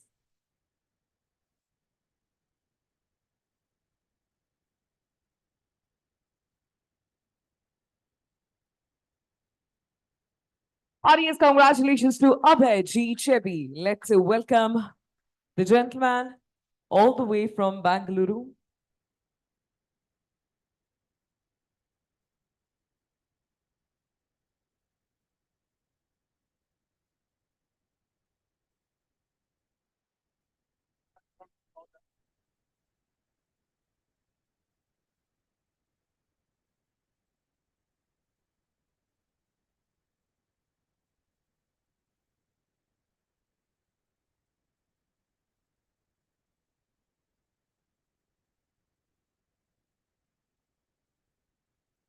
Thank you. Thank you so much for recognizing and giving this award. I suppose I dedicate this to all the faculty, all the teachers, not just at Alliance University, but across the globe, not just in India.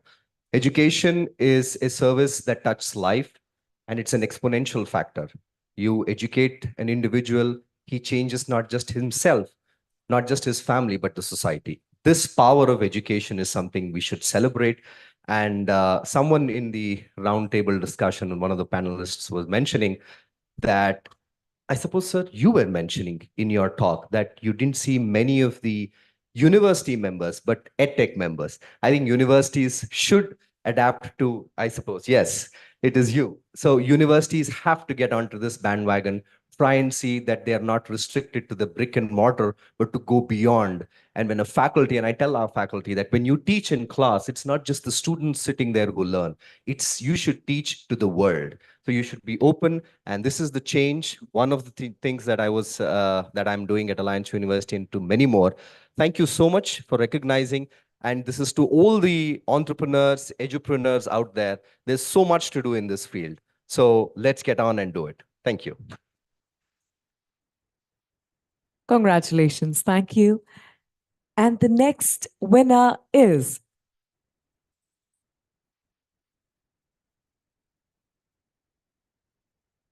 recognizing the future masters of Indian education sector. Big congratulations to Ankit Agarwal, founder and CEO, Unstop.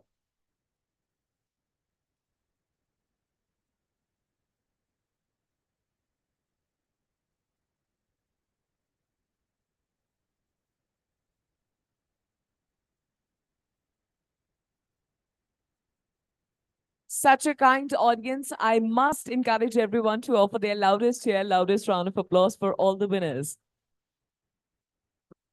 First of all, thank you so much, sir, for selecting me. I think this is a testament to the complete Unstop team, and we call them Unstoppables. And we are here to impact millions of students. Currently, we are only impacting about 8 million students from 20,000 plus campuses, but we hope to impact all 41 million students who are pursuing UG and PG in India. Thank you so much. And once again, I must request all our winners to kindly stay back with us till the end of the ceremony for the group photo. And the next winner is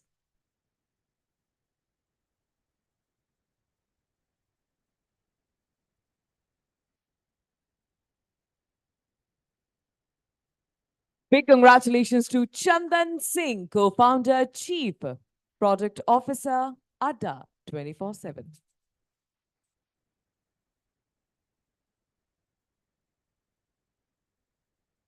When the person is walking from here to the stage, I like to call it the walk of fame. Success शोर मचानी चाहिए, हासिल आप कितनी भी शांति में करें अच्छा लगता है. Thank you.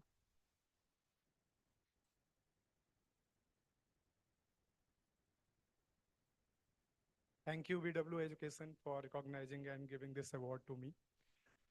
Special thanks to my co-founder Anil and Saurabh also to give me this opportunity. So I'll tell you, this co-founder word is coming with my designation, right? So I just want to tell you that I joined as an employee, and that's why I'm giving special thanks to my co-founders because, you know, they have also showed that if you have that great work ethics, you can reach to that level also as an employee, right? And this great work ethics comes from like whatever impact you are creating for the society. So if you look at Adda 24/7, we serve like tier 2, tier 3, tier 4 market. My background also comes from that area. Like I basically was born in a village in Aurangabad from Bihar, and from there I have reached to this level.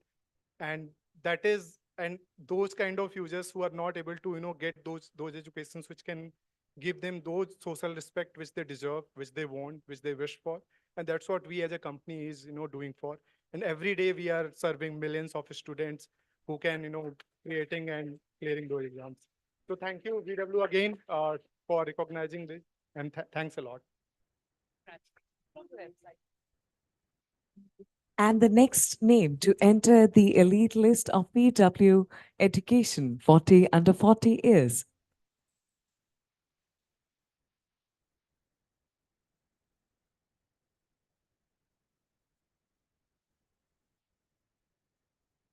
heartiest congratulations to Tapan Das Gupta, Director, TIDA Technologies.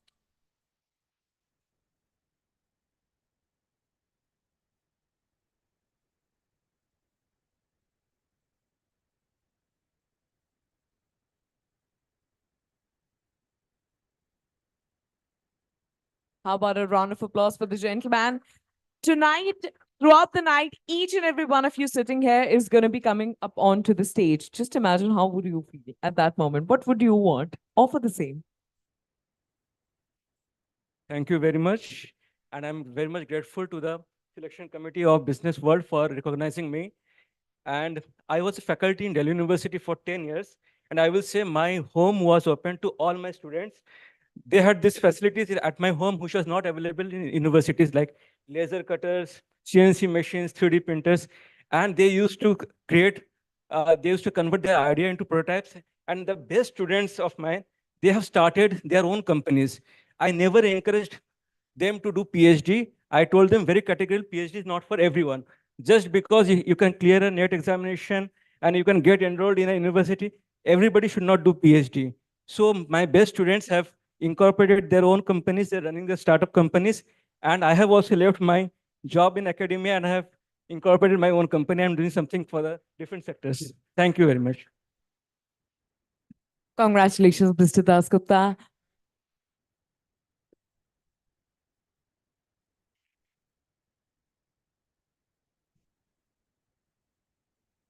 Well, there goes my plans to getting my PhD as well. But congratulations. And the next winner is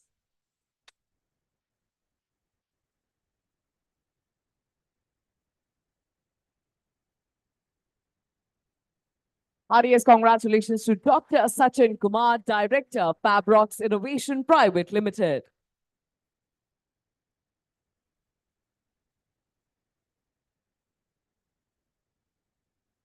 How lovely is that?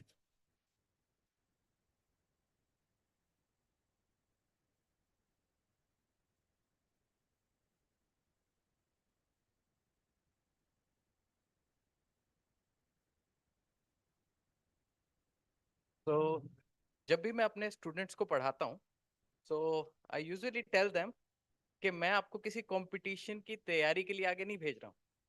मुझे basically हमारे देश को बढ़िया scientist देने.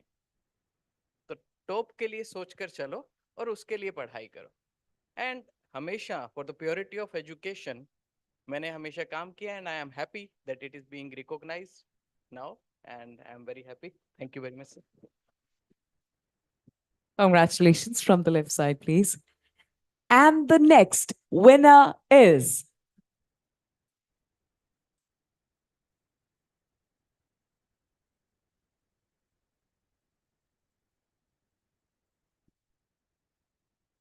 Dr. Dhruv Galgotia, CEO, Galgotia's University.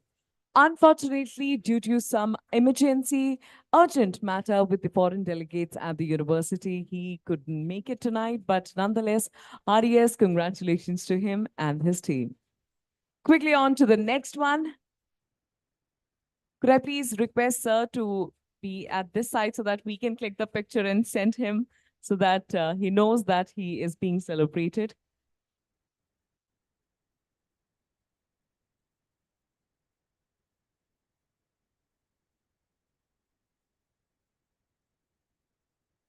Thank you very much.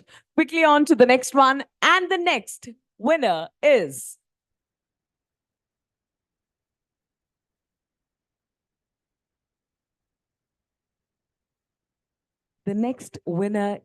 from the top.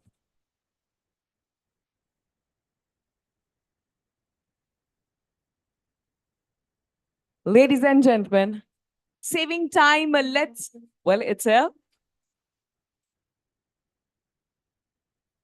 RES, congratulations to Dr. K. Shaktidasan Sankaran, Head Hindustan Technology Business Incubator, Hindustan Technology, Hindustan Institute of Technology and Science, Chennai.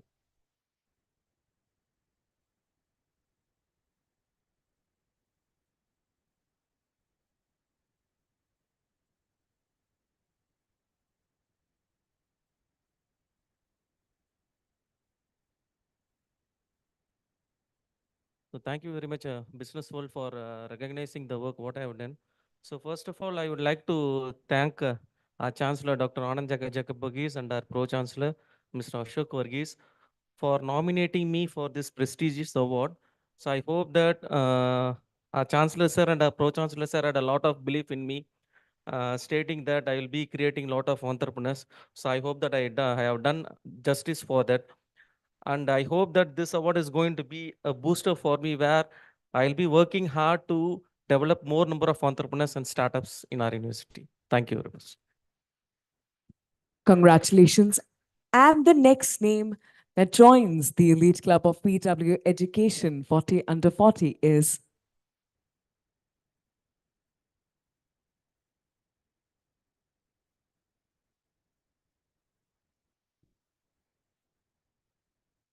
RES, congratulations to Dr. Shikha Man Sidhu, Deputy Director, Indira School of Business Studies, PGDM, Pune.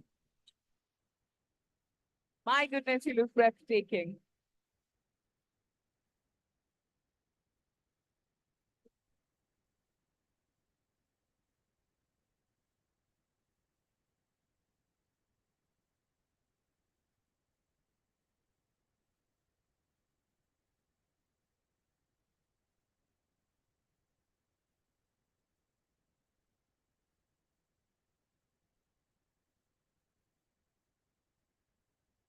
Congratulations, Dr. Sindhu. So recognition, appreciation, validation, which this award is, will inspire me to do more, be more. So thank you so much for this dose of motivation, the organizing team and the jury members, of course. As educators, we have great responsibility to contribute to nation's growth fabric by positively impacting the perspective of those who are going to be future of our nation. So for that, I owe this award, of course, to my students for making my life so enriching and meaningful, and to Dr. Tarita Shankar, chairperson of the organization that I work for, Indira Group of Institutes, Pune. Karm hi dharm hai is the philosophy that she has taught me, all of us at Indira, and it has shaped me into who I am as a person today. And of course, my family members who are my biggest cheerleaders. Thank you so much. ये थोड़ा lifetime speech जैसा हो गया, but thank you audience for bearing with me. Every accolade, every recognition must be celebrated just like this. Congratulations. And the next winner is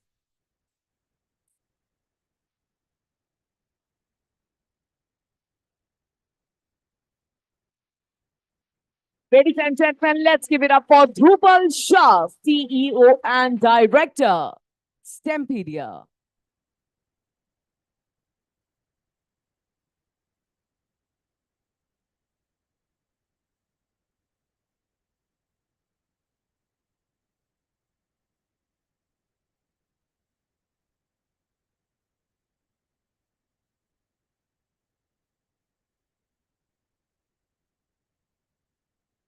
And since I ran the activity twice during the day, I know you are capable of clapping a bit louder than this one, right? Perfect. Hello, thank you for recognizing me and Stempedia's work at this scale at BW Education, EduNext, and recognizing me under 40 under 40. I would like to share a small story. I was just thinking like what to say. I came from a I used to be staying in a very small town in Mount Abu in Rajasthan. And we had very limited resources. Like we used to go on like kind of 3 kilometer, 4 kilometer walking and coming back to schools many times. And it used to be kind of more chiller, like maybe sometimes 3 to 4 degrees as well. It's a hilly area. So there was no technology. And at Stempedia, what today we are doing is about we focus on technology and quality skill education, how we can impart to the K-12 in the schools. And I was just recognizing like how it has helped me overall is, so when we were in like 9th and 10th class, we had no resources except just schools. And at that time, no one was there to inform us like how to pursue further. At that time, my sister literally searched on internet कि आगे पढ़ाई कैसे कर सकते हैं, आगे क्या कुछ कर सकते हैं. And she searched on like kind of JEE करके कुछ exam था. Literally we were kind of ये क्या है? My parents were also kind of पता नहीं क्या पढ़ना है इनको. And then we moved, she asked the parents to move from a small town to Ahmedabad just for studies. And that's how a small thing kind of internet helped us कि कुछ आगे exam में करते हैं. And one more thing is that when I was in 11th and 10th class, I got very seriously sick. I didn't go to schools for about 6 to 8 months. उसके बाद like आजकल के बच्चे जेई और ये सब पढ़ने के लिए अराउंड 4 साल 6 साल पता नहीं कब से पढ़ाए रहे. एंड उसके लिए कुछ एडटेक्स भी बहुत एडटेक कहते हैं पर वो एजुकेशन स्टार्टअप या जो भी कहते हैं वो रिस्पॉन्सिबल है. But we think, I think in just 1 year, I was able to clear the exam with good ranks and I studied very well. And then we started the startup Stempedia just before completing the graduation. And but so the point is like the quality education is what it matters, not kind of 4-5 साल 6 साल से किसी पे भी पढ़ाई करना. Thank you. All right. All the best. You know, just keep to your speech because some of your flights, I have no problem. If you are in a private jet, then it's okay. How many of you have a private jet? Niranjan, I know you have, but. Quickly on to the next one. And the next winner is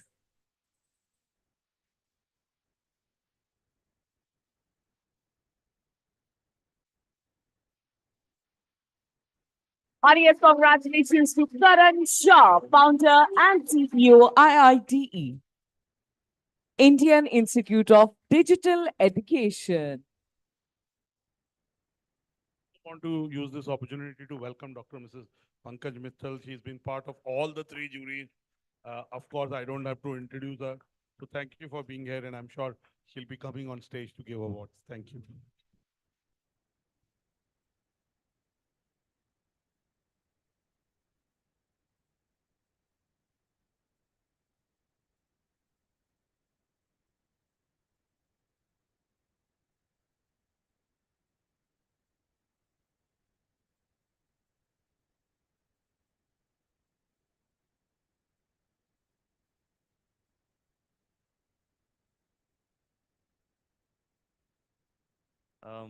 Thank you, judges. Thank you, Rajan sir. Congratulations to everybody. This is really cool and really validates all the effort that we've put in. I just want to say we started, digital marketing training back in the year 2012 and 13. And when we started doing that, absolutely no one knew the D or the M of digital marketing. And we started in a small garage, 10 plastic chairs. I used to be a professor. It was my grandfather's garage. And today we're 250 employees, 4,000 students a year, and never knew that we would get this far. So this is to all the students and all the learners who've actually believed in us. Thank you.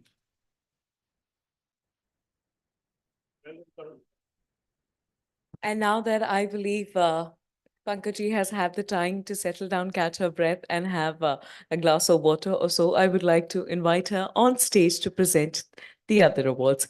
With a big round of applause, let's welcome Dr. Pankaj Mittal, Secretary General, Association of Indian Universities.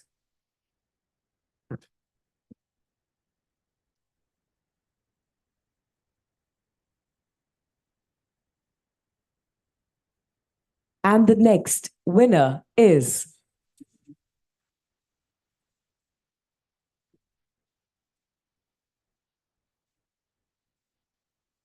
Let's give it up for Ketan G. Pandey, Founder, Chairman, Fuel Business School, Pune.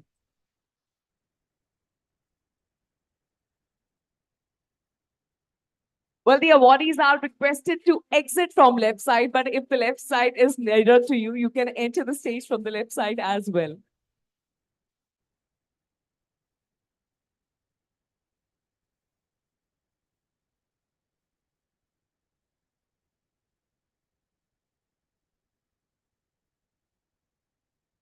तो मैंने मेरी journey 19 साल में शुरू की थी जब मैंने एक एजुकेशन अपॉर्चुनिटी मिस की थी। उसके कारण एक किताब लिखी थी करियर और एजुकेशन के बारे में, और अब्दुल कलाम साहब ने उसको सराहा था।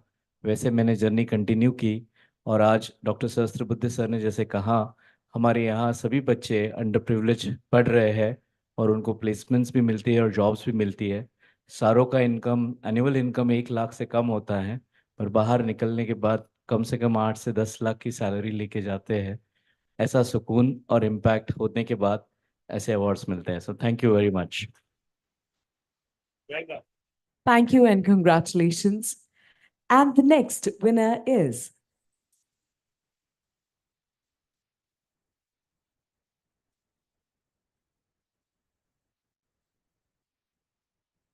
Audience, congratulations to Puneet Thimman, Founder and CEO, Chavi.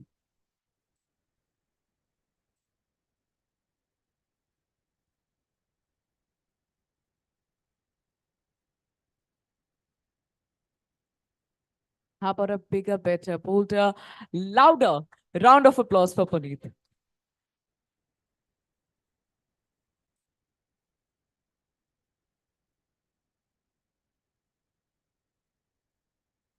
So yesterday when I told my team that I'm not going to be in the office, they were like, "Kyun?" I was like, "Award hai ek." And they were like, "Acha, hame award mil raha hai." And it's actually the truth, right? It's the team that has enabled me to get this award today. So absolutely thank you to the team at Chapi that works every day. Like you said, works hard, works in a space where we are upskilling blue collar workers. So there's always that humility that what we're doing is changing lives, but also that we are just the enabler. We don't have anything to take home that we did anything amazing. It's just that we created a platform which is creating a change. So thank you, everyone, and congratulations to everybody else as well. Thank you. Yes, unlocking the potential is how we got it. And the next winner is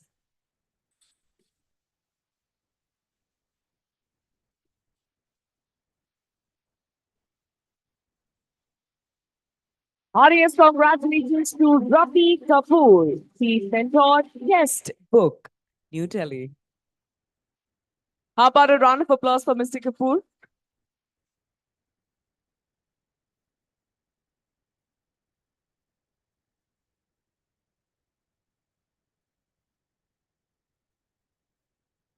Let's do this really easily. What happens? Let me see your hands. Lovely, lovely. Without the mobile phones. If you are still using a mobile phone with the other hand, what you can do is use the table, right? We need applauses. We are celebrating nights, sleepless nights, birthday parties missed, angry wives, angry spouses. You were supposed to have dinner with me yesterday. That's what we're just celebrating here. Come on. Mr. Kapoor, I must request you to say a few words, of course. Sure. I just wanted to make a distinction between content and the behavioral aspect of education, which is not often talked about. So with AI now, content becomes even easier. And we've had content available all across the place now. Now it's more prevalent now. AI gives you more content, faster content, better content. But what about the person who's sitting there trying to consume it? At what pace can they consume it? Can they maintain the consistency? Can they maintain the motivation? That is what I tried to do. And to some extent, I was able to do it for the UPSC exam, which is considered to be the toughest. So if it can be done for that, then it can be done for CBSE and for everything. And I think that is the final frontier. Thank you. Amazing, amazing. Mr. Kapoor, I interjected, but still we are to take your individual portrait, right? Perfect. And the next winner is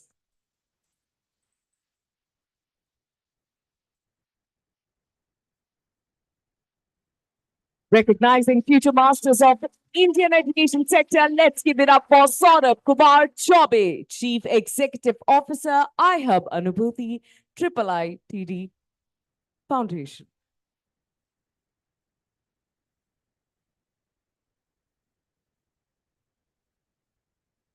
Since my audience isn't cooperating, how about we turn up the volume a little bit?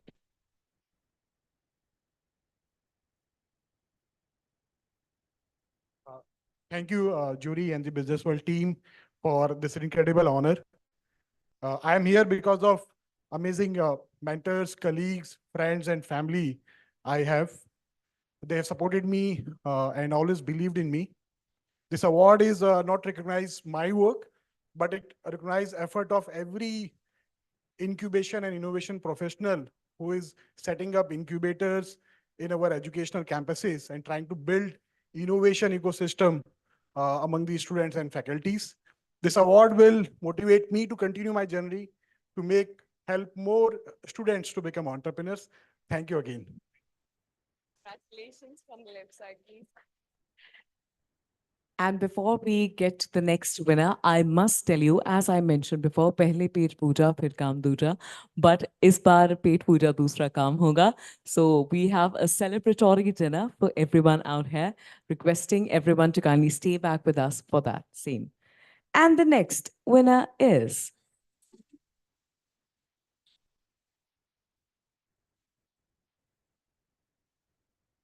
and the next name on the elite list of BW Education 40 under 40, Shailendra Thakur, CEO, Korea.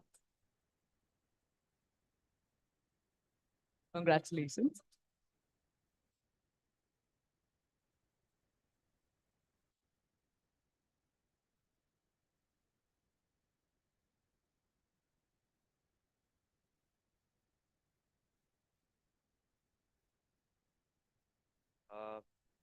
So I started company as a 23-year-old 4 years back, and I didn't foresee that how hard it would be and how much I would learn.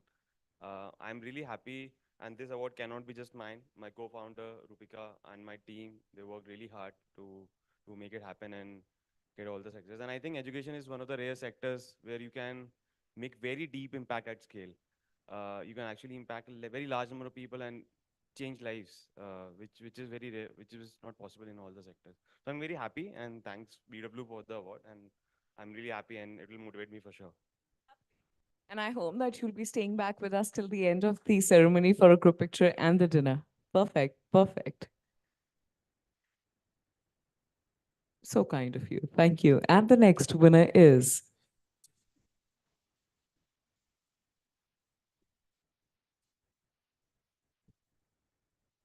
ladies and gentlemen, let's give it up for Dr. Shailesh Mishra, mentor, Peacebird.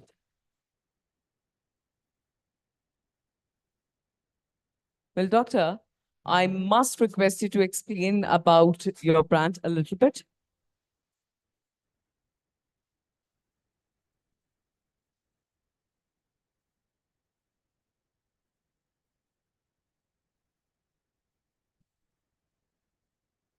Congratulations. Thank you. Thank you for your consideration. It's not like this is not my brand. First of all, I sincerely thanks BW for organizing such a decent event and considering my profile. I'm a non-stream educationalist. So this is not my brand. I have been dragged by various government authorities, universities. This is National Institute for, no, this is uh, NISBET, National Institute of Entrepreneurship and Small Business Development comes under MSD, Government of India. So I'm a mentor there. So bandwidth of my students are from class 5th to the flag officers of Indian military, Delhi police, and various other organizations I cannot name here. So when it comes to the personal capacity, like why I'm called an educationalist, I don't only teach the people, I make them employable. And so far, 9,500 people, starting from a salary of 8,000 rupees to 72 lakhs, they are placed and back questioned by us.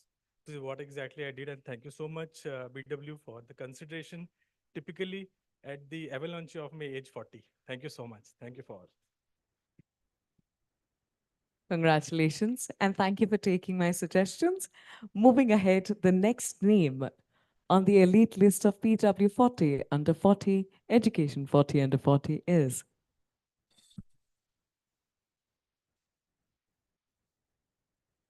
recognizing future masters of Indian education sector. Let's give it up for Srishti Jain, founder and CEO, Education.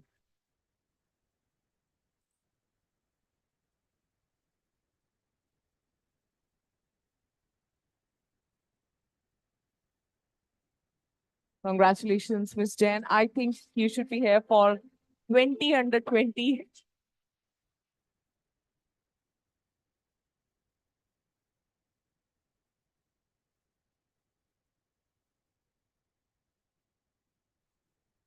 So I would like to thank everybody.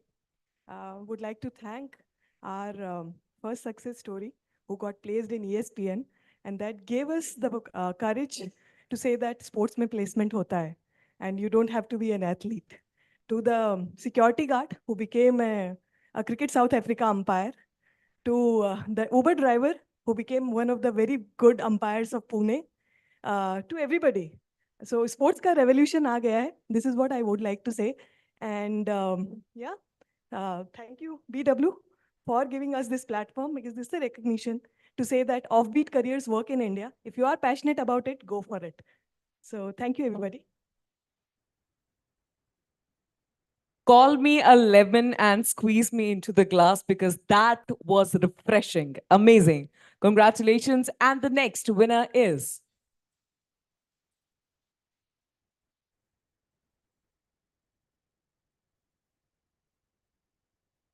let's give it up for V. Satish Kumar, founder and CTO, Olive Board.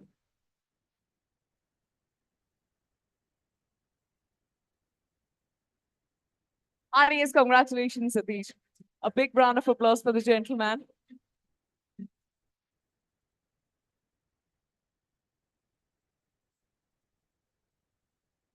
Just a second. Do you use WhatsApp? Perfect. यहाँ कौन-कौन WhatsApp use करता है? By show of hands, WhatsApp? क्या बात है, lovely, lovely. इस WhatsApp पे ना एक बहुत amazing चीज होती है जिसे हम कहते हैं family WhatsApp group. आपके family WhatsApp group का क्या नाम है? कोई नाम होगा ग्रुप का, क्या नाम है? फैमिली. आपके फैमिली व्हाट्सएप ग्रुप का क्या नाम है?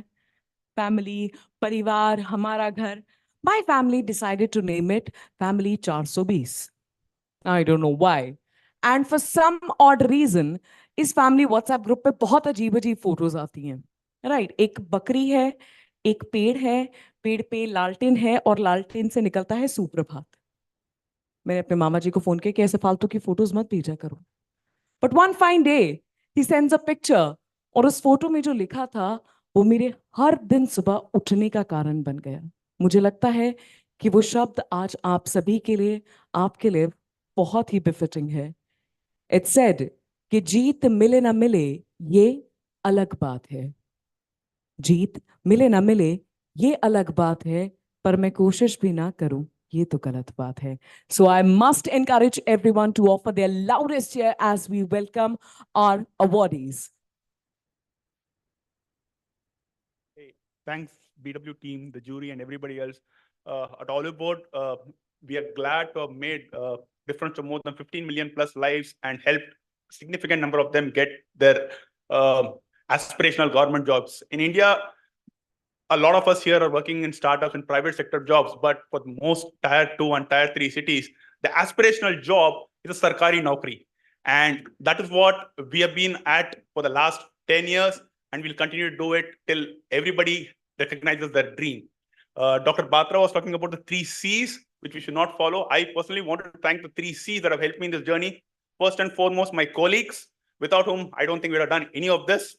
The second, my children, because they give me a perspective that helps me keep going when I'm in time of stress, because startup is not easy.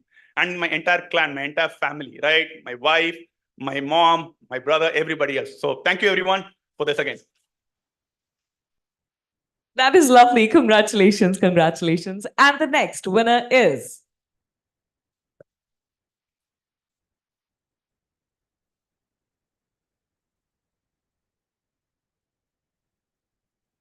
heartiest congratulations to Abhishek Gupta, co-founder, Nav Gurukul Foundation for Social Welfare. Heartiest congratulations, Abhishek.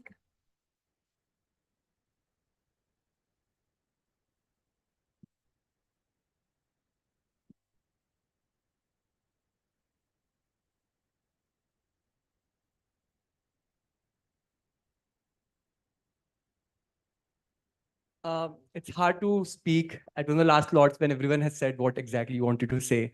I think I would like to first of all thanks even before my team, all our students who we are very privileged to serve. I remember an instance where me and one of our students was supposed to give a Josh talk and mine was rejected because I couldn't speak very well and was speaking very fast. And hers got selected and she's got 7 lakh views. And I think that's the spirit with which we want to serve all day, all nights. For all the students who are coming from far off villages to our residential centers, learn software programming and get jobs much better than what we did in our colleges. Thank you for the jury. Thank you everyone to enable us to do that. Thank you. From the left side. And the next name on the winning list is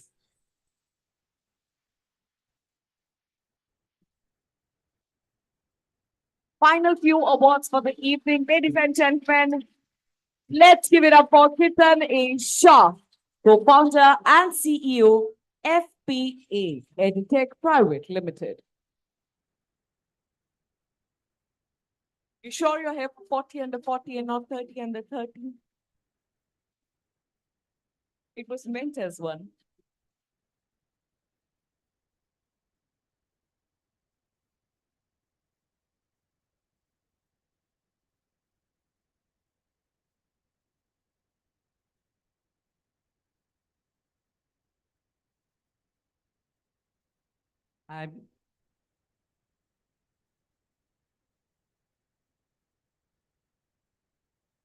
All I really want to say is I'm so humbled right now to look at all the awardees here and to see the kind of impact that they've really created on the ground, and just wants me or makes me to go back and work a little harder because I've understood we've not done enough and there is so much that we can really do. I'm taking a lot of inspiration from each one of you who's been recognized here for the work that you've done.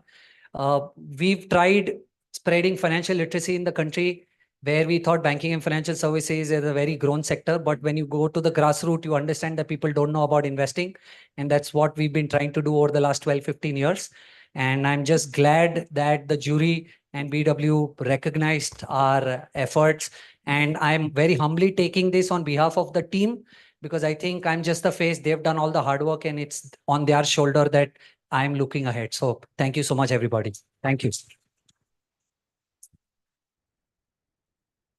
Final few awards for the evening. And post that, I must request all our winners to kindly join us on the stage for a happy big family picture, as we like to call it. And the next winner is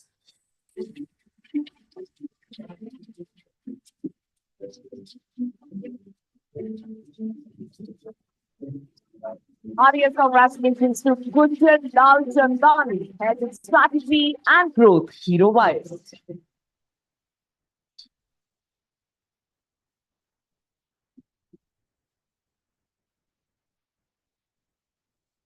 A big shout out to Gunjan Lal Chandani. Well, we'll quickly like to move on to the next award, and the next winner is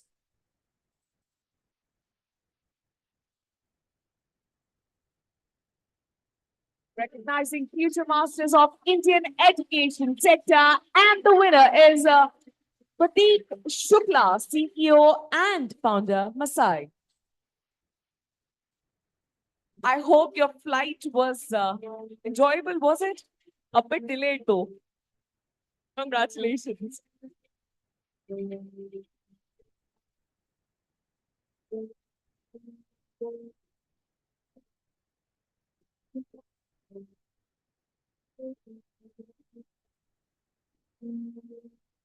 Congratulations, Prateek, right? Prateek, yes. All right. Yes. Thank you, BW team. Thank you, jury, and congratulations to all of you guys over here.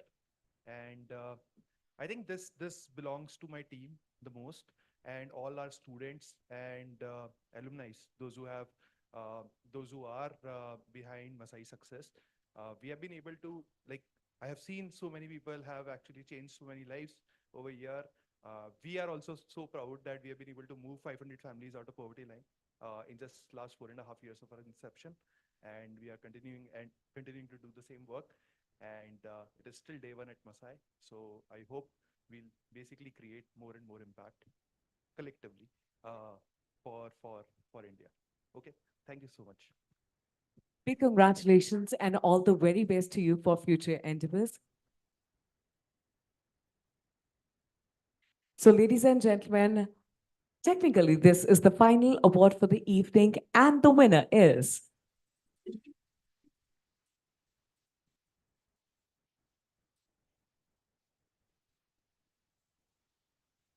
audience congratulations to Siddharth Singh, Director, the Emerald Heights School, International School.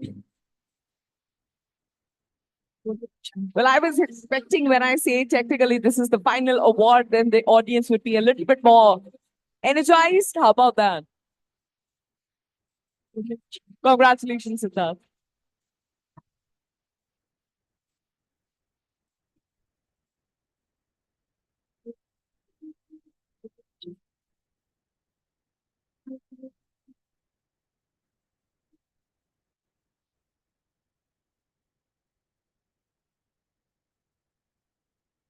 Good evening, everyone. And first of all, thank you to BW and the jury members for nominating all of us.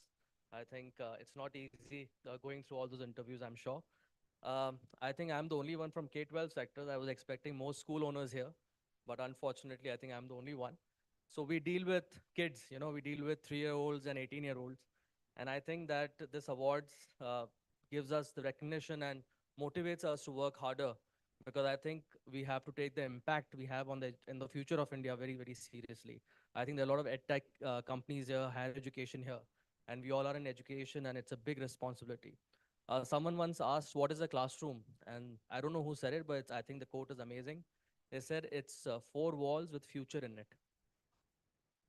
So I think that, you know, we are all educators here, and I hope that together we can make our country bigger, better, and prouder. Thank you.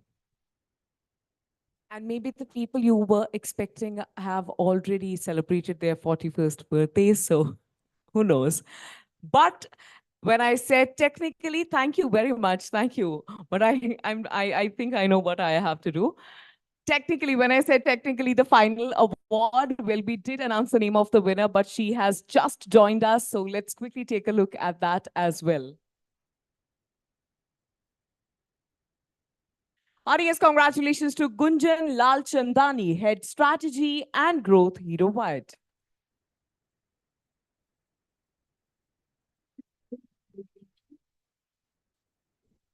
Heartiest congratulations, Gunjan.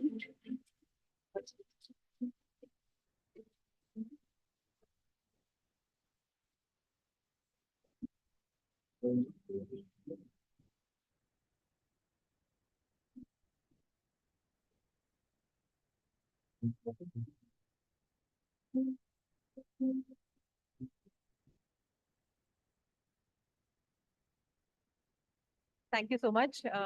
Thank you so much to the organizing committee and to the jury members. Feel honored to be here. I think it's been a very exciting journey for me last 17 years. I've had some fantastic colleagues, mentors. I must thank them I don't think I would have been here without them. Also, congratulations to all the other fellow winners. I think it's fantastic to see, how all of us together are having a great impact on the education sector.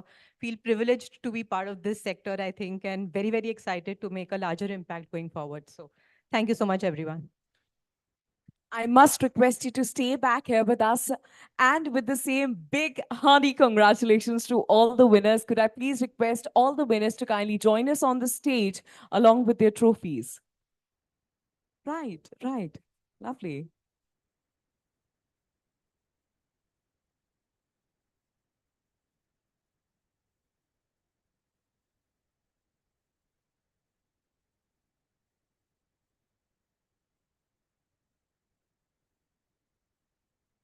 And a big shout out to all the lovely people out there, requesting everyone to kindly stay back with us.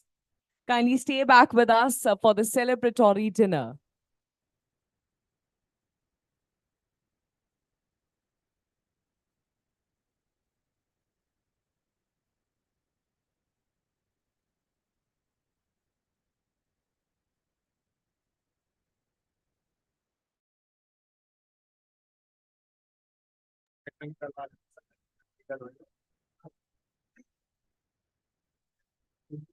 तुम्हें master बना ठीक light बढ़ा लो light बढ़ा लो हाँ light बढ़ा लो हाँ और हम बनाते हैं closure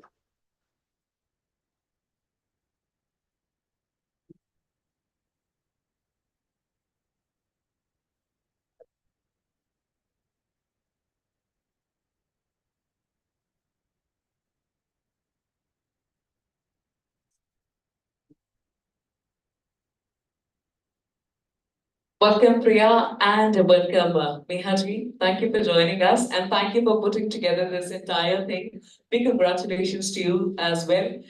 And with the same, ladies and gentlemen, heartiest congratulations to all the winners for BW Education 40 under 40. Big congratulations to you all, requesting everyone to kindly stay back with us for the celebratory dinner. And with the same, this is your host, Sahib Jeet Kaur, on behalf of BW Business World and BW Education, saying goodbye.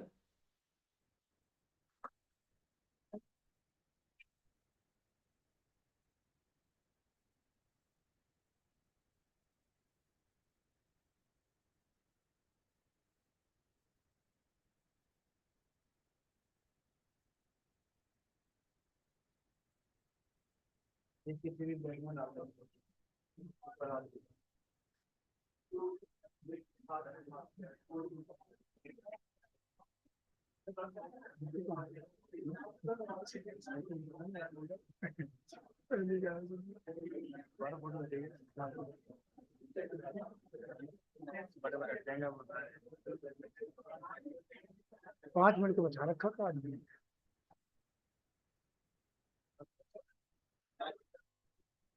Light खर्च करने में पैसा लगता है क्या नहीं मैं पूछ रहा हूँ नहीं बढ़ाओ ना चार्ज मास्टर है मास्टर में थोड़ी फंसेगा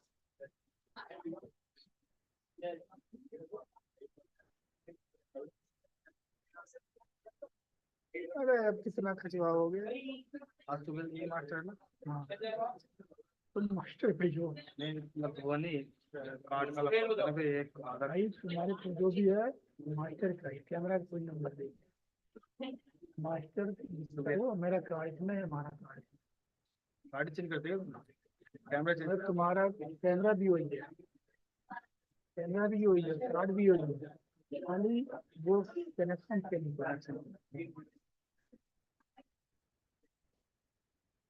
जो कर क्लोज था, जो मास्टर है, और जो मास्टर कर क्लोज है।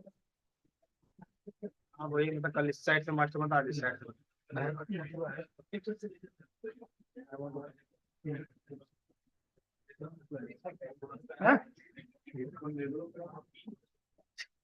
हाँ? मांगने किससे गए थे? अबे अंदर गए थे मांगने। और बस खींच तो यार, एक बताओ फ्री करो मैं। सात बज गई, चमत्कार हो गया।